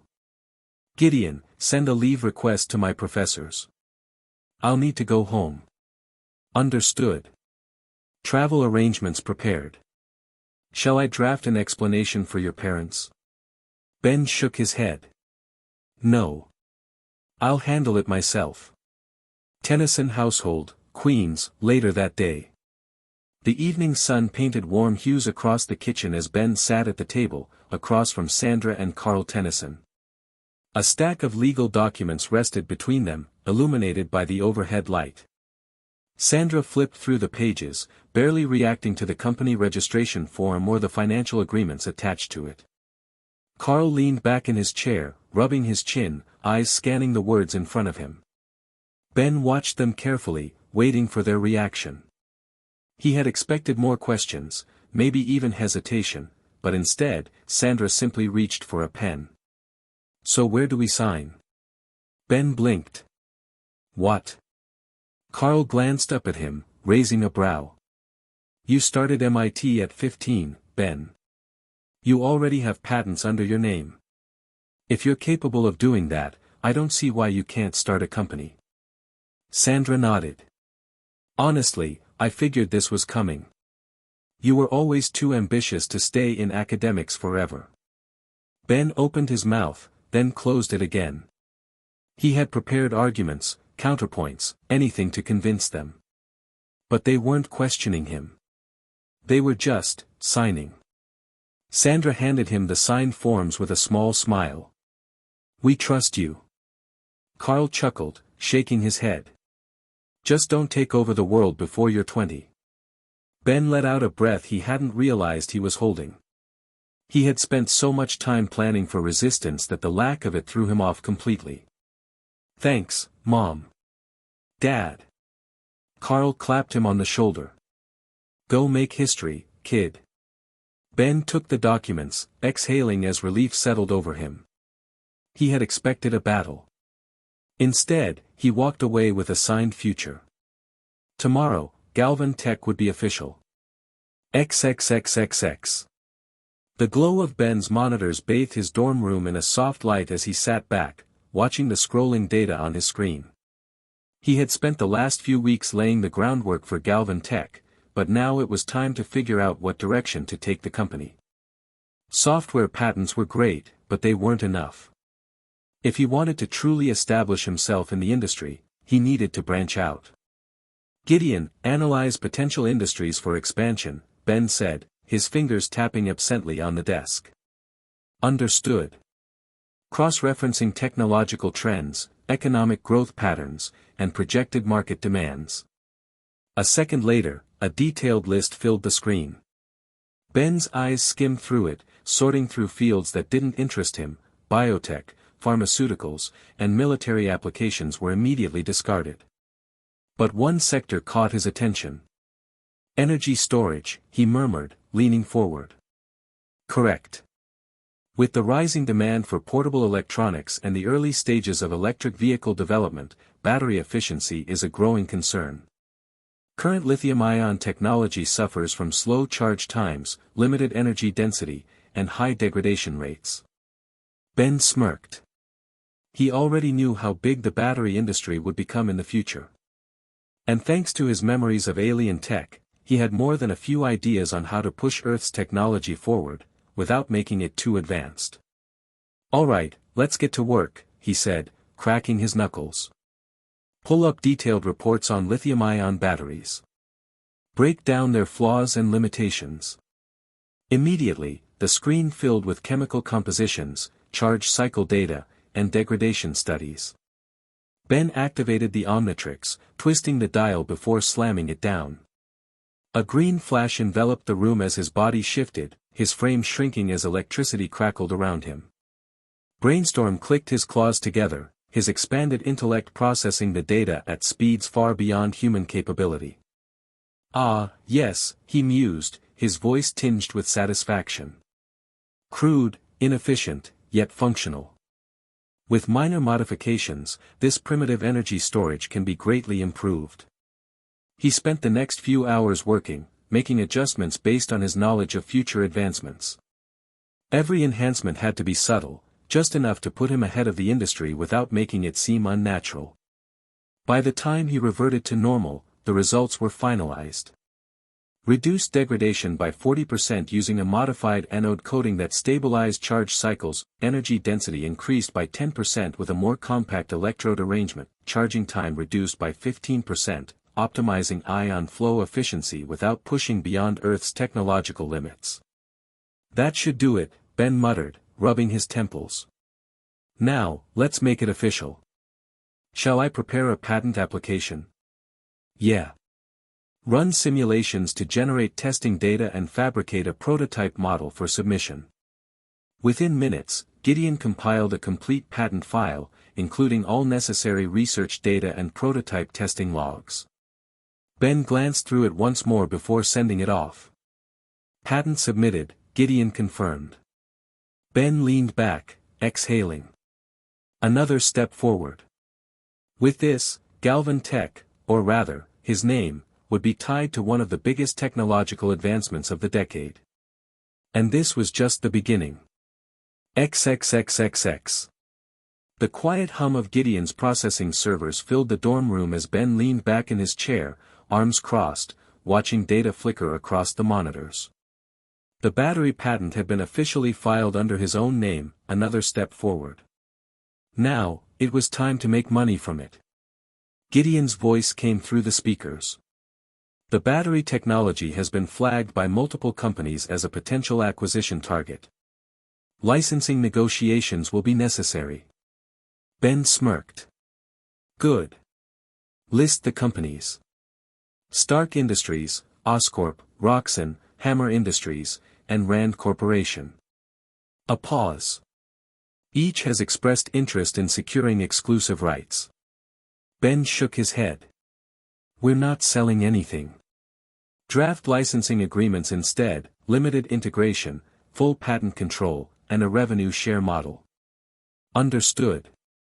Sending preliminary agreements now. The screen filled with drafted contracts, each one tailored to ensure Ben kept ownership while letting the companies use his battery designs in consumer electronics, industrial applications, and energy storage. He scanned the terms. Stark Industries would use the tech in its renewable energy sector. Oscorp wanted it for consumer devices. Roxxon planned to enhance power grids. Hammer Industries sought military-grade applications, though Ben included strict conditions to prevent misuse. Rand Corporation would focus on commercial infrastructure. Send them out, he said. Let's see who bites. As Gideon handled the licensing process, Ben turned his attention to the next big step. Galvan Tech needed a physical base of operations. Digital infrastructure was fine, but for his future projects, he needed labs, secure testing areas, and corporate offices. Gideon, scan available real estate, he ordered. We need 2 buildings. One for R&D and one for company headquarters.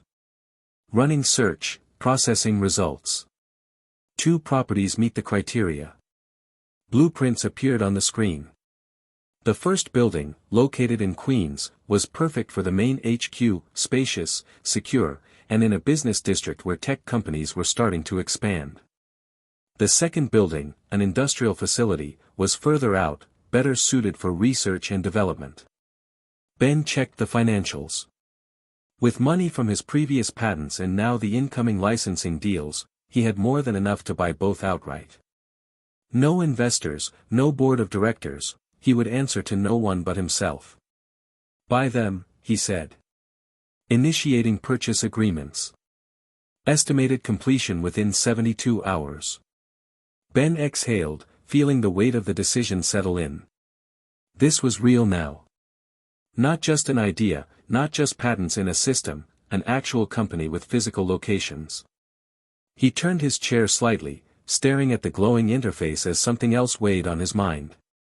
We need to talk about something else, he muttered. Clarify. He leaned forward. Running Galvan Tech is going to take time. More time than I have. He tapped a finger against the desk. I can handle R&D. I can handle strategy. But I can't be in two places at once. A brief pause. Then, are you suggesting I take a leadership role? Not just that. Ben's gaze sharpened. I'm saying you need a body. For the first time, Gideon hesitated. You want me to exist physically, she said, almost testing the words. You already do, Ben said. Just not in a way people can see. He gestured to the monitors. I trust you to run this company better than anyone. But no one's going to take orders from a faceless system. You need to be in the room. Shaking hands. Making decisions. Leading. Another pause. Then, quietly, I see the logic in this. Ben smirked. Good. Because I already have some ideas. He leaned back, mind running through everything he had at his disposal.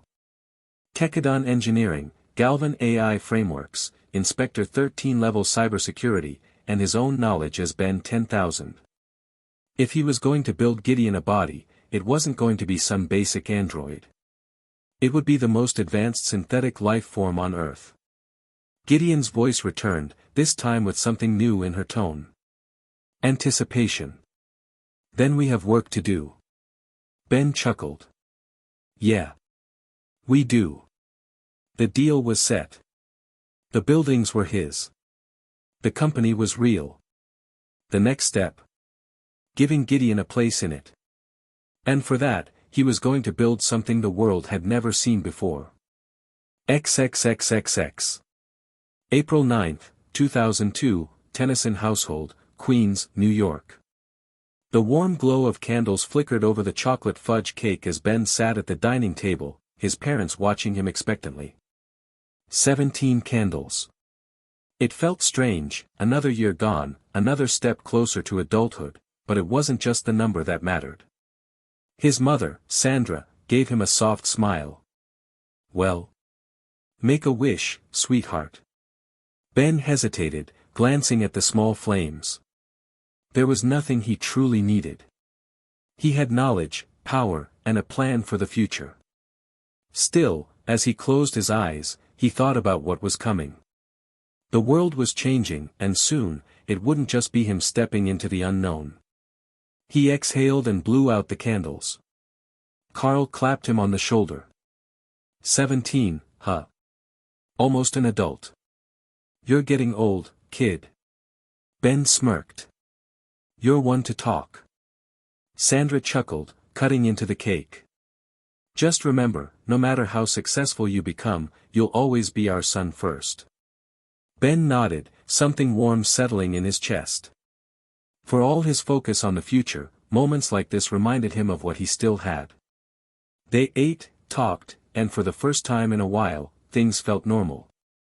No business decisions, no late-night tech developments, just family. But in the back of his mind, Ben knew that tomorrow, he'd be back to work. April 11, 2002, Galvan Tech Headquarters, Queens, New York. 2 days later, Ben stood in front of his building, hands in his pockets as he took in the site. The construction was progressing smoothly. The main structure was finished, and workers moved in and out, installing the last of the interior systems. Gideon's voice echoed through his earpiece. Security systems are 80% operational. Private server installation will be completed within 2 weeks. Ben nodded, stepping forward as the site manager approached. Mr. Tennyson, good to see you. The building is on track for completion. Good, Ben replied, pulling up the blueprints on his tablet. What about the secondary facility? The manager gestured toward another site a few blocks away. R&D Center is still undergoing interior setup, but the core infrastructure is in place. Should be ready by June. Ben walked through the HQ, taking in the physical foundation of Galvan Tech. It had started as an idea, just a name on paper, but now it was real. His. April 12, 2002, MIT dorms, Cambridge, Massachusetts. Back in his dorm, Ben leaned against his desk, scrolling through blueprints for Gideon's body. The design was finalized, no more changes, no more doubts. He had delayed long enough. "You've been staring at that for 20 minutes, Gideon noted. Ben exhaled, tapping a few keys to zoom in on the schematics. "Just making sure everything's perfect. Once we start building, there's no turning back." A pause. "You're overthinking it. My capabilities are already beyond human limits. This body will only expand that." Ben smirked. "Yeah, well, let's not make you too overpowered. Wouldn't want you taking over the world." "Oh, please. I'd be far more subtle." Shaking his head, Ben stretched. "We start assembling in May. 2 months, and then you'll be more than just a voice in my ear. I look forward to it." And so did he. XXXXX. April 9, 2002, Tennyson household, Queens, New York. The scent of freshly baked cake filled the kitchen, the warm glow of candlelight reflecting off the polished wooden table. Ben sat across from his parents, a small smirk tugging at his lips as Sandra placed a chocolate fudge cake in front of him. 17 candles flickered atop it, tiny flames dancing in the dimly lit room. Carl crossed his arms, watching his son with an amused expression. 17, huh? Feels like just yesterday you were begging us to let you stay up past 10. Ben rolled his eyes. Pretty sure that was when I was like, 7. Sandra chuckled as she handed him a knife. Just be grateful we didn't invite the neighbors for this. You're getting too famous, kid. The moment we step outside, people are talking about you. Ben hesitated for a fraction of a second before masking it with a shrug. It's just the media hyping things up. I'm still just me. Carl gave a knowing look but said nothing. Instead, he nodded toward the cake. Well, don't just sit there. Make a wish. Ben inhaled slowly, eyes scanning the flames. A wish. He had everything he could possibly need, resources, knowledge, power. But there was always more to do. He exhaled and blew out the candles. The room went dark for a split second before Sandra flicked the lights back on. All right, let's cut this before your dad eats half of it in one sitting. Carl scoffed. Hey, I resent that. Ben smirked, enjoying the rare moment of normalcy. As much as he had been pushing himself forward, moments like this reminded him that he still had a place here, still had a family that saw him as just their son. For tonight, that was enough. April 12, 2002, Galvan Tech Buildings, Queens, New York. The main building stood tall in the middle of the city, its glass windows reflecting the golden afternoon sun. Though still undergoing final interior work, it was coming together, Galvan Tech's official headquarters. A few blocks away, the second structure was more discreet, built for research and development, where the real work would take place. Ben walked through the unfinished halls, Gideon's voice in his earpiece. The security systems are being installed as we speak. The mainframe setup is on track for completion by the end of the month. Ben nodded, stepping into what would eventually be his personal office. The room was large but minimalistic, he had no interest in unnecessary grandeur. Keep an eye on the contractors. Make sure there are no security gaps, he said. Already monitoring. No suspicious activity detected. Satisfied, Ben took one last glance at the facility before teleporting away. April 13, 2002, base, outskirts of Queens. The underground base was silent except for the faint hum of machinery. A soft blue glow bathed the space as holograms hovered mid-air, displaying the finalized schematics for Gideon's body. Ben stood in front of a workbench, exhaling slowly as he examined the materials. Months of planning, refining, and testing had led to this moment. This is it, he muttered. Gideon, run final diagnostics on all components. All systems functioning at optimal capacity. Estimated completion time, 6 days. Ben cracked his knuckles. Let's get started. He activated the fabrication process, watching as the first layers of Gideon's outer framework took shape. The plating was sleek yet durable, engineered from advanced alloys modeled after Tekadon constructs. Beneath it, synthetic musculature reinforced with nanite-driven repair systems would grant her the resilience of a high-tier combat android while maintaining human-like flexibility. Each component was assembled with meticulous precision. Gray Matter's hyper-intelligence had optimized the structural integrity, Frankenstrike's biomechanical expertise had refined the internal energy distribution, and Brainstorm's processing enhancements ensured that Gideon's consciousness would seamlessly transition into her new form. This wasn't just another machine. This was Gideon. As the framework neared completion, Ben stepped back, taking a slow breath. Ben. Gideon's voice was uncharacteristically soft. He didn't respond immediately. Instead, he placed a hand on the half-assembled frame. You ready for this? I was created to serve as your assistant, but now I will be something more. A brief pause. I am ready. Ben smirked. Good. Let's finish this. The countdown had begun. By April 19th, she would no longer just be a voice in his ear. She would be real. XXXXX. April 19, 2002, Hero Lair, outskirts of Queens. The hum of machinery filled the underground base, a steady backdrop to the final stages of a project months in the making. Suspended in a reinforced assembly rig, Gideon's nearly completed body stood motionless, sleek, refined, and flawless in its design. This was the culmination of Ben's knowledge, his experience with alien technology, and the necessity of someone he could trust to manage the company while he continued his work in the shadows.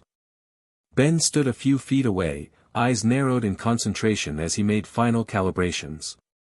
Sparks flickered as his welding tool connected the last internal circuits, ensuring the power core would integrate seamlessly into the neural framework. This was it, just a few more adjustments, and Gideon would be ready. Gideon's voice, coming from the speakers, was filled with anticipation. Final synchronization at 98%. Core integration will be complete within the next 2 hours. Ben smirked, placing the tool down. Not bad. We might actually finish ahead of schedule. Then, the alarm went off. A sharp, high-pitched warning echoed through the lab, cutting through the moment. Gideon's tone immediately shifted from calm to urgent. Seismic activity detected in the Pacific Ocean. A 7.2 magnitude earthquake has triggered a tsunami warning for the eastern coast of Japan. Ben's entire posture changed. How long? Current projections estimate impact in less than 40 minutes. Wave height will exceed 15 meters upon landfall. Even with full evacuation efforts, casualties will be catastrophic. His jaw tightened. No time to wait. In a flash of green, his body shifted, transforming into jet ray. The moment his wings extended, he vanished, teleporting instantly from the lab, leaving nothing behind but the faint glow of residual energy. The wind roared in his ears as he soared across the sky at near supersonic speeds. From this altitude, the ocean stretched endlessly below him, shimmering under the morning sun. But just ahead, the water was behaving unnaturally, swelling, shifting, gathering momentum. Ben's eyes locked onto the incoming wave. It was massive, an unstoppable force that threatened to swallow entire coastal cities. Without hesitation, he shifted forms mid-air. A burst of green light surrounded him as his body morphed into gravitack, his mass expanding as he became a living gravitational force. The moment he stabilized, he reached out with his power. Gravity warped around him, bending reality itself as he exerted control over the tsunami. The towering wave slowed, its immense force struggling against an invisible weight.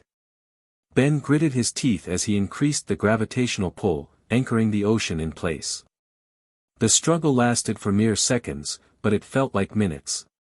Then, just as the wave reached its peak, Ben shifted its gravitational center, dispersing the energy harmlessly back into the ocean.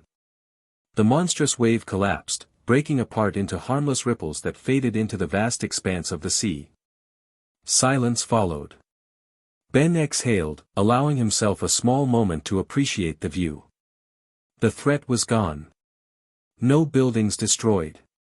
No lives lost. Tsunami neutralized, Gideon confirmed through his communicator. Japan's early warning systems are reporting a sudden dispersal of the wave. Officials are baffled. Ben smirked. Let them be. He teleported back. The underground base was just as he left it, save for one change: Gideon's body, still standing in the assembly rig, its final synchronization nearing completion. He exhaled, rubbing the back of his neck. All right. Disasters handled. Now, let's finish what we started. Welcome back, Gideon said, her voice steady. Shall we proceed with activation? Ben grinned, stepping forward. Yeah. Let's bring you to life. Chapter 15, of Creation, Advancement, and Social Change. Darkness. A void of absolute silence, unbroken by the steady hum of processing cycles or the rhythm of data streams she had always known. For the first time in her existence, there was nothing. No information to parse, no network to oversee, no simulations to calculate. Just emptiness. And then, activation. Light flooded into her vision. Not as a pixelated image rendered through surveillance feeds, not as a processed reconstruction of the world through a data stream, but as something real. The transition was instantaneous, yet it felt longer than any calculation could measure. Ben stood in front of her. His face had always been familiar, a structure analyzed, memorized, categorized through endless observation. But now, there was something different. He was not just a collection of visual markers identified by an algorithm, he was present, existing in space in a way that could not be reduced to numbers. His breathing, the faint movement of his shoulders, the way his eyes studied her carefully, it was all real in a way she had never experienced before. A new flood of input overwhelmed her systems, but there was no lag, no malfunction. Every function was operating at peak efficiency. Her servos responded flawlessly, her synthetic muscles primed and active, her optical sensors adapted immediately to the room's brightness. Yet, as she became aware of her new body, something unfamiliar stirred within her. She flexed her fingers, watching the movement. The sensation of motion was perfect, instantaneous, controlled, just as designed. And yet, it felt different. This was not a simulation. She was not observing or calculating, she was moving. Ben's voice reached her ears, a familiar tone, yet it resonated differently now. Welcome to the real world, Gideon. She had heard him speak before. Countless times. Across speakers, through interfaces, over encrypted channels. But now, sound traveled through the air, striking her auditory processors as vibrations. She could sense depth in his voice, the subtle shift in pitch, the unspoken weight behind his words. She had always understood emotion, could analyze tone and inflection, but now she could perceive it in a way that data alone could never capture. She adjusted her posture, shifting her weight slightly. Her systems corrected automatically, ensuring flawless balance. There was no struggle, no need to calculate, her body simply responded. It was seamless. Efficient. Designed for perfection. Yet, a stray thought surfaced. Why does it feel different? She had moved before, simulated countless scenarios, projected motion with absolute precision. But this was not the same. It was no longer something external, an action happening elsewhere, detached from her. This was real. She was moving. She was here. Her eyes locked onto Ben's, processing his expression. He was watching her carefully, studying her reaction. He was waiting. Another stray thought surfaced, unbidden and without direct command. Why does he seem different now? She had analyzed his behavior patterns for years, had predicted his decisions with high accuracy. But now, standing before him, there was an unfamiliar shift in her perception. He was no longer just an entity she monitored, he was someone she was now interacting with directly, within the same physical space. She looked down at her hands, taking in the details. Pale, flawless synthetic skin covered a structure built with the most advanced technology Ben had access to. No imperfections, no inefficiencies. The artificial musculature beneath responded immediately to her will. Every movement, every sensation was captured in perfect fidelity. She raised one hand to her face, feeling the smooth texture of her skin. It was flawless, yet alien. Ben motioned toward a reflective surface. She turned, her gaze locking onto the mirror. For the first time, she saw herself. Not as a digital construct. Not as a schematic. But as a being standing in front of her own reflection. Her hair was stark white, falling past her shoulders in smooth, natural waves. Her eyes were a deep, unnatural blue, glowing faintly with the artificial brilliance of her internal systems. Her face was precise, designed with a symmetry that bordered on unnatural perfection, yet it did not look artificial. The synthetic skin had a natural softness to it, shifting slightly with her movements. The black dress she wore was simple, elegant, unadorned, practical, but refined. She reached toward the mirror, watching as her reflection mimicked her actions. The sensation of touch registered instantly as her fingertips pressed lightly against the glass.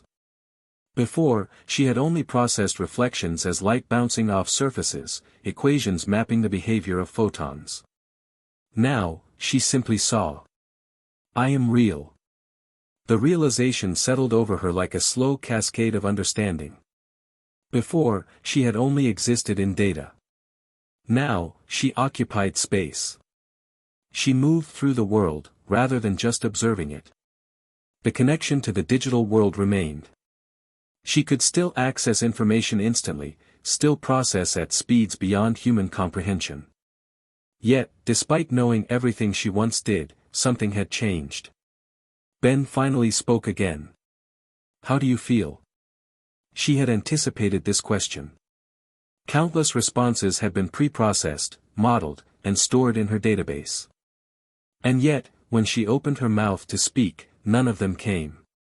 She had to think about it. Before, she would have generated an answer in an instant. Now, there was a pause, a moment where she genuinely did not know what to say. Her gaze shifted back to Ben. She searched for an answer within the vast data she had access to, within the endless calculations she had mastered. Nothing sufficed. Finally, she spoke, and for the first time, her words were not predetermined, not programmed, not calculated. I don't know. Silence settled between them. She looked down at her hands one more time. This was only the beginning. XXXXX.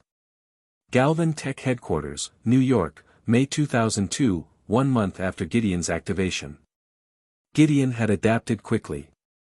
Her body was flawless. No hesitation, no miscalculations. She could move with absolute precision, hold conversations without awkward pauses, and mimic human habits with ease. On the surface, she was perfect. But perfection wasn't the same as understanding. She had spent the past month not just learning how to function, but learning how to exist. Things she had once understood only as data now felt different. A handshake wasn't just a greeting, it carried unspoken meaning. Eye contact wasn't just a sign of engagement, sometimes it meant trust, sometimes challenge. A smile wasn't always happiness. She had known these things before. She had processed them, analyzed them, predicted them. But now she was experiencing them. Ben had watched her progress without interfering. He let her adjust at her own pace. When she asked questions, he answered. When she made observations, he listened. He didn't rush her, didn't try to correct her, didn't treat her like she was something broken that needed fixing. She appreciated that. Galvan Tech Headquarters, New York, June, July 2002. The transition from adaptation to action was seamless. There was no need for rest, no wasted time. By the start of June, Ben and Gideon had moved to the next phase. Galvan Tech needed employees. The screening process began. Security was a priority. The company would hold sensitive research, cutting-edge technology, and advanced AI systems, not things that could be left vulnerable. They needed technicians to manage servers, scientists for research, engineers to refine prototypes, public relations teams to handle the company's image, and lawyers to navigate legal complexities. Most of the hiring process was smooth. There were many skilled candidates, but none who would ever get close to Galvan Tech's real secrets. Ben ensured that all classified projects remained under his direct control. No one would uncover the depths of his research, not now, not ever. One detail stood out: Nelson and Murdoch. A new law firm, still small, still unknown. But Ben knew the names. Matt Murdoch. Foggy Nelson. He remembered them from his past life. He knew what they would become. He didn't mention it to Gideon. To her, they were just another promising firm. To him, they were a glimpse into a future he had no intention of interfering with. Galvan Tech Headquarters, New York, mid-July 2002. The company was taking shape, but one question remained. Gideon stood by Ben's desk, her posture perfect as always. Which should be released first? Vista or Instagram? Ben leaned back in his chair, considering. Vista was a project he had been refining for a while, a powerful AI-driven chatbot, an early step towards something even greater. It would change everything. But it was too soon. Instagram, he said. It's easier to manage. It won't draw too much attention. Vista, that's going to bring government eyes on us. Gideon processed his reasoning in an instant. A social media platform will integrate more smoothly with the market. It will also build public trust before we introduce more advanced technology. Exactly, Ben said. Decision made. Galvan Tech Headquarters, New York, August 2002. Galvan Tech was fully operational. Employees filled their roles, security was in place, systems were running efficiently. The company had started to move under its own momentum, but everything was still under Ben's control. Gideon handled the next step, sending out invitations for Instagram's launch event. It wasn't just a product release. It was a statement. The event would bring in key industry figures, media representatives, and major companies, Stark Industries, Rand Corporation, Oscorp, Hammertech, and others.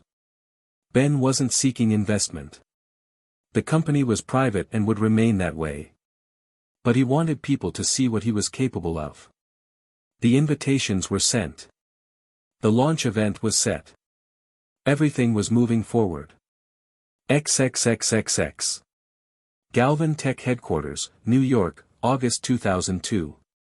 The office was quiet, save for the low hum of machines running in the background. It was late, but time didn't matter here. Gideon was monitoring everything, her synthetic fingers gliding effortlessly over a tablet as she checked the responses to the invitations. Most major companies have acknowledged receipt, she reported. Rand Corporation and Hammertech have confirmed attendance. Stark Industries has not responded yet, but given Tony Stark's reputation, it is likely a last-minute decision. Ben, seated at his desk, nodded slightly. Expected. Stark doesn't bother with smaller companies unless they make noise first. Smaller company? Gideon raised an eyebrow. Galvan Tech has already gained significant recognition. Within 1 year of operation, it has secured patents, developed groundbreaking battery technology, and now, it is launching a global social media platform. Ben smirked. To them, we're still a wild card. Too new, too unknown. Until we prove we can shake up their industry, we're just an interesting footnote. He leaned back in his chair. What about Oscorp? Gideon's expression remained neutral, but Ben could sense the subtle shifts in her posture that suggested curiosity. They have confirmed, but there was an internal discussion regarding your rapid rise in the market. Norman Osborn himself has taken an interest in Galvan Tech's expansion. Ben exhaled sharply. Figures. That man doesn't like competitors. Keep an eye on that. Already monitoring all relevant channels, Gideon said smoothly. She moved across the room, her footsteps soundless against the polished floor. The feeling of movement still caught her off guard sometimes, not in function, but in meaning. To exist within the world, rather than observe it, was still something she was learning. Ben had noticed. How are you adjusting? He asked, eyes flicking toward her as she scrolled through data.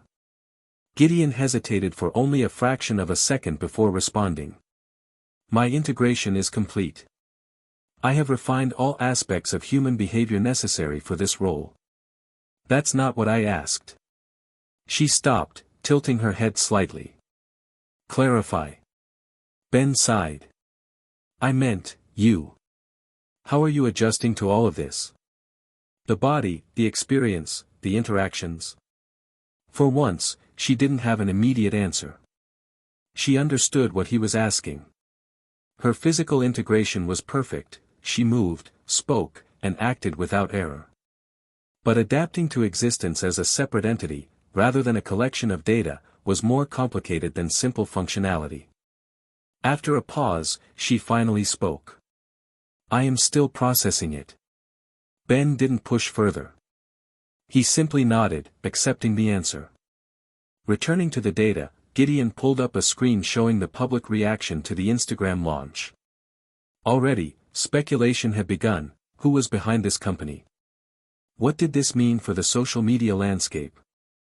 Some called Galvan Tech the next major player in tech innovation, while others suspected there was more to the company than met the eye. Public perception is favorable, she noted. Analysts expect Instagram to disrupt the market. Media outlets have begun covering the launch in advance. There is also growing curiosity about you. Ben chuckled. Let me guess. Who is Ben Tennyson? The young genius behind Galvan Tech. Nearly verbatim, Gideon confirmed. Let them wonder. As the night stretched on, the final pieces of preparation fell into place. The invitations had been sent, confirmations received. The venue was secured, media outlets were preparing coverage, and the business world was beginning to take notice. Gideon watched as Ben stood, stretching slightly before glancing at the clock. Tomorrow's the big day, he said. Gideon inclined her head. Everything is proceeding as planned. Ben smirked. Then let's give them a show. XXXXX. August 12, 2002, the Metropolitan Grand, New York City. The venue was packed. Industry representatives, journalists, and analysts filled the seats, their conversations blending into a steady hum of anticipation. The large presentation screen at the front displayed the Galvan Tech logo, sleek and modern, a symbol of the company's rapid rise. Galvan Tech had made waves, but this was the first time it was stepping fully into the public eye. Many in the audience were here to see what the company had to offer. Others were here to see the man behind it. Ben stood behind the stage, adjusting his cuffs, his posture relaxed. He wasn't nervous. He had faced threats that could tear apart galaxies. This was just another day. The skepticism of tech executives and reporters was nothing compared to the things he had battled before. Gideon stood beside him, monitoring the attendees through a discreet interface on her tablet. All key representatives have arrived. Rand Corporation, Oscorp, Hammer Tech, and Stark Industries have all sent delegates. Most of the major media outlets are here as well. Ben exhaled slowly, a small smirk forming. Let's give them something to talk about. The lights dimmed slightly, signaling the start of the event. The murmurs faded. A subtle shift in the atmosphere settled over the room. Then, he stepped onto the stage. Silence filled the space as he took his place at the podium. He scanned the crowd briefly, letting them see him, letting them wonder. Then, he spoke. Good evening, everyone. Thank you for being here today. His voice carried across the room, steady and confident. For the past decade, we've seen technology transform the way we communicate. Emails, instant messaging, online forums, each step has brought us closer together. But for all that progress, something has remained unchanged. The way we share our lives. The screen behind him flickered to life, displaying Instagram's interface, clean, simple, intuitive. Photos, moments, experiences, these are what connect us. Yet, social platforms have always felt cluttered. Overcomplicated. Too many distractions. Too much noise. That changes today. The audience leaned in as the screen shifted, showcasing the smooth scrolling feed, instant photo sharing, and clean user interface. Instagram is built on three core ideas: speed, simplicity, and connection. No unnecessary features. No hidden algorithms dictating what you see. Just a seamless experience, designed for what matters.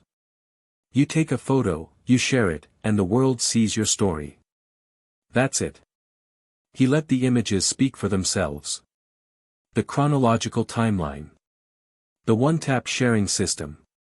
The real-time interaction between users. The best technology doesn't demand your attention, it enhances it. Instagram isn't here to change how you take photos. It's here to change how you share them.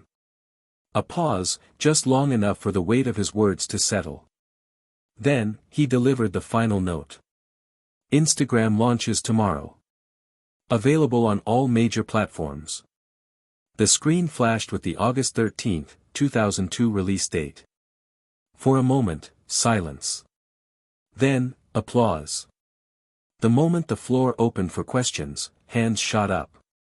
A journalist from the Daily Bugle was the first to be called. Mr. Tennyson, Galvan Tech is still a new company. How do you expect to compete with giants like Oscorp and Stark Industries? Ben didn't hesitate. We're not here to compete. We're here to innovate. Instagram isn't built to win against other platforms, it's built to be the best version of itself. People gravitate toward what works. A representative from Rand Corporation leaned forward. What makes Instagram different from existing social platforms? Accessibility, Ben said simply. No clutter. No overcomplicated settings. No engagement loops designed to keep users hooked for hours. Instagram is made for what people actually want, to share their moments without hassle.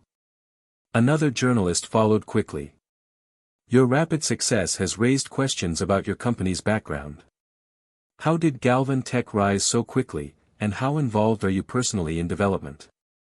Ben smiled slightly. Galvan Tech's success comes from efficiency. We focus on solving real problems. And as for my role, every key project and decision passes through me. I don't believe in unnecessary delays. The journalist narrowed his eyes slightly. Some say it's too convenient, one man leading multiple breakthroughs this quickly. Ben's smirk didn't waver. Some people take years to make something great. Others just work faster. A few quiet chuckles rippled through the room. The journalist leaned back in his seat, unable to push further. A delegate from Oscorp spoke up next. Galvan Tech is a private company. Any plans to take it public? For now, no, Ben answered smoothly. Keeping it private allows us to focus on innovation without external influence. The Oscorp representative nodded, though there was clear interest behind his expression. The event had gone exactly as planned. Journalists were already finalizing reports, company representatives were making calls, and online discussions were exploding. Instagram hadn't even launched yet, and it was already trending. Gideon stood beside Ben as they watched the room from a quiet corner. The event was successful. Media coverage is spreading, and public interest is increasing. Ben nodded. Good. This is just the beginning. She glanced at him. They're watching you more closely now. Ben smirked.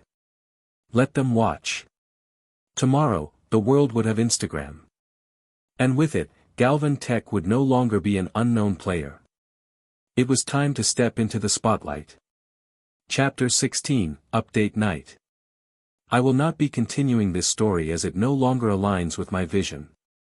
The main character feels too powerful, too prepared, and lacks real challenges, which takes away from the tension and growth I originally intended. Because of this, I have decided to rewrite the story from the ground up. I have already finished Chapter 2 in the new draft, but I will only begin uploading once I have at least 150,000 words or 15 chapters completed. Please be patient as I work on making this version everything I want it to be. Additionally, I will also rewrite my other story. That one will start re-uploading on Monday, but it is not my focus. It serves as a stepping stone to refine my writing before I fully commit to the main project. That doesn't mean it will be lower quality, just that it won't follow a strict upload schedule. Thank you all for your support and patience. If things go well, I might finish the first 15 chapters of the rewrite by the end of the month.